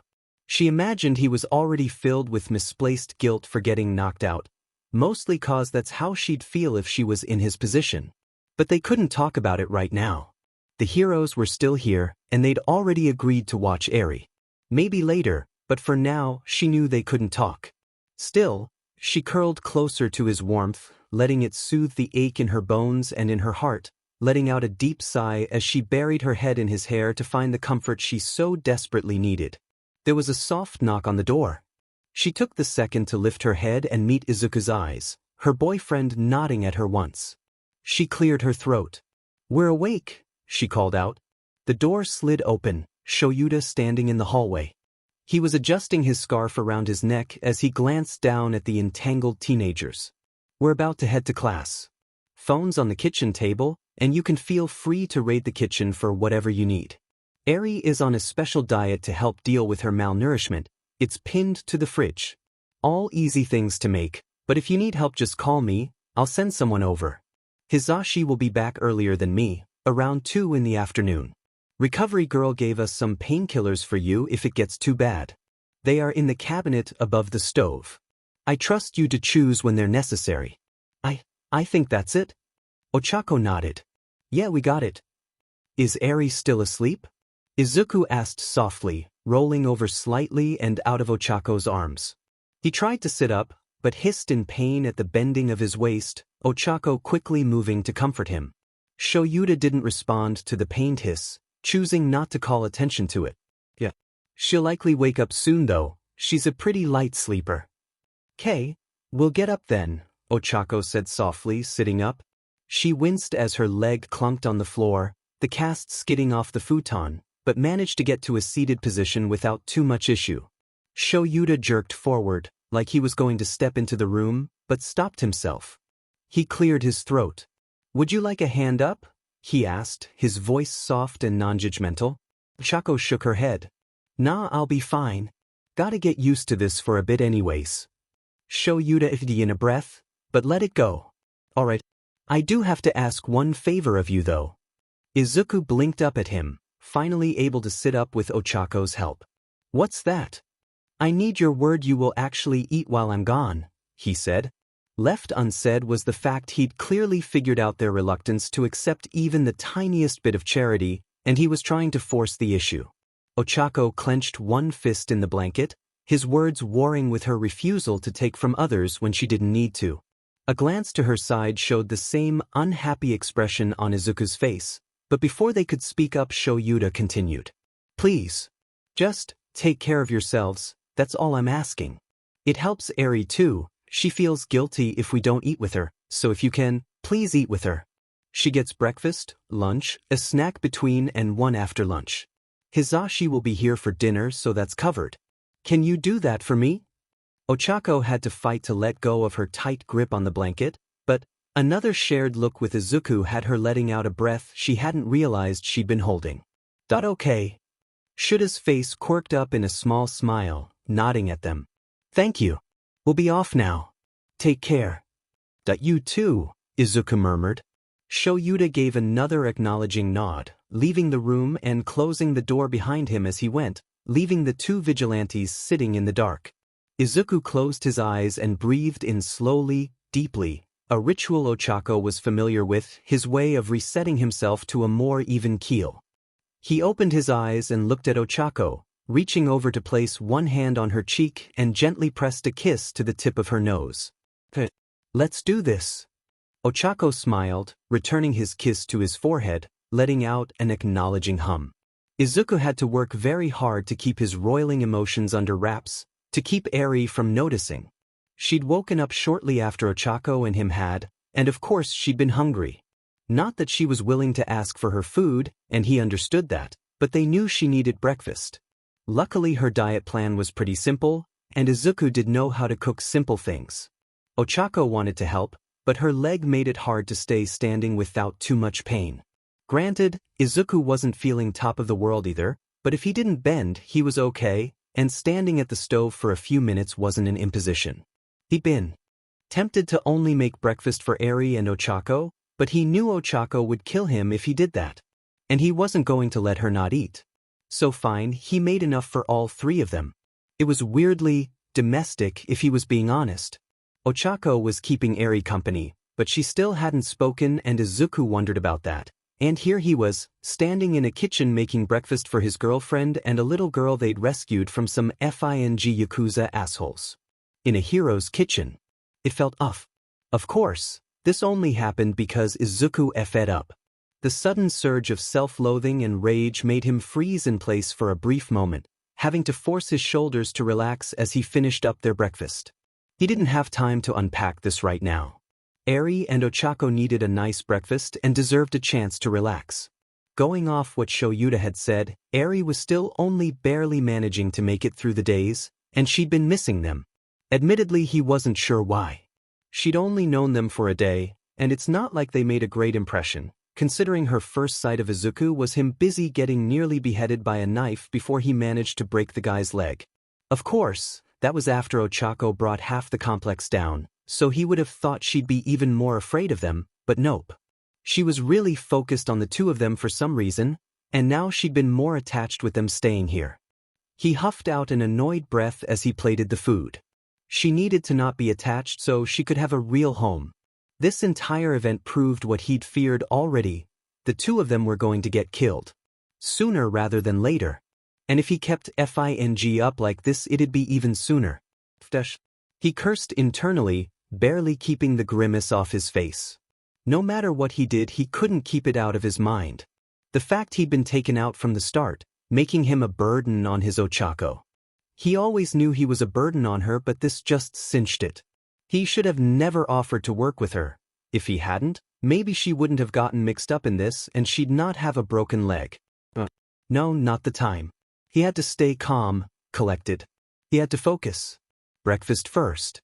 Had to get his energy up to get healed soon. He carried the plates to the living room, and even with his foul mood, he couldn't help but brighten up just a bit at seeing his Ochako resting on the couch, quietly talking to Eri, the silver-haired child watching Ochako with bright, wide eyes, the ball of fluff that pretended it was a cat curled up in her arms. "Breakfast," he announced quietly, drawing the attention of the two girls. He set Eri's plate down first on the coffee table, figuring for this they'd eat in the living room. He didn't want Ochako to have to get up. Once that was situated, he set Ochako's down, and with a smile he didn't feel, absconded into the kitchen to fix his own plate and bring it out. He knew if he didn't, Ochako wouldn't eat until he had his own. The room was mostly silent as each of them started to eat, but Izuku noticed something off with Eri. Ochako picking at her food was normal, eventually she'd eat it all, but she'd always pick at it first. Eri, though, she was mostly just poking at it with her chopsticks, her expression flat. Izuku cleared his throat. "Eri? Is something wrong? Do you not like it?" Eri shook her head from side to side, still staring at her breakfast but not saying anything. Izuku waited to see if she'd explain anything, but when she didn't he spoke up. "Can you tell me what's wrong?" She seemed to ponder his question for a moment, before speaking quietly. "If I eat slower, time will go slower and you won't leave so fast." Izuku blinked rapidly, feeling Well, he wasn't sure what he was feeling, but it was a lot. Ochako hissed in a deep breath, looking stricken, Eri still not looking up at either of them. Izuku swallowed thickly. That's not how time works, Eri. Eri's face fell. Oh, so you're going away now? No. Ochako replied, wincing at her own raised voice. She cleared her throat. We'll be here for a bit. We got banged up so. Were you saving someone else? Eri asked, looking up at Ochako with wide eyes. Izuku let out a humorless chuckle. No, not this time. We just got attacked is all. Oh, Eri murmured.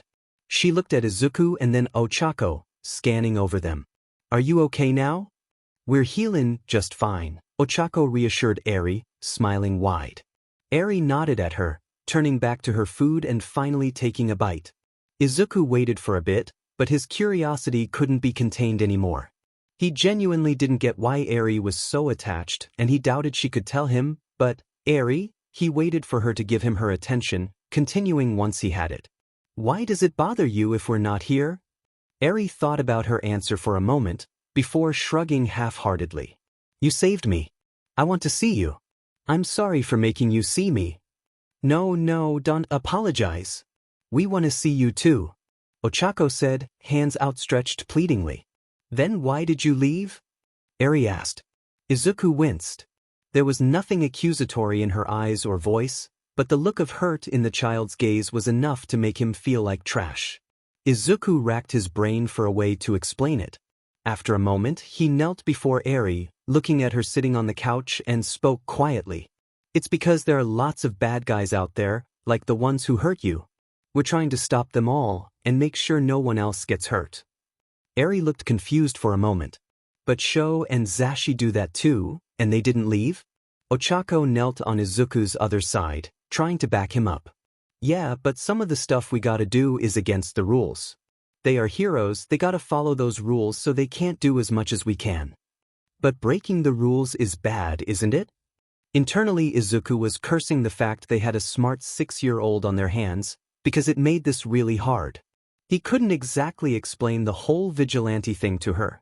It's complicated, was all he could manage to say, getting a deadpan look from Ochako as Eri blinked at him. After a few moments, Eri's shoulders slumped. So you are gonna leave again, she murmured, looking down at the table. Izuku shared another look with Ochako. They didn't want to upset Eri, but they did plan on leaving once they could. Ochako tapped on the back of Izuku's hand, her code to tell him to let her take over. He leaned back, more room for Ochako to slide forward and reach out to grip Eri's hands. Maybe we'll have to leave, but it won't be for a while yet. So we'll be around for a bit, Kay? We'll be air for ya, she said. Eri looked up to stare into Ochako's eyes, ruby meeting chocolate, and then nodded slowly, seeming to decide she believed her. Okay, she murmured.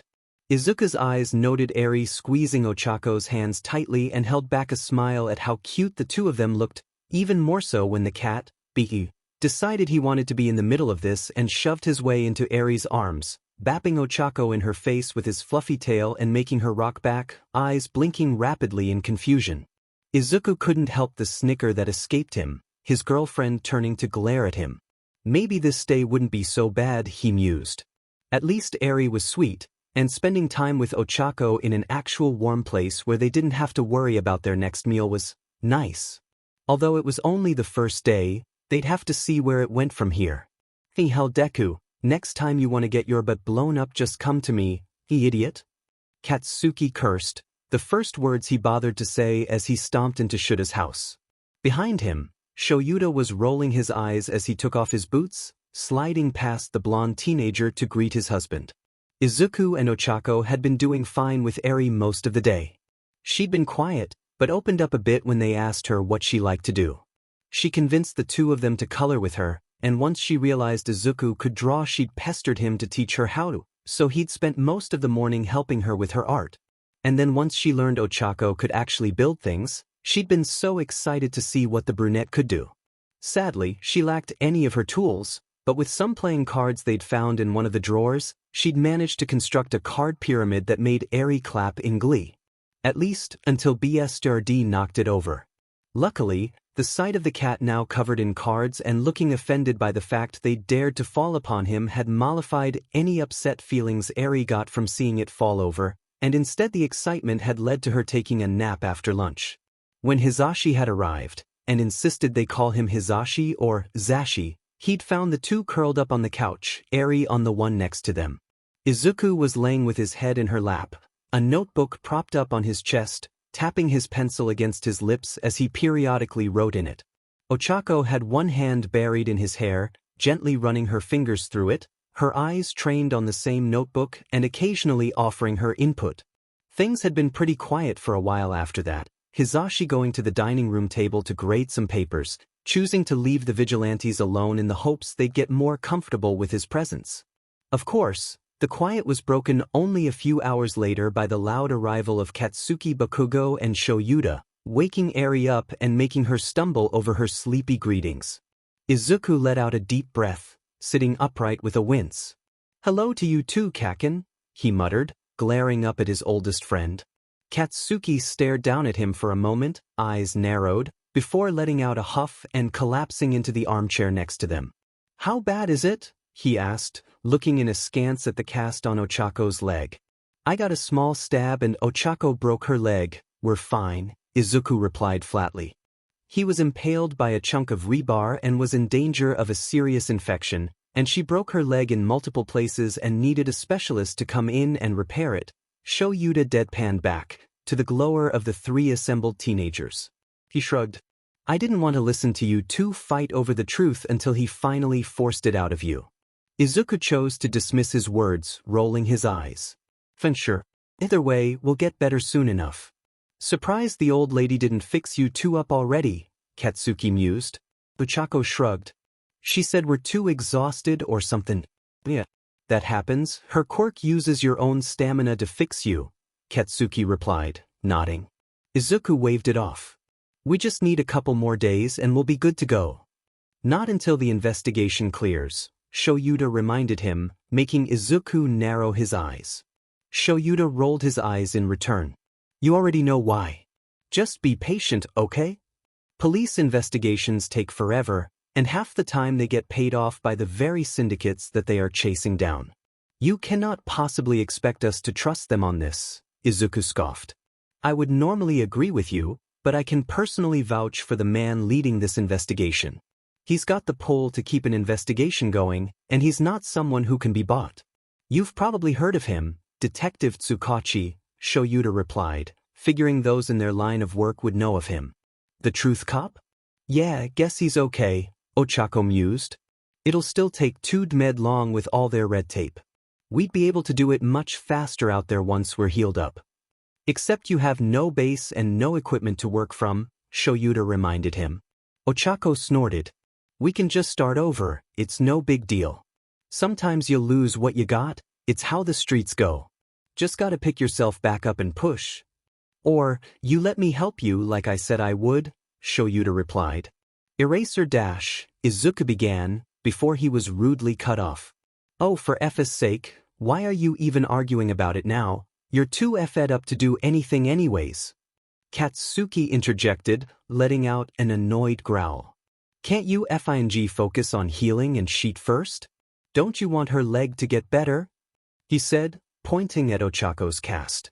Izuku's eyes went wide, but Ochako jumped in first, glaring at Katsuki. "Screw you, my leg'll be fine." And dash. "So you're okay that dumbass Deku over there is still in pain from being impaled?" He cut her off, making her mouth slam shut as she stared at him in consternation. Katsuki let out a snort, crossing his arms over his chest and leaning back in the chair with a smug look. "That's what I FNG thought. Just take a chill pill for once and heal up. Sheet Hassaikai doesn't mean you have to actively make it worse." "The god, you are still so annoying," Izuku muttered, his shoulders slumping as the fight drained out of him. "And effing you proud of it." Shouta arched an eyebrow, before deciding to let this go. The argument wasn't over, but it was going in circles, so maybe it was best to let it go for now. "Since you're stuck here for a while, would you be willing to meet with Nighteye and go over how you took down the Shie Hassaikai? We want to wrap up the case. And don't worry, we'll keep details about you two to a minimum." Izuku's hand clasped Ochako's, the brunette quickly tapping on the back of his hand, Izuku tapping back rapidly. After a few moments, Ochako looked up and nodded. Yeah, that's fine. Good. We'll set something up for this weekend, Shouta replied absently. Katsuki broke the silence with a grunt, reaching into his pocket. He pulled something out of it, keeping it cupped in his hand and out of everyone's sight, but the way his shoulders had tensed up and how nervous he looked made Shouta look at him with narrowed eyes. He cleared his throat. Hey, Deku? Izuku looked up at Katsuki, blinking. Yeah. So, I have something of yours I've, wanted to give back to you since then, you know? Katsuki looked uncomfortable, glancing down at his hand and at the floor, not meeting anyone's eyes. Izuku slowly sat up, ignoring the pain in his abdomen as he leaned forward. This was really strange behavior for Katsuki, and he was rather confused. Okay. Katsuki's free hand clenched into a fist, a small pop escaping him. So, the day you, vanished, you didn't come to school, right? Izuku's voice was low, soft, but full of tension as he said, yes. So I went to your house to check on you and, no. We don't have to go over that. Katsuki cut himself off, hopping to his feet and taking a few steps away. Shouta backed off, giving the teenager room, but kept a careful eye on both the blonde and Izuku. Izuku's eyes had gone wide, the words unsaid now filtering into the room as everyone realized who called in the attack on the Midoriya house. Katsuki walked in a circle, shaking his hands out, still keeping the one cupped around something. Anyways, after all that shit was dealt with, Mom and Dad, they packed up your stuff and Auntie's stuff and, yeah, we have it in storage. But, IT took something, 'cause I wanted it to, remind me of what I gotta FNG do. And now you're back so I want to give it back to you, okay? So puff dash just here. Katsuki strode across the room, shoving his hand in Izuku's face, revealing a heavy-duty plastic card case. Izuku's hand trembled as he took the case, looking into it, seeing a single, pristine card lovingly sleeved, encased in the plastic, a first-edition premium All Might card, the same one he and Katsuki had opened when they were 4 years old, and across the front of it, All Might's autograph, scribbled in black pen. Izuku stared at it, frozen in place, before his head ever so slowly creaked up to look at Katsuki, the blonde teen biting his lip as he looked everywhere but at Izuku. Izuku's hand shook, a choked sob escaping his throat. Katsuki had kept it waiting, gotten it signed, just in case Izuku ever came back, and if not, as a reminder.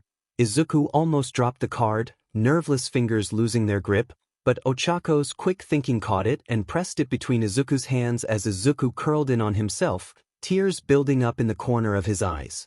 Ochako looked up at Katsuki, kicking his foot with her uninjured one to make him look up at her. With tears brimming in her own eyes, she offered him a wobbly smile and mouthed, "Thank you," to him. Katsuki furiously wiped at his own eyes, giving her a short, jerky nod, before spinning about and stomping over to the armchair he'd been sitting in, collapsing into it and refusing to look at anyone.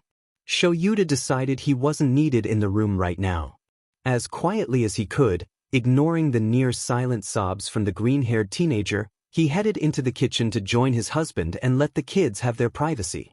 They needed time to compose themselves before anything else came up, some time to just feel, and he'd make sure they got that. Shouta hadn't expected to have to host Bakugo again, much less dealing with Izuku having an emotional breakdown over a trading card, but there he was. Izuku got a hold of himself rather rapidly, which Shouta knew was probably less a healthy emotional coping and more him shoving it down and hiding away how he felt, but he didn't have the sort of relationship with the teen to try and discuss it. So instead, his kitchen table, which once only sat him, his husband, and an occasional friend, now sat 3 teenagers and 1 child, and now, somehow, Eri was much more active and talkative than before, so now the place was loud. Which was saying a lot when he was living with his husband, who screamed as a function of any form of excitement. You'd think it would bother him, and yet for some reason he had to keep holding back a smile at the antics. With whatever Bakugo had done, Izuku was much more relaxed, more willing to talk and joke. And where he went, so did Ochako, The other teenagers still more hesitant, but much more willing to open up than before. Something about Bakugo's aggressive care seemed to loosen something within the duo, and Shouta had taken note of the thankful look Ochako had given the blonde after Izuku's moments around the card. He was very thankful that they ate all the food this time. He was worried he'd have to fight them about it again, but for now they'd cleared their plates. Granted, he knows he cheated. Dessert was mochi, which he was relieved to realize he had been right, as Ochako practically inhaled it, to the point Izuku had given her half of his share with an indulgent smile. As for Izuku, he'd taken a risk. Bakugo had told him Izuku's favorite meal as a kid was katsudon, and he knew it was a risk to bring that out as it could lead to poor memories, but though Izuku had gone stiff at the first sight of it, he took a deep, bracing breath and dug in. Everyone ignored the tears gathering at his eyes when he had, and Bakugo immediately jumped into trying to distract Izuku. Bakugo was one of his best students and it showed. He knew what not to talk about, keeping the topics light, mostly complaining about his classmates, to which Izuku kept pointing out he clearly liked them or else he wouldn't complain so much, which made the allergic to feelings Bakugo snarl and snap, and Izuku to just snicker. Probably the first time Shouta had heard the vigilante actually genuinely laugh. It wasn't all sunshine and rainbows. The fact that all three avoided certain topics like they were poisonous was enough for Shouta to know this behavior was at best temporary and only partly real. The laughter was honest, but it was still only shallow, the tip of the iceberg sitting above the water. The true depths of their feelings still buried beneath the ocean. But for now, Shouta would accept it. He kept his commentary to a minimum, letting the kids dictate the discussion, his husband adding in occasional quips to keep the mood light and airy. Maybe it was all that led to him being complacent. After Bakugo had headed home, still grumbling about Izuku's condition but letting the teen go, they had left the teenagers to their own devices for a little while. Izuku and Ochako had sat in the living room with Eri, at her insistence, and had continued to keep the young girl occupied as Shouta handled the dishes and Hisashi cleaned up the leftovers. They felt domestic in many ways. And it was something Shouta knew his husband had noted too. They'd discussed having kids before, of course. Both adoption and surrogacy had come up, but they'd set aside surrogates a while back. Hisashi had been in the foster system when younger, and Shouta knew he always wanted to adopt or at least foster, because even the good homes still weren't real homes. There was only so much agencies could do when they were perpetually understaffed and under-budgeted. But they'd never found the time to really get around to it, between their careers. Shouta worked 2 jobs and overworked on both of them, while Hisashi worked 3 and put his all into all 3 of them. Yet it felt comfortable to have the 3 kids in their living room as they handled the after-dinner chores. It felt right. Shouta knew he'd have to talk to Hisashi about this. His husband accused him of taking in strays, but he was just as bad about it in the end. He'd always gotten attached easily. Hisashi already adored Eri, that was certain, and Shouta knew that his husband's bleeding heart felt so badly for the 2 vigilantes he wouldn't let them leave without a fight. So they would need to come up with a plan, beyond their current one, since it was clear that Ochako and Izuku were still not entirely on board with staying. But still, the domesticity of the night made him complacent.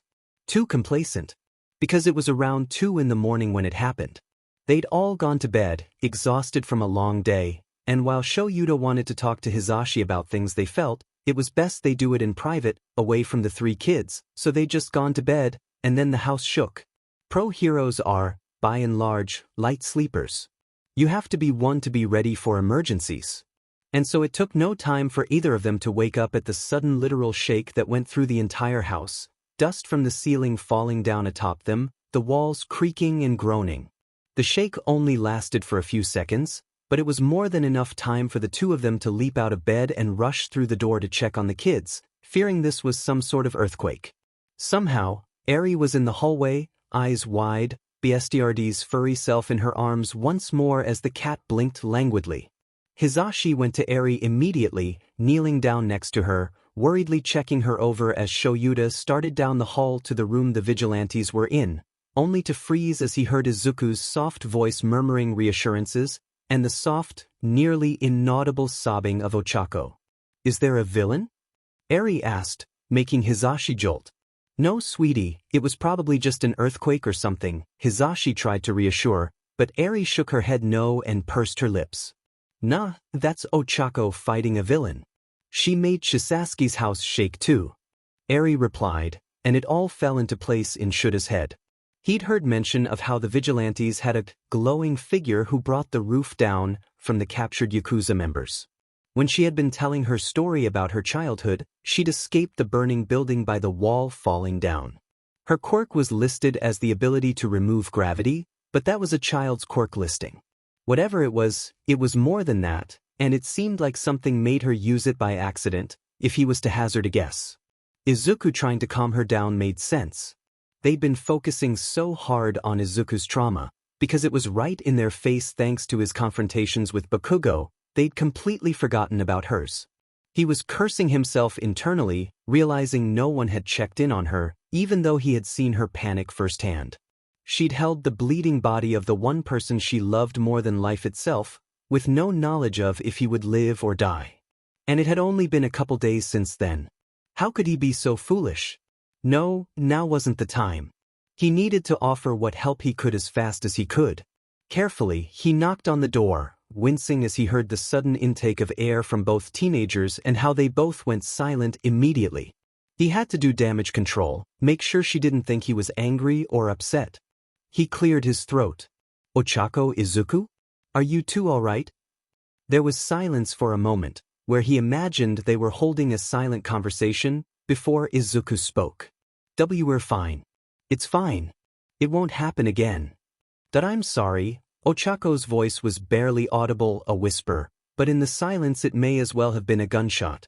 He could hear how upset she was in her voice, could hear the worry and fear, and he needed to make sure she knew it was okay. May I open the door? I'm not mad, I promise, he tried to reassure. Silence once more, before he actually felt the doorknob turn and the door open inward. He blinked, a bit surprised by the fine control Izuku had over his quirk, but set that aside as he saw the two curled up in the corner of the room, Ochako's head buried in a pillow she had propped up on her knees, Izuku next to her, one arm around her back, the other pulling her into his side. His emerald gaze was locked onto Shouda's, focused and intense, not threatening, not a glare, but also not quite trusting either. Shouta didn't step into the room, not wanting to cross any further boundaries. Instead, he crouched down, making sure he wasn't looming over them. Idly, he could hear Hisashi gently ushering Eri away, talking softly about having her help him make a late-night snack. God, he loved his husband. He always knew just the right way to calm someone's worries. But for now, forgive me for asking, but was that your quirk? Shouta asked softly. When she flinched, refusing to look up at him, Izuku's eyes sharpened into a glare. He quickly tried to reassure. You're not in trouble. Accidents happen. Hisashi uses his quirk on accident at least once a week, and you've no idea how many times I've activated erasure without meaning to. I just want to be certain of the cause is all.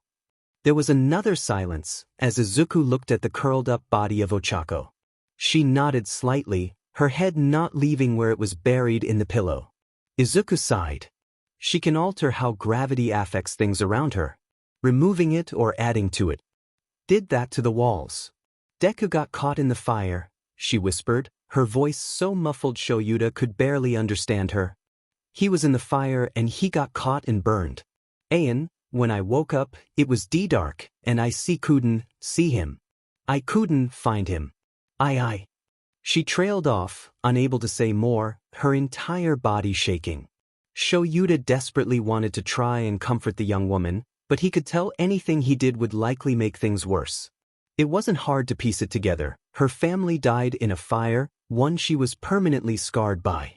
She must have had a dream about it, likely triggered by Izuku's injury the day before and the bombing, and when she woke up and couldn't see him, she couldn't quite leave the nightmare space and activated her quirk out of fear.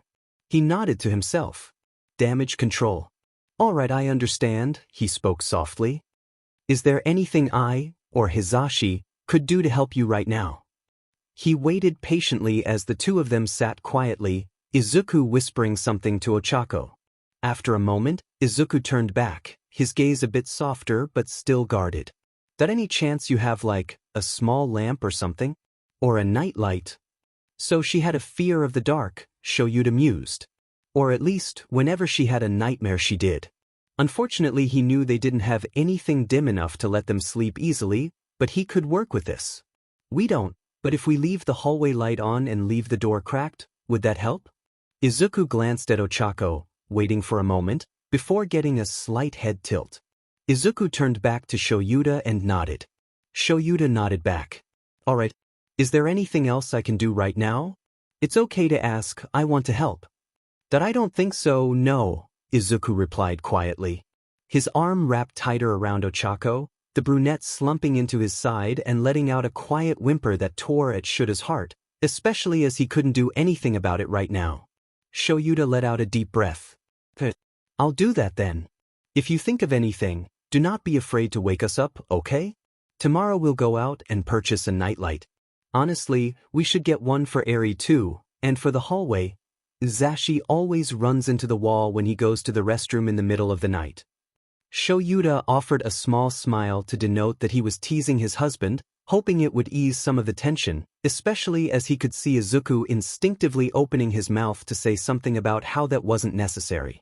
Better to cut him off by making it about everyone else than have to argue it, or bring up that Ochako needed it even if she wouldn't admit it out loud.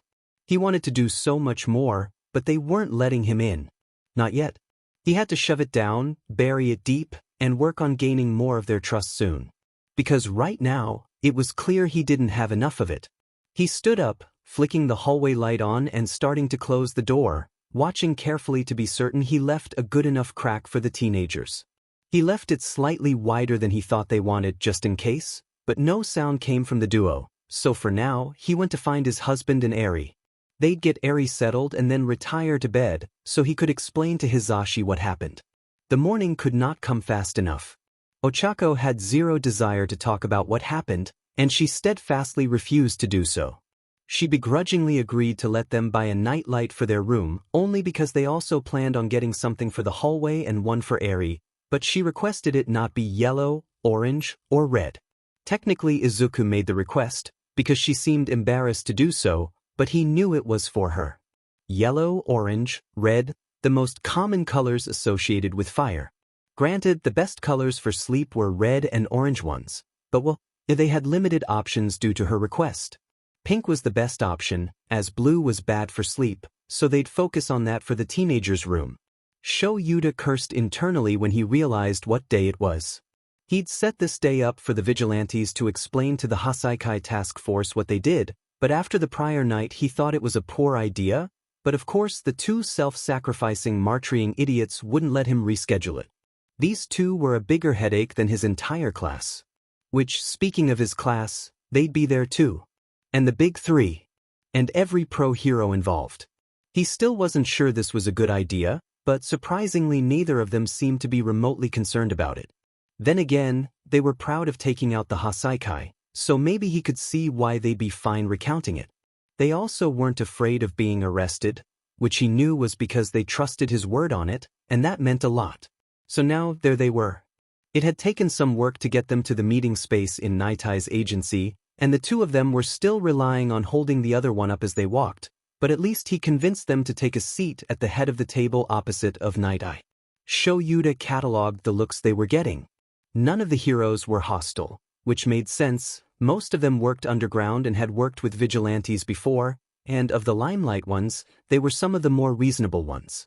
They were receiving a lot of shocked looks about their age though, which Shouta was not surprised by. He knew Nighteye had relayed the pertinent information to everyone, but seeing was believing. His students had already met them, and of course, Bakugo was just happy to see his friend, giving Izuku a clap on the shoulder and a grunted greeting. Togata was taken aback, but he of course jumped into his over-the-top performance, trying to make them laugh, which didn't work, getting twin deadpan stares from the two vigilantes. Togata wasn't deterred though, and still kept his brilliant grin on his face as he took his seat. Kirishima seemed almost excited to see the two of them, and Azui was placid as ever, but she seemed more curious than anything else. Rocklock seemed rather annoyed, but Shouta knew that was more because seeing that they were, in fact, children, he was not pleased to know two such known vigilantes were kids. seemed unsure how to act, and Ryukyu, well, the look she gave Shouta told him she'd be giving him the 3rd degree later. She never did handle it well when she heard about kids having to do adult jobs. Nighteye cleared his throat. "Zero, Spectre, thank you for joining us. As I'm sure Eraser had explained, we merely wish to close out the case and understand how you rescued Eri. You will not be charged or imprisoned in any fashion, so we ask you to be as upfront and honest as you can so we can be sure we have the full picture. Is that acceptable?" The two shared a glance, before Ochako leaned back in her chair with a studied indolence, Izuku leaning forward on the table and resting his cheek on his bent elbow. Shouta arched an eyebrow. This was the most rebellious the two had looked, almost like they were daring Nighteye to react poorly. Izuku nodded, his eyes half-lidded as if he were half asleep. "Sure, that's not a problem. What do you want to know? Can we start with what your quirks are? 'Cause they have to be pretty crazy for just the two of you to pull this off," Fatgum asked, tilting his head to the side. Another glance shared Izuku's free hand under the table where Shouta imagined he was tapping on Ochako's hand to communicate in their little made-up language. He shrugged. "Do you really need to know that, or are you trying to have it for the future?" "It's pretty standard procedure to understand what abilities were utilized," Nighteye replied smoothly, his face placid. "I can pull stuff to me and she can change gravity," was Izuku's short reply. Vague and utterly useless in the grand scheme of things, and Shouta could see some of the heroes getting a bit annoyed. He was getting confused. Why were they baiting the heroes? Because that's what this was. Clearly, they were intentionally being unhelpful, and there had to be a reason for it. Nighteye worked his jaw. "That I don't want to waste time, so I'll ask. Did we do something to offend you?" The two vigilantes were quiet for a moment, before Ochako rolled her eyes and leaned forward. "No, you didn't. We just don't trust ye yet. We already got burned once, and ye knowing our quirks means when we get back to our business, you can track us down easier.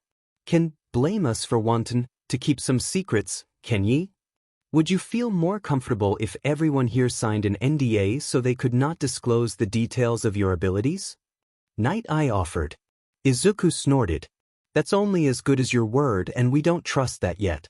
Not to mention pretty sure the police can get warrants to make you tell. They already know the basics of your quirks, since we found your identities," Shouta said softly, making Izuku and Ochako look at him. "And what we haven't gotten to yet is we do have some footage of your raid on the base. We could figure them out from that. So honestly, not much point in being so secretive." That clearly surprised the both of them, shock crossing their faces. As he thought, they didn't realize some footage had survived. He could practically see the sudden self-anger filling Izuku, and Ochako's face twisting into her comfort mode as she leaned over to Izuku and whispered quietly to him. Shouta glanced down and yep, Izuku had clenched his fight very tightly, but then loosened it a moment later as Ochako tapped on his hand. Izuku let out a huff. "Fine. I can pull small objects to me, but they come to me fast and I can choose where on me they go. It means as long as I know it's coming, you can't shoot me, I can just pull it to the side or something. I can make stuff orbit me or slingshot around me by pulling it to one side and then rotating it around me to the other side. If you have a ring or a watch, I can throw off punches and thanks to people's shoestrings I can throw off kicks." Ochako shrugged. "I just change how gravity affects stuff. I can make things lighter or heavier.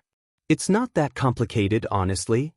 "Don't listen to her, it's incredibly complicated and cool and she's super strong," Izuku interjected, to Ochako's sudden glare. "Don, you start that again, mister," she snarled with no heat in her voice.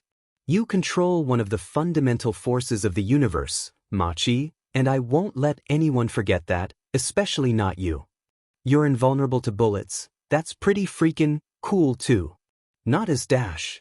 Shouta cleared his throat, reminding the two where they were as both of them lost their snarky demeanor and flushed slightly. He had to bite back the grin at the way they both got flustered, before gesturing to Nighteye and mercifully pulling attention off them for a moment. "That good enough, Nighteye?"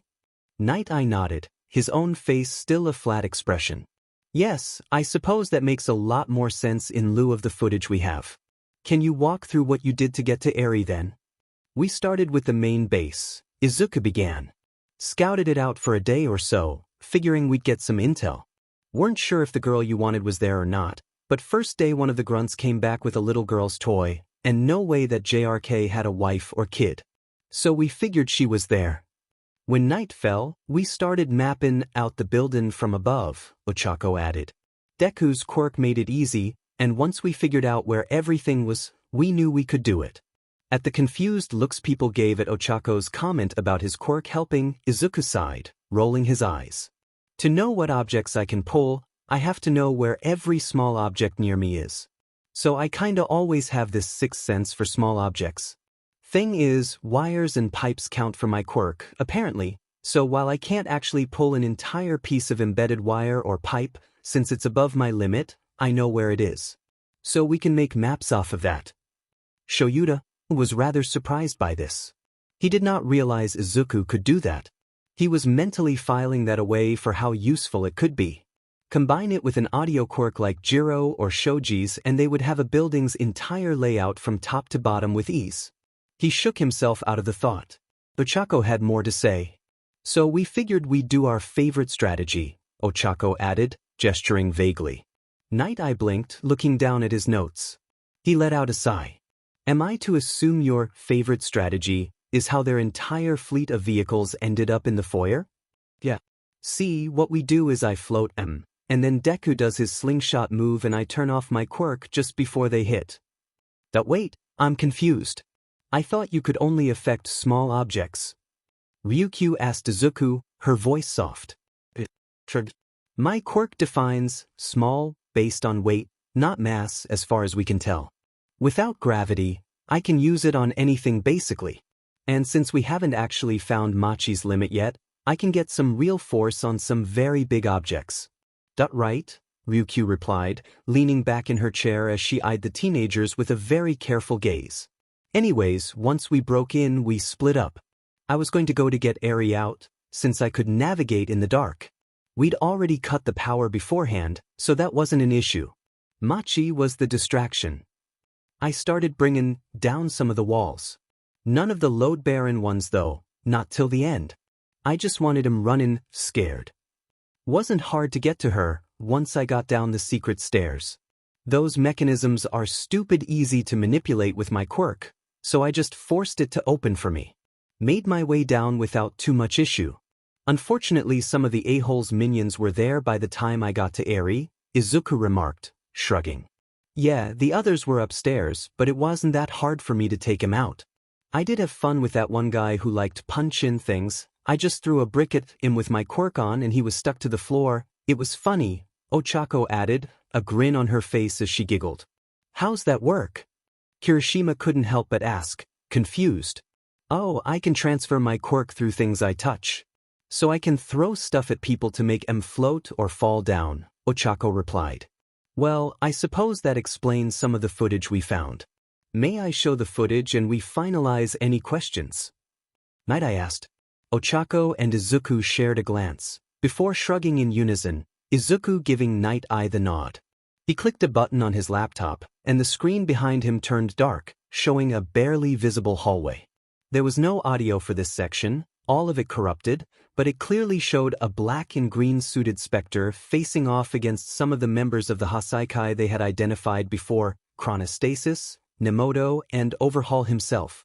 Chronostasis had a gun pointed at Spectre, saying something, but Spectre just made a rude gesture, and Chronostasis fired. Nighteye hit a button, slowing down the footage to get a better view of what happened. The room was treated to exactly what Izuku had said his quirk could do. His left hand moved outward, the bullet curving towards it. He twisted his wrist, the bullet swerving around to the back of his hand, following behind his arm, his back, and around once more to his right arm. He pointed it back at the three Yakuza, carefully aiming so it went towards Overhaul. Even when slowed down, it was obvious the bullet had gained speed in the movement, moving so fast no one could react, and because of that, Overhaul was hit right in the cheek. His eyes went wide with rage, ripping his glove off and slamming his hand to the wall, but then he was shocked, unable to react as nothing happened. Spectre didn't wait, his hand flicking down to his waist, a pair of what looked like spikes appearing in his left hand. He tossed them up, and once more the quirk took hold, whipping the knives around his back and sending them out towards the other two. One impaled Chronostasis' hand, making him drop the gun, the other one landing in the abdomen of Nemoto. Spectre bolted forward, but a moment later the video cut off with a hiss. That's all the footage we got of your confrontation with those three. What happened after? Nighteye asked. Izuku shrugged. Well, I took the bullets from that gun and stabbed the other two with them, since they were the Quirk deleter rounds as far as I could tell. I knocked the three of them the F out, but the JRK with the white hair did get me with a knife. I wasn't paying enough attention. I kept the other 3 bullets, but by the time I got airy and got back to the surface, everyone else was taken care of, so I had Machi crush them with her quirk so no more existed. Then she finished bringing the building down. That right? Nighteye muttered. He shook his head after taking a deep breath, turning to Ochako. We have a short clip of you in action as well. Mind walking us through it? She shrugged. Yeah, that's okay. Nighteye hit another button on his laptop, showing an angle where Zero was striding confidently through a broken room, the nearby furniture quaking and then crushing as she walked past. This one had audio, the sounds of cracks and creaks all around, her fingers glowing pink as she brushed her fingers across the walls. Shouta perceptively noted her jumpsuit was torn badly at the leg, where a long gash was slowly bleeding. She must have gotten that injury earlier in the fight, he assumed. A moment later, she spun about to some unseen threat, the sounds of shouts showing a group of Yakuza rushing at her, including a massive man that they'd identified as Rikia Katsukame leading the pack, Yuhojo right behind him. Zero stood still, staring at them, before straightening her shoulders. The helmet that concealed her face distorted her voice, but the snarl in it was clearly audible. I don't have time for this, fall, her voice screamed, the entire room shaking, the walls and ceilings caving in atop the charging Yakuza. Shouta noted that the Yakuza fell to their knees even before the ceiling came down, realizing she'd somehow already affected them before they approached. As the ceiling fell, the video cut off, the wall the camera was attached to coming down with it. Nighteye steepled his hands before his face, looking down the table at Ochako and Izuku. Just so you know, no one died, but some of them suffered grievous injuries. Well, that's just too bad, Ochako replied, seeming unrepentant. They got lucky, Izuku replied dismissively. Shouta had to hold back any commentary, but he noted the looks from the other heroes. Rocklock's face was twisted, Fat Gum was struggling not to say anything, Ryukyu was staring holes into Shouta, the underground hero having to shrug. He didn't think now was the time to explain their whole backstory, especially considering he doubted they wanted it spread everywhere. Honestly, he was more concerned by the students' reactions. Kirishima seemed torn between excitement about how they practically wrecked the Yakuza and taken aback by their clear lack of caring about the fact they might have killed someone. Ajui was clearly disturbed, leaning back in her chair ever so slightly. Hato and Togata's smiles had vanished, and Amajiki was refusing to look down the table towards the duo. Only Bakugo kept his eyes and expression steady, no surprise evident in his eyes. If anything, he seemed almost understanding. Shouta made a mental note he'd have to talk to the students about this. Nighteye closed his laptop. Very well. That is all the information we need to close this case. If I have further questions, how would I go about contacting you to get them answered? Izuku and Ochako shared that glance once more, Shouta able to see the minute movements of their hand signals. Izuku looked over at him with a blank expression. Send them to Eraser. He'll tell us. Nighteye arched an eyebrow at Shouta. He nodded silently, figuring Nighteye would ask him later how he hadn't in yet, but for now, he ended the meeting with little fanfare. Izuku and Ochako were the first to get up and start slowly moving out of the room, Shouta following closely behind. He knew he was going to get a lot of questions very shortly, but he also knew these two were fed up with people by now. He'd see if they'd be willing to wait in an office or something while he gave a very quick explanation to the people who were about to pester him, and then, back home, where he could process the fact that he had two incredibly powerful teenagers who were inured to the idea of killing Yakuza living with him, he could only hope he could figure out a way to make them not think that way. Eraser. Explain, Ryukyu ordered, her voice soft but full of steel. Shouta sighed internally. After managing to convince the two vigilantes to take a break in one of the side rooms while he dealt with finalizing the paperwork, he was cornered by 4 of the other heroes: Ryukyu, Fat Gum, Rocklock, and Nighteye himself. "Yeah, please tell me those kids are older than they look," Fat Gum said pleadingly, but his face fell at Shouta's perfectly blank expression. Rock worked his jaw for a moment, speaking in a tightly controlled voice. "We've been hearing about Zero and Spectre for over 4 years. How old are they?" "Right now? 15, 16-ish. All 4 of them stared at him, and he could practically see the questions, so he decided to cut them off with a loud sigh. "Look, I can only tell you so much, because if I betray their trust we will never be able to help them. So don't get angry with me for being vague. They don't want their story bandied about, and I'm trying to get them to trust me so I can help them, but I can't do that if I go around telling all their secrets behind their backs." Ryukyu pursed her lips, before letting out an exhausted breath. "Very well. What can you tell us? What's in the official record?" "Their families were killed by Yakuza at different times. They aren't sure which syndicates though, so they don't know if it's the same one or different. In both of their cases they barely managed to escape, and they had to live on the streets out of fear. Eventually, they started down the path they are on." "How old were they when it happened?" Nighteye asked quietly. 9. "Are you freaking kidding me?" Rock replied, his eye twitching, anger in his voice. Eraser gave him a quelling look. "Obviously not." He paused, before continuing in a soft tone. "They are 2 hurting, scared, angry teenagers with very powerful quirks that are far stronger in conjunction with one another. They are obsessively in love with one another because each other is all they've had for years. They have an understandable vendetta against organized crime, and they have few stipulations about doing what it takes to take them down. And while I cannot be sure, I suspect they both are aware this is a path with only one outcome, and they have accepted it." There was silence between the 5 heroes for a long minute, before Ryukyu asked, "How can we help them?" Shouta ran one hand through his messy hair. "Right now? You can't. The only reason they are staying with me right now is they have no choice in the matter." "Wait, they're staying with you?"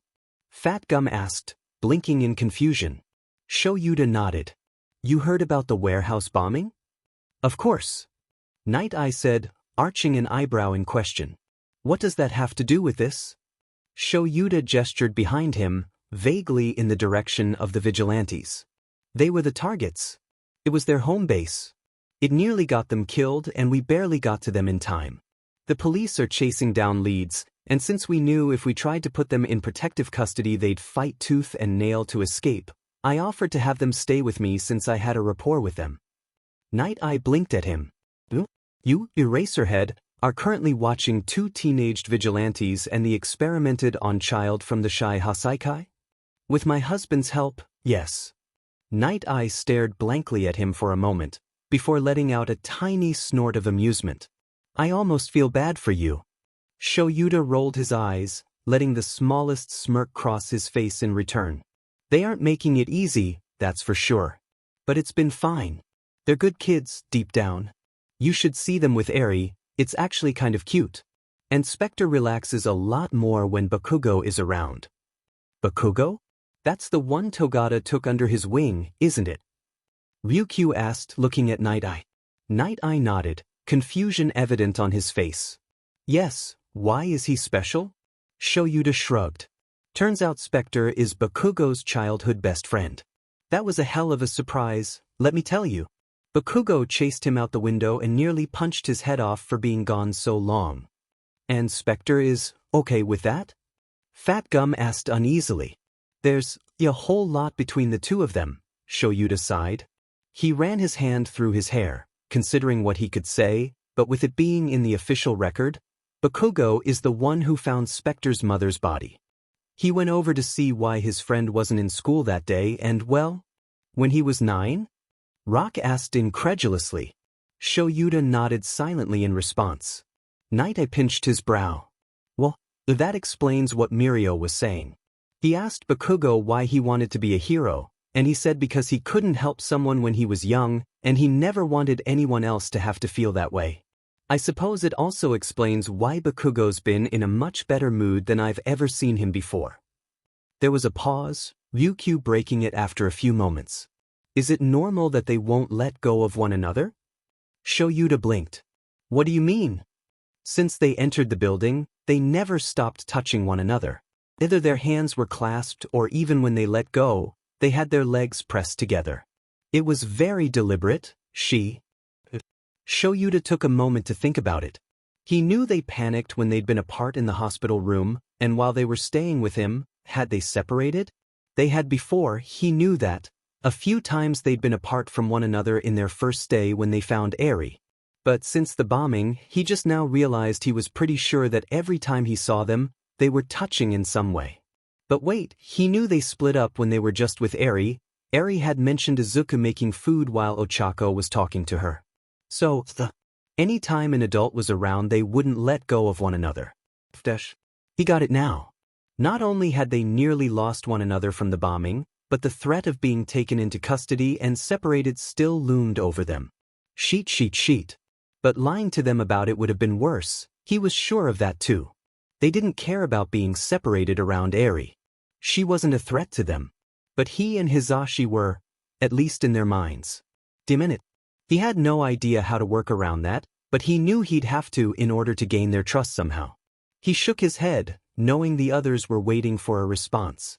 It's a process. They nearly died during the bombing. Zero had to drag Spectre blocks away while he was bleeding out and she had a broken leg. She didn't take it well.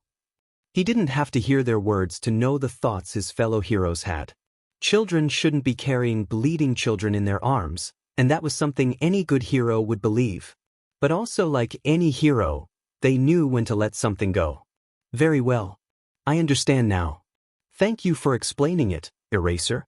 I know you said we can't help right now, but I feel I speak for us all when I say if you need any assistance, feel free to reach out, Ryukyu said quietly, the other heroes quickly adding their own affirmations.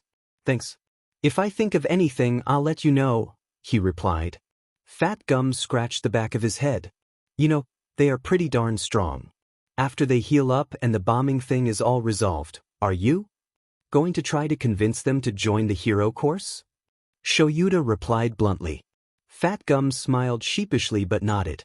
Shouta shrugged. I've had discussions with Nizu about it. I know that both Spectre and Zero were fans of certain heroes as children. Hell, I think Spectre's as big of an All Might fan as Bakugo is, and that's saying something. Nighteye's lip twitched, whether it was a frown or a smirk Shouta wasn't quite sure of yet. There's no denying they are skilled. They have the talent and the drive. But they lack the ability to follow the rules. They've made a lot of scathing comments about police corruption and bureaucratic red tape. And that all requires I even can convince them to stop chasing their revenge. Revenge? Not justice. Rocklock asked, arching an eyebrow. Shouta nodded. Too much anger to be justice. Far too much. And if you ask them, well, they don't really hide their goals. They want all organized crime wiped off the map. That's impossible, Nighteye scoffed.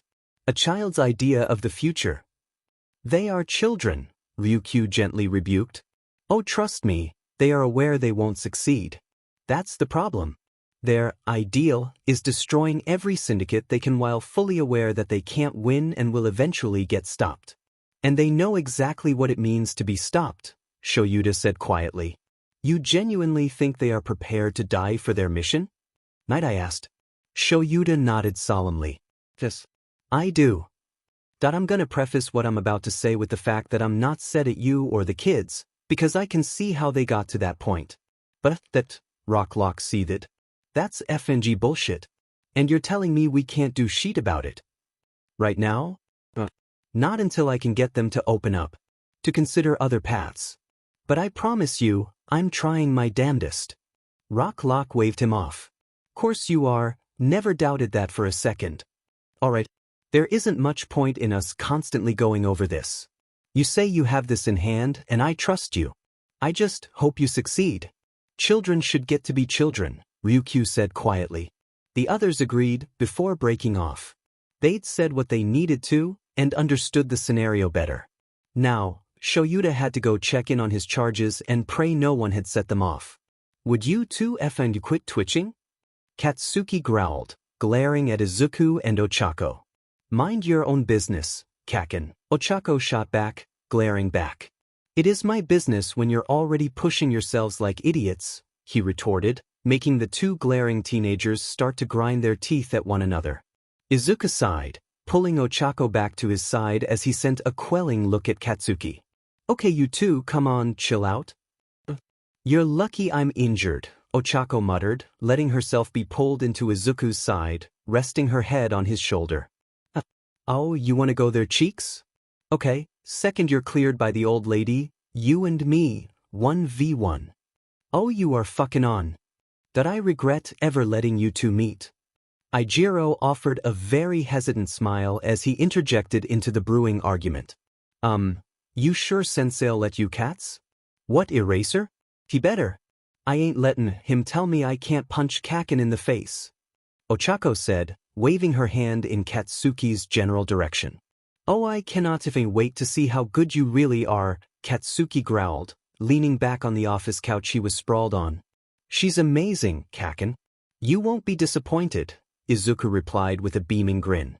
Tsuyu put her finger up against her lip, tilting her head to the side. You seem as excited about them fighting as they are, Ribbit. Kaken just wants to see how good Machi is, and she just wants to show off. I'm just happy they are getting along. That this is getting along? Tamaki murmured quietly, resolutely staring at the table before him. Ochako waved in his general direction. It's easy, Sun-Eater. Kaken was Deku's best friend growing up. I trust him. I just want to show him how good I am, and make sure he knows I can protect Deku. Oh, you actually were paying attention to our hero names? Nighteye asked, floating off her seat slightly as she beamed at the cuddling vigilantes. We already knew them before we came in here. You're the big three, of course we know who you are, Izuku said, giving a one-shouldered shrug. You pay attention to what happens at UA? Mirio asked. We gotta know as much as possible to do our jobs, Ochako replied. What exactly do you guys do? Like, I know you're vigilantes, but like, what's that mean? Nighteye asked. That you don't know what that is, Ribbit? Tsuyu asked, looking at her senior in confusion. I mean, I know the textbook definition, but like, the details. Like what they do, how they work, how they live, how dash. We'd rather not go into detail, Izuku interjected smoothly. Besides, you saw our handiwork in the meeting. The room fell silent at that, most of the hero students looking a bit awkward considering how they recalled what the duo had said. Eijiro bit his lip, a bit too curious not to ask, and considering how worried Katsuki was about them. So, you really don't care that people might have died? Katsuki sat upright, eyes going wide, about to try and cut Eijiro off, but he wasn't able to say anything before Izuku's low, cold voice spoke out. Yakuza aren't people. They are a blight. They have no excuse for what they do. Some villains are just desperate, or abused and hurt and lashing out. Some bad guys get in too deep on accident. Some of them get addicted to drugs or other stuff. They all have reasons. Things aren't black and white and we know it. But Yakuza? Organized crime is by its very definition planned, premeditated, plotted out in backroom dealings and alleys. They know exactly what they are doing and they do it solely to enrich themselves by hurting others. We don't give two sheets about if they die, and the world would be a better place if more of them did. You got no clue what those BSTRDS did to Eri. We saw the tapes. The records. All the notes. We burned every last piece of their research down, 'cause it was fucking awful, Ochako added, her face fallen to a flat, cold glare. And after what they did to my fucking parents' dash, she cut herself off as her voice rose to a growl, her fists clenching in her lap before she turned away from everyone, burying her face in Izuku's shoulder and refusing to look up. He wrapped his arms around her, his narrowed eyes frosted over as he stared down the other students in the room, almost daring them to condemn them further. Katsuki looked on the edge of his seat, unsure what to say, when Eijiro held his hands up in a placating way, a nervous grin on his face. Sorry. Sore subject. I wasn't trying to accuse you or anything. I guess I just don't really get it is all. Was curious. I'm sorry. Izuku stared him down for a moment, before his shoulders relaxed slightly as he let out a soft puff of air. Yeah, I get it. You're hero students. It's different for you. We're not stupid, we know our views are antithetical to how you guys see things. It's fine. But you know, if you ever became heroes, you'd have to follow those same rules, ribbit, Tsuyu said, tapping at her lip. Ochako snorted, lifting her head slightly to look back at Tsuyu. And that's why we ain't never gonna be heroes. Hero work ain't for us and we ain't good for that. We're basically villains to the world anyways. Y'all can do it just fine, and if Kaken likes ye we know you'll be good heroes anyways. Don't you worry about us none. You put a lot of faith in Bakugo's opinion, Mirio remarked, looking back and forth between the silent blonde and the cuddling vigilantes. Kaken is Deku's best friend, besides me. Deku trusts him, so I do. Katsuki scoffed. I'm the #1 best friend, get it right. I'm the girlfriend, I get priority. Bullshit, that means you're in a different category. Nah, that doesn't take me out of the runnin' for that spot. Stop being effing greedy. Make me you Bomberanian. Oh, you are so effing on. Izuku snickered, tension slowly bleeding out of the room as everyone watched Ochako and Katsuki bicker and snip at one another. Further conversation was interrupted by Shouta's arrival, opening the door to the small office and looking like he'd aged 10 years since they last saw him. He arched an eyebrow at Ochako and Katsuki, the two of them currently glaring at one another while Izuku chuckled at Ochako's side. Do I want to know? He asked with an exhausted sigh. Probably not, Izuku replied. He rolled his neck side to side and gently patted Ochako on the shoulder. So, we heading out? Yeah, in a minute. If you want to head down to the car you can. I need to make sure everyone's with their mentors before I can leave, Shouta replied. Izuku nodded, and with great effort, the two vigilantes managed to get to their feet, swaying as they stood upright. Eijiro and Mirio both made an aborted attempt to reach out and help, but Katsuki blocked them from doing so and shook his head no. Ochako shot the blonde a thankful look, before the two shuffled out of the room, the door closing behind them as the sounds of their footsteps faded down the hallway. Shouta was already prepared, holding a hand up to stop any questions as soon as the duo was out of earshot. He sighed. I imagine you have many questions, but I can't really answer any of them. If Zero and Spectre want to share their stories, they will. And don't pester Bakugo for the stories either. Wait, you know? Eijiro asked, looking at his friend. Katsuki rolled his eyes, arms crossed over his chest. Of course I know. Deku told me at the same time he told Sensei. But I won't effing betray his trust. Look, I get that it's weird to be around them knowing what they said and sheet.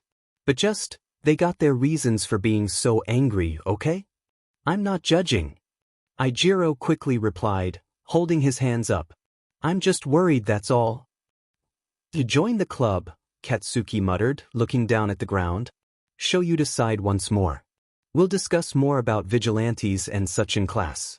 For now, you all need to get back to your mentors and continue your work studies. With the Hassaikai case closed, hopefully you can get a normal work study for once. I feel like you just cursed us, Sensei, Tsuyu replied with a deadpan croak. That I need more coffee, was Shouta's only response, rubbing his forehead. All right, problem children, back to your mentors. I'll see you back at the dorms. Ochako ran her hands through her hair, letting out a breath as she wiped at her face. After returning to Shouta and Hizashi's house, Izuku and her had decided they needed a shower, considering they hadn't had one in a couple days and well, the water was right there. You never knew when you'd get a real chance to wash up or when it would go away, and the heroes were really insistent it was okay, so she spared a glance to her side, where Izuku was sitting on the toilet seat, carefully trying to brush his hair out as best he could. He'd had to help her with the shower, since she couldn't get her cast wet, but at least he didn't need any bandages for the stitches he had, they were okay to get wet. Still, it was a struggle, but they'd managed it well enough.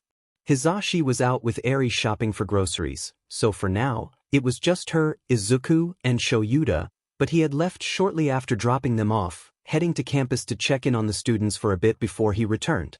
This suited her just fine though, it was nice to get some time alone with Izuku.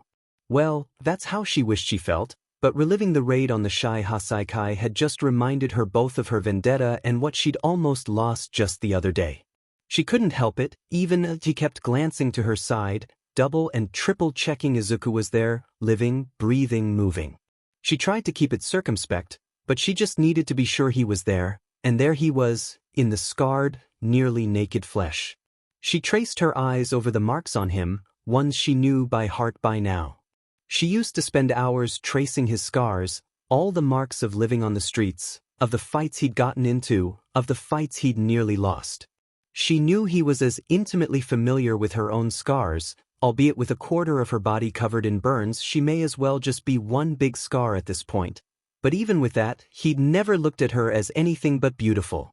Every ugly, permanent reminder seared into her flesh from that day when she lost everything. She used to hate seeing it in the mirror, in puddles, in reflective metals. But he never cared.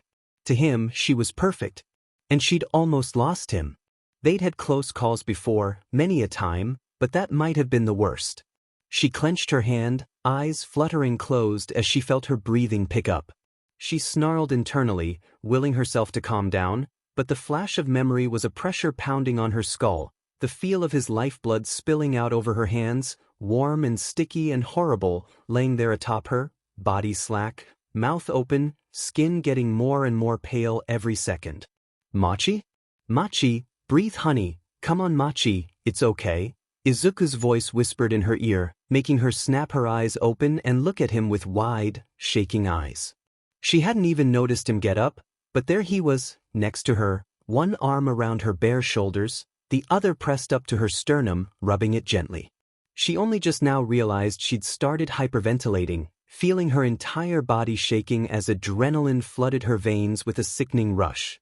No, she couldn't lose it, it was against the rules. She clenched her fists tightly, biting her lips so hard she could taste the coppery taste of blood, willing the pain to bring her mind back into focus. Never lose it, never lose your cool, especially not here where the heroes could come back at any minute. She learned a long time ago that the world didn't care if you were upset, if you were seeing things that weren't there, if your memories slipped into you like poison. The world didn't care, and she wouldn't let it take her. All of her willpower, and she was still so helpless, still finding it hard to catch her breath. She was getting dizzy, finding it hard to keep to her feet, but the solid press of Izuku behind her, his body a firm, warm place for her to rest against, was helping her focus. She unclasped one hand, feeling his fingertips seeking hers, and let them entangle together, gripping tightly, knowing he expected it. His grip was just as tight, her hand clasped in his other arm wrapped about her shoulders, pulling her close as she let her head lean back into the crook of his shoulder. Even if she couldn't breathe on her own, he'd breathe for her. The feeling of his chest expanding and contracting against her back, his soft counts in her ear, they let her find her way back, piece by piece and breath by breath. She kept her mind focused on that, on him, on his touch and scent, letting it drag her back from the edge. As the world stabilized, her chest aching but finally breathing freely, she let herself relax back into his arms once more, leaning against him slightly. She kept careful track of her hands, making sure she wasn't pressing against his wound, and being certain her weight wasn't too much, but he was leaning against the counter, which seemed to keep him stable enough. "You back with me, Machi?" Izuku asked quietly, gently squeezing her around the waist. She swallowed, nodding. "Why yeah," she managed to croak out, her throat dry. She didn't say anything else, and he didn't ask. Part of the rules. He never pestered her about what set her off, and she never asked him. Even if they could guess, they never asked. Never brought it up, never mentioned it later, never confronted it. It was better that way. No time to dwell on these stupid attacks, they had work to do. Instead, he just offered her what comfort she could take in his arms, which, to be fair, was a lot. She was more than happy to let the sensation of his bare skin on hers seep into her, the warmth from his body heat warming her up in a way no heater could. She sighed, letting her shoulders slump, before turning around in his arms. She met his worried gaze with her own, leaning in to press a quick kiss to his lips, before slowly backing out of his arms. He released her after a brief moment, leaving her to hobble to her clothes, and began dressing herself, Izuku doing the same. They still had work to do, more research and planning for when they could get out, and she was more than ready to get away from the heroes and get back to their duties. Katsuki's day could have been better, but he supposed it could have been worse too. The whole talk at Nighteye's agency had taken up the majority of his Saturday, but the way that Eijiro kept pestering him on the way home about how he felt was truly frustrating. What did that DMNCC dumbass expect him to say? Deku was a mess, Ochako was a mess, and he had no clue how to clean the DMN mess up. It was nice having friends who cared. Tsuyu hadn't been pestering him, but she had told him softly that if he needed someone to talk to, she'd listen. He wasn't going to take her up on the offer, but he appreciated it nonetheless. The problem was he really didn't have anything to say. It wasn't like he was hiding how much he missed his best friend, or how unhappy he was with the situation. But what could he do about it? Right now, he didn't really have a plan. No one did. Not even his teachers seemed to have a real plan besides. Be nice, that which Katsuki knew better than to trust that'd work on his dumbass childhood friend. Entering the dorms, he was greeted by the normal loud shouts of hellos from the loudmouths, the much more subdued greetings from the quieter ones, and an approaching Momo. Momo held her hands out wide, her lips spread in a nervous grin. I am aware your day was probably rather stressful, but we were thinking tonight would be a good night for a movie night. Would you be up for it? Katsuki blinked at her, looking to his side to see Eijiro refusing to meet his gaze. Tsuyu stared at him implacably. He wanted to roll his eyes so desperately right now.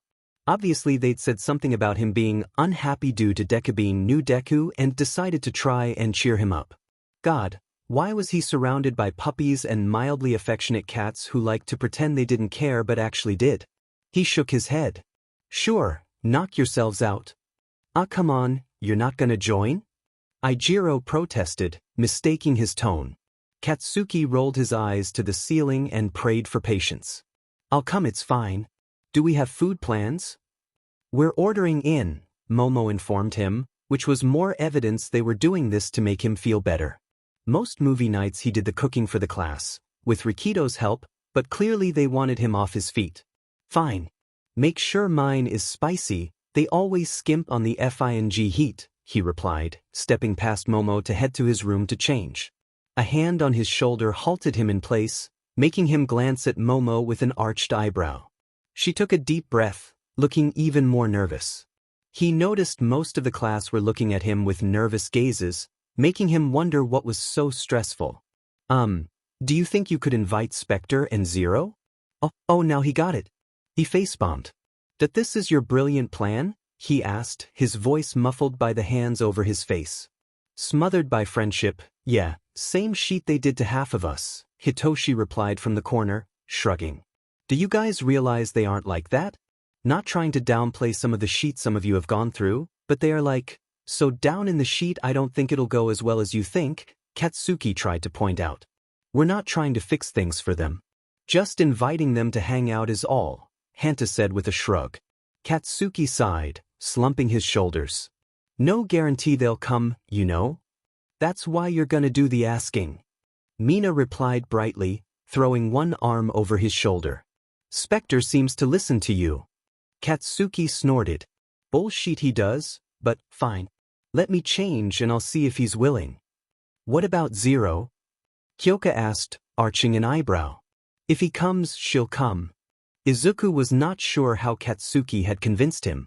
Then again, it was probably a combination of him and Eri's curiosity that made him willing to go along with this ridiculously stupid idea about joining Katsuki's hero class for a movie night. Who needs a special night to watch movies? Couldn't you just put one on or something? Wasn't like he'd done that a lot, but like, it seemed obvious to him. But Eri really wanted to know what it was all about, and even knowing they'd be around a bunch of hero students, she still wanted to know. Ochako was about as keen on the idea as he was, but Eri wanted it, and Izuku was quickly realizing how weak he was to her wanting things. Plus Shoyuta was all for it apparently, and well, Katsuki asked nicely and he didn't ask nicely, so. Don't worry. They know better than to be all in your face about sheet, Katsuki reassured for the 10th time, making both Izuku and Ochako give him a sidelong glance. He rolled his eyes. Can you two back the vigilante death stare down for 10 minutes? It's just F&G movie night. Yeah, F&G movie night. Eri cheered from her place at Izuku's side, making all three freeze and stare at her with wide, fearful eyes. Izuku cleared his throat. You shouldn't say that, Eri. Say what? F-I-N-G. It's a grown-up word. You gotta be old enough to say that. Izuku replied with a nervous grin. He didn't care about cursing really, but he had a feeling Shouta and Hisashi would have strong feelings about the 5-year-old saying the word F-. Eri seemed a bit put out by this, but she nodded, seemingly accepting the reasoning. Izuku internally breathed a sigh of relief, seeing the same expression mirrored on the other two's faces. He had little time to focus on this moment though, as they had arrived at what Izuku assumed was the 1A dorms. Katsuki didn't wait for them to prepare themselves, which Izuku was annoyed by, simply throwing the door open and grunting out a greeting, which was echoed by a lot of teenage voices. Izuku held back a growl, exchanging a glance with Ochako, before following inside, Eri's hand firmly in his own. Thankfully Katsuki had apparently prepared them enough that no one reacted too wildly to their presence. They got a lot of waves and calm greetings, but it wasn't anything over the top. Izuku kept a sharp eye out though. That pink-skinned girl was looking at Eri really closely, almost quivering in place from excitement. So was that blonde guy with the black streak in his hair. He tried to remember what Katsuki and Shouta had told him, Mina Ashido and Denki Kaminari, right? Why would they care about Eri? Well, he supposed he could probably guess. From how they were both barely holding back noises he was pretty sure were variations of, Not that he blamed them for that. Ingenium's younger brother approached them, a smile on his face. Tenya Ida, if Izuku's memory served. Welcome, Zero Inspector. And I see you have brought little Eri. We're quite happy to have you join us this evening. He chopped at the air as he spoke, a peculiar movement that Izuku kept his eye on. Izuku was at least prepared for this. It was awkward for the entire class to call them by their costumed names, and he'd had the discussion with Ochako, so, call me Izuku. She's Ochako, he said softly, but loud enough the entire room could hear him. Tenya seemed taken aback for a moment, before nodding in acknowledgement. Of course. Well, please, feel free to find a seat anywhere, we will begin the movie soon. Do you have a pizza topping preference? We've purchased quite a few varieties. Whatever's fine, Ochako murmured, her eyes scanning the room. After a moment, her hand gently brushed his, tapping the back of it. He followed her eyes, seeing what she was suggesting, a love seat on the far side. It wasn't close to the door, but there was a large window behind it they could get out through if necessary. Of course, to get there they'd have to cross in front of, well, everyone, but it was the best option they had. Ochako led the way slowly, one hand in his, the other using her crutch to progress forward. Izuku made sure to keep a grip on Eri's hand, the child half hiding behind his leg yet still peering around with wide, curious eyes, taking in the sight of all the various teenagers moving about. Katsuki had apparently anticipated their choice, because he had already flopped onto the one end of the love seat, taking the spot closest to the next piece of furniture. Izuku sat himself down, getting as comfortable as he could, before Ochako sat down gingerly, careful not to put pressure on his abdomen as she leaned into his side. Eri clambered up into Ochako's lap, aware of Izuku's abdominal wound as she got herself situated atop of Ochako. Izuku eyed the approaching girl with the long black hair tied back in a ponytail, 3 plates balanced as she held them out to Izuku and Ochako with a smile. Izuku pursed his lips, but carefully took 2 of the plates, transferring one over to Eri as Ochako took her own. Momo twisted her fingers together as she offered a slight bow. We didn't know what you'd want, so we thought plain cheese was best. But we have a lot of options if you want to try others. It's fine, Izuku replied softly. His eyes were drawn to Eri, the little girl looking down at the pizza in confusion. Eri? Something wrong? Where's the chopsticks? She asked, tilting her head back and forth at the pizza. Like a puppy, Izuku's mind helpfully supplied, even as the other side of his mind reminded him that Kai deserved death and he regretted letting him escape the compound. That's pizza, there's no need for chopsticks with that. Ijiro proclaimed, grinning wide with his sharp teeth bared. Katsuki scoffed, taking his own plate piled with a few slices that Izuku swore was glistening red.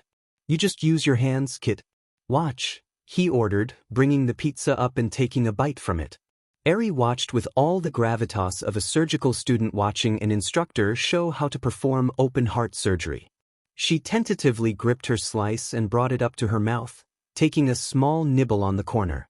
Izuku swore he could see her eyes light up in joy as she began to devour it quickly, pizza sauce quickly smearing on her cheeks.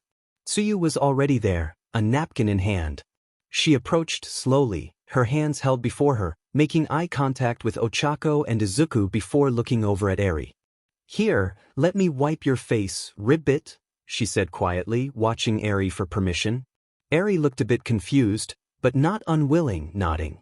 Tsuyu took little time to wipe of the sauce, setting down a small stack of napkins next to the little girl as she left, going to grab her own plate. Izuku surmised.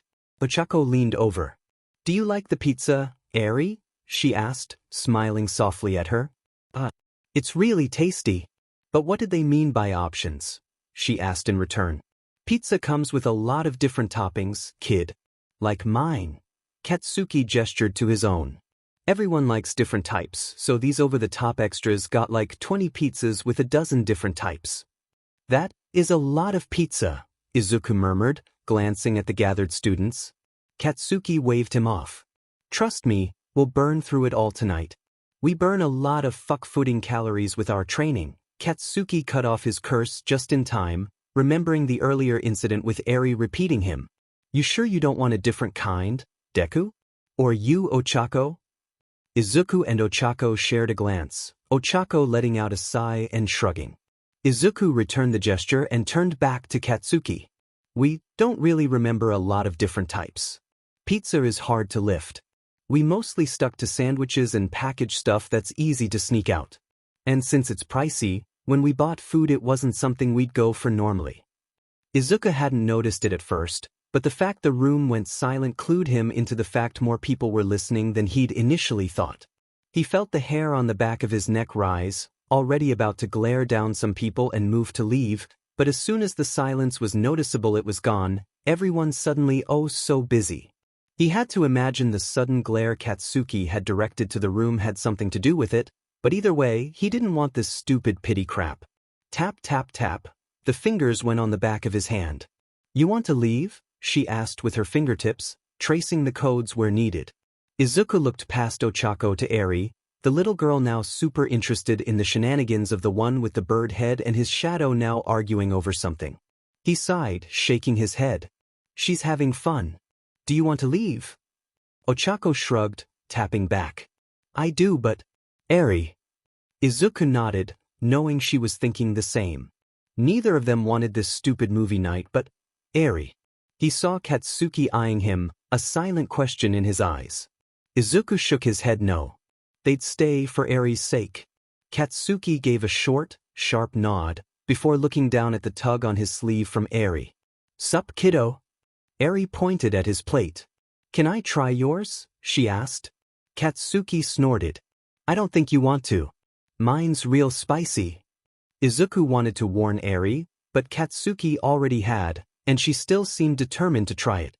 As Katsuki broke off a small piece for her from one of his untouched slices, Izuku and Ochako kept a careful eye on her, not wanting her to get hurt. She popped the piece into her mouth, chewing carefully, and her eyes lit up, smiling widely. "It's good," she proclaimed, making Katsuki cackle, with half the class staring at her in consternation. Ochako blinked.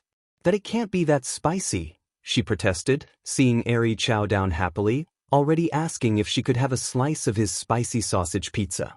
Katsuki snorted, giving Eri the slice he'd ripped the piece off of, and proceeded to offer Ochako one of his other slices.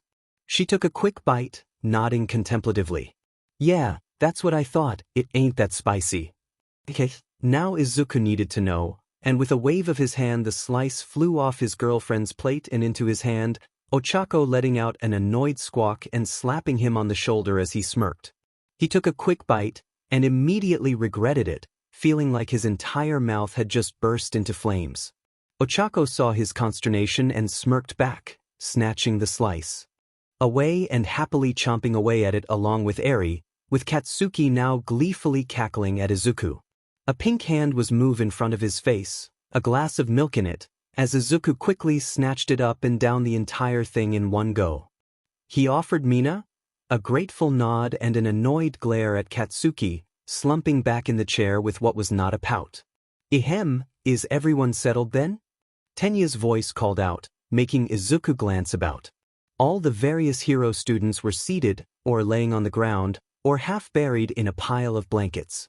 At the affirmations from all the students, Tenya looked over at Izuku, Ochako, and Eri, silently waiting for their confirmation. Eri was too busy stuffing her face, and Katsuki had gotten up to get more for her, as well as snatching Ochako and Izuku's empty plates, informing them he was getting them more to see what they thought. So Izuku just did a quick check on Ochako with the back of her hand, her tapping back in affirmation. He looked up at Tenya and nodded tiredly. Yeah, we're good. Excellent. Let us commence with the movies. Hisashi thought his day had been going okay. He'd spent most of the day with Eri, coloring with her and adding a little bit of teaching in, since it was clear Overhaul had been ignoring her education. He'd picked up a ton of children's books when they went shopping, and he found she really enjoyed being read to, so he'd started teaching her how to read on her own. She was a really smart kid, and while she had a long way to go, she was picking things up rather quickly and he couldn't be prouder. The return of his husband and the two vigilantes hadn't changed much, except Eri had immediately been attached at the hip to the duo. Not that either one seemed to mind much. It was interesting, Hisashi mused, seeing how their walls seemed to fall down around Eri and only Eri. It wasn't too long for the world though, as they'd ended up shuffling off to Recovery Girl's office to have their final round of healing and removal of their casts and stitches. Hisashi wanted to celebrate it, and by the time they returned, they were too exhausted to stop him, so he got to make them a nice, big dinner with mochi ice cream for dessert.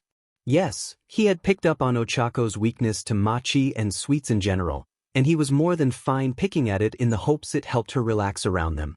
He'd been paying a lot of attention to them, and while they liked to present a united front, he'd noticed small differences. Ever since Bakugo had shown up and given that card over, it had softened Izuku ever so slightly. Not a lot, but just a little bit. Whereas Ochako, she hadn't quite gotten to that same level, still incredibly resistant to trusting them. He wasn't offended by it, of course not. He wasn't an idiot. With their pasts, of course they'd be incredibly untrusting, and they just got supremely lucky Izuku had such a close bond with one of their students. Without Bakugo, Hisashi was pretty sure they'd never have managed to convince the duo to stay, if he was being honest. The problem was that it only really worked on Izuku. Ochako seemed to be mollified by the fact Izuku was happier, and Hisashi thinks Ochako and Bakugo are getting along. Maybe? It's hard to tell, but the snipping back and forth seems to make Izuku happy, so he'd take what he could get.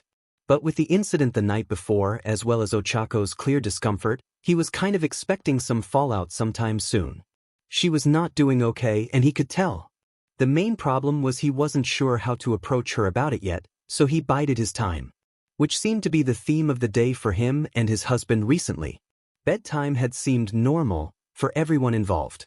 Eri went to sleep without issue, and the new nightlight in her room, the hallway, and the vigilante's room seemed to be of help.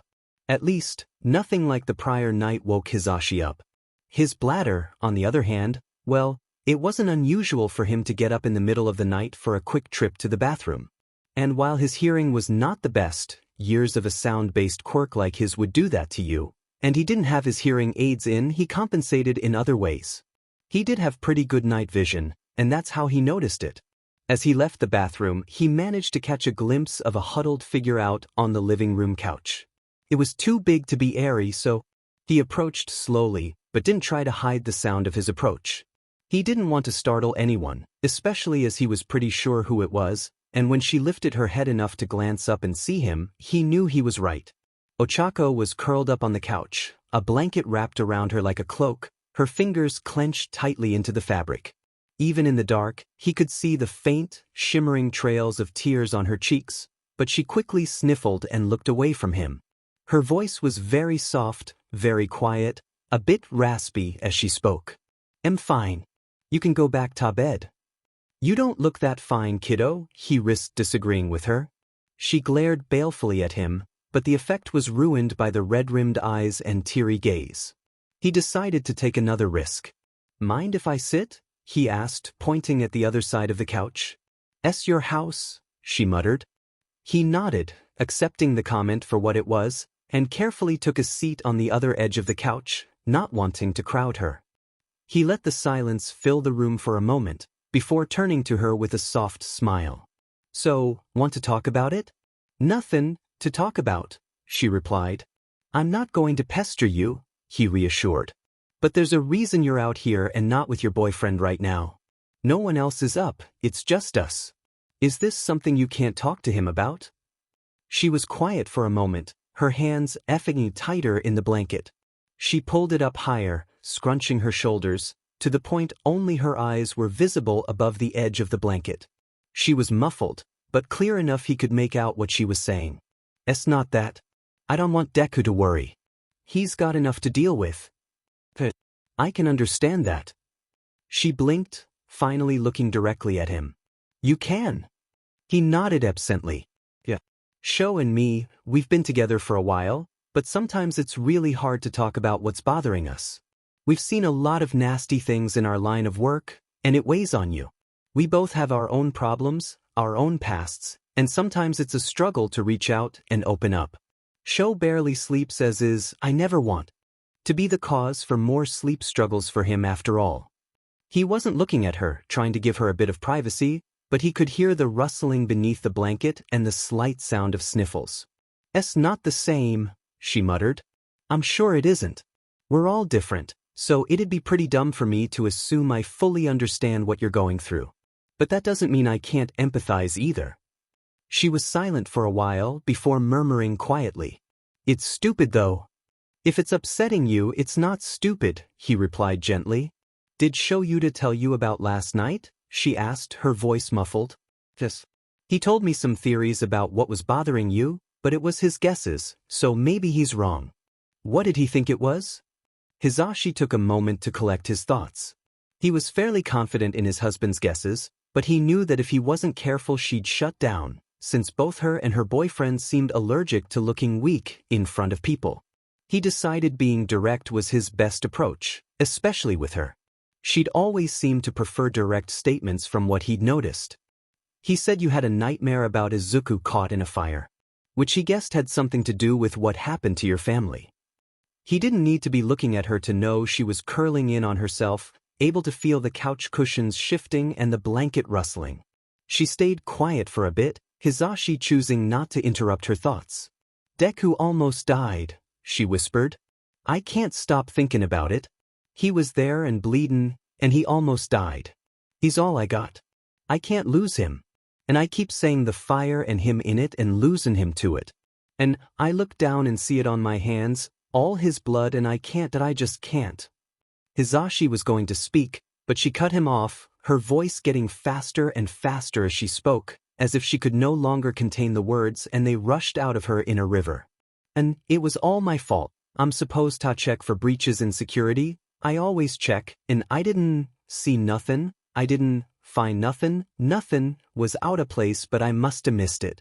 I missed the bombs. I missed whatever did it. It's all my fault he got hurt and almost died, and then I was too slow to call Eraser and he almost died, 'cause I took too long and dash." "Ochako, breathe," Hisashi insisted, turning to look at her as he could hear her beginning to hyperventilate. He got up from his seat and knelt before her curled-up form, holding one hand out but not touching her, making sure her shaky eyes met his as he spoke. "It's okay, you're okay, he's safe and sound, sleeping. You're both okay," he reassured, a steady, quiet mantra to try and help her calm down before she worked herself into a panic attack. She swallowed, eyes closing as she shuddered in place. He could see her hands fist in the blanket, noticing the spark of pink as she accidentally activated her quirk on the blanket, but with how tightly it was wrapped about her it barely lifted on the edges. He didn't call attention to it, deciding he'd wait until she calmed down to say anything. It was painful to watch her face twist as she tried to get control of herself and being unable to really reach out, but he knew better than to interrupt her. It took a long, agonizing minute, but her breathing slowed enough that he could see her eyes crack open, just enough for him to meet her gaze. She didn't say anything, but she seemed to be calm enough to let him speak, so he took a risk. "Ochako?" he asked softly. He waited until she offered him a very small affirmative nod before speaking again. "Would it be all right if I gave you a hug?" he offered. He knew it was risky, but he just wanted to try and offer her what comfort he could. She didn't move or make a noise for a good long minute, but after a bit she started shuffling sideways, towards the center of the couch. At that point she seemed to notice her quirk was active on the blanket, and she tapped her fingers together quickly to end the effect. After she was out of the corner of the couch, she nodded to the spot she'd just vacated. He was confused. There was plenty of room for him to be in the center, or the other side. Why was she? Even in the dark, he could see the discolored skin on her left side, the burn scar that she went out of her way to hide, and like a bolt of lightning he understood. She didn't want him on the burned side. Now that he thought about it, she only ever let Izuka be on that side of her, or touch her there. Even when she was holding Eri, she held her on her right side, never the left. That was a lot to unpack, and he needed to not do that right now. He gave her a grateful smile, making sure nothing he'd been thinking showed on his face as he clambered to his feet, wincing slightly as his bones creaked from having been in a weird position for the past 5 minutes, taking a careful seat where she'd indicated it was okay. He let one arm go across her shoulder, but knowing the burn was there, he didn't let his hand touch the burned part. Instead, he very gently, giving her room to push back if she wanted, placed his hand on the side of her head and pulled her into his side, the teenager tensing up slightly but allowing it after a moment. He let the silence radiate for a while, until he could feel her breaths slowing down. When he judged her calm enough, he decided to continue his risky behavior and spoke quietly. "I'm not going to pretend I understand everything you're going through, but as someone married to a man who risks his life on a daily basis, I can empathize at least a little." She sniffled for a moment, her tense shoulders relaxing slightly. "That I guess heroes gotta deal with this all the time, huh?" He shrugged, making sure not to jostle her. "To a point. We kinda prefer it not be like that, but, well, we all have our nightmares after all. And well, me and Sho have our own baggage from back in the day." She turned her head slightly, enough to look sidelong at him. "What happened?" she asked quietly, her eyes going wide a second later. I mean, if you want to tell me," she hurriedly added, sounding apologetic for asking. He held back his snort at her reversal. "It's fine, I wouldn't have brought it up if I wasn't willing to talk about it," he said with a casual dismissal. His casual attitude was very much a front. Even the thought of Oboro was still painful. But if it helped her, well. His name was Oboro Shirakumo. He was a classmate with me and Sho, back in our UA days. The three of us were our own little unit, not that Sho was overly happy with it. Hizashi chuckled at the memory. "He likes to say we kidnapped him into friendship, but I like to think he just appreciated how pretty we were." The barely audible giggle made him have to fight not to let his grin spread too wide as he continued his story. "We did everything together. Studying, heroics exercises, hanging out. Oboro even tried to convince us to start an agency together when we graduated. Sho was a wet blanket about it, but even he was coming around to the idea. He was a force of nature sometimes. Always smiling, brilliant and shining in the sun, always cheerful no matter what was going on." "Isn't that how you are?" Ochako asked, making him blink at the comment, confused. She scrunched in on herself slightly, sounding slightly embarrassed. "We like to listen to your show sometimes. You know, background noise while we were working cases and stuff." He didn't deny the nice warmth that filled his chest at that, but decided to keep his voice light as he spoke. "Well, nice to know someone appreciates my efforts." Sho normally rolls his eyes at me. He took a deep breath. "Nice you say that. I was always loud and in people's faces, but the whole always smiling thing is more because of Oboro, really." He paused to consider what he said next, because speaking of him was always so difficult, but he really did want to explain what he meant. He hoped that the more he opened up, the more she'd be willing to in return. "Well, I'm sure you've already got an idea what happened. It was during work studies in our second year. Sho and Oboro got one together, thanks to Nimuri. At the confused glance she shot him, he clarified. Oh, Nemuri is Midnight. She was our upperclassman and one of our friends too. Anyways, they were working with her and a hero called His Purple Highness. There was a villain attack, and while protecting some children, Oboro got caught in a collapsing building. His voice trailed off to a strangled whisper as he tried to finish his story. He cleared his throat. Anyways, yeah, that kinda shook us. And well, he's never stopped blaming himself for it. Even now, over a decade later. So I sometimes have nightmares about losing him in a building collapse, or to a villain, or to any other of the numerous ways we heroes face death. It's not exactly the same as what you feel, but, well, like I said, I can empathize at least a little. She was quiet for a moment. I'm sorry you lost your friend, she eventually offered. He let out a sad chuckle and squeezed her lightly. Thanks, listener. I appreciate it. He could hear her swallow as she tried to muster up her words. How do you deal with it? Deku's all I got. I'm just so scared. I'm always so scared. It was bad before, but now it's even worse. Ochako let out a choked, sad laugh as she knocked her head into Hisashi's shoulder. Then again, guess I'm always scared. I don't know how not to be scared anymore. You always gotta be afraid of where your next meal comes from, of where you're gonna sleep, or if you're gonna freeze when it's winter. Gotta know where the gangs are so you don't get caught by them and sold off for something else. And then I got into stealin' and trading info and yeah, not gonna lie, it's kinda fun. She wiggled guiltily at admitting that, but he kept silent, letting her continue. She paused for a minute as if to collect her thoughts. I'm not really afraid for me, not anymore. I know where I'm gonna end up. But Deku is a good person, she insisted. He's not like me. He didn't steal for fun. He did it to live, and he felt so bad about it too. He didn't give info to bad people, that's all me. I convinced him that was okay. I mean sure, only to dumb bad people who'd F it up and get in trouble, but still. Deku's good. Kaken knows it too. Deku deserves better.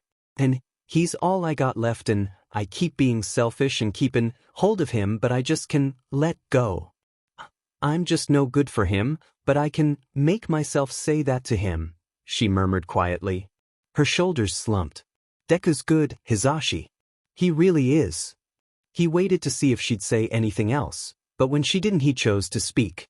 I don't see how you are any less good than he is, Ochako. Her head snapped around to look up at him, disbelief in her eyes. Didn't you hear what I said? I liked stealin'. He hummed. Did you like to steal for the sake of it, or did you steal out of necessity and decide you liked the thrill involved after the fact? She paused, blinking up at him in confusion at his words. He clarified. What I mean is, you were forced into a terrible situation where you had to do some things that were questionable. So you did what you had to do to survive. Your enjoyment of it didn't matter. When you're stuck with awful things, you find what joy you can, and so you found a bit of a thrill in what you did. A lot of heroes have a bit of a thrill seeker in them too, you know. Comes with the territory, he offered with a grin. Ochako scoffed. You're still Sevon, people. I was stealin' and dealin' information. Again, your situation was very different. It's understandable. And most of all, Ochako, you are a child. He held up a hand to forestall the protest he could already see her winding up to do. I don't mean that you haven't matured in some ways. You've had to learn how to survive on the streets, and that takes a lot of strength to do. But it doesn't change that you are still very young, and the world has a lot more to offer you than what it has. You deserve better, though. It's not just Izuku who does. You do too. But you're wrong, she muttered half-heartedly, but didn't argue further. He chuckled. Has anyone ever told you you're very stubborn? Deku says it at least twice a day. He snickered, hearing her answering giggle. He noticed she was leaning more heavily into his side, her voice slightly more breathy, and he could tell she was getting sleepy once more. He spoke softly, making sure no judgment or insistence was in his voice. You want to head back to bed, listener? I imagine Izuku's probably missing you right about now. She let out a deep sigh, her head nodding slightly. Yeah, I should. Don't want him waking up without me. She slowly pushed herself up, sitting upright and letting the blanket fall down as she got up, wincing slightly at the motion. As she started to walk back to their bedroom, she paused, her back turned to Hisashi. After a moment, she turned around and looked at him. Thank you, she whispered, before spinning about quickly and heading back to the room she shared with Izuku. As the door slid shut behind her, Hisashi let out a deep sigh, leaning back against the couch. He got up, tidying the blankets on the couch up just a bit, before heading back to his bedroom. He couldn't fix all her issues for her, no matter how much he wanted to, but the gratitude in her voice was more than enough for him.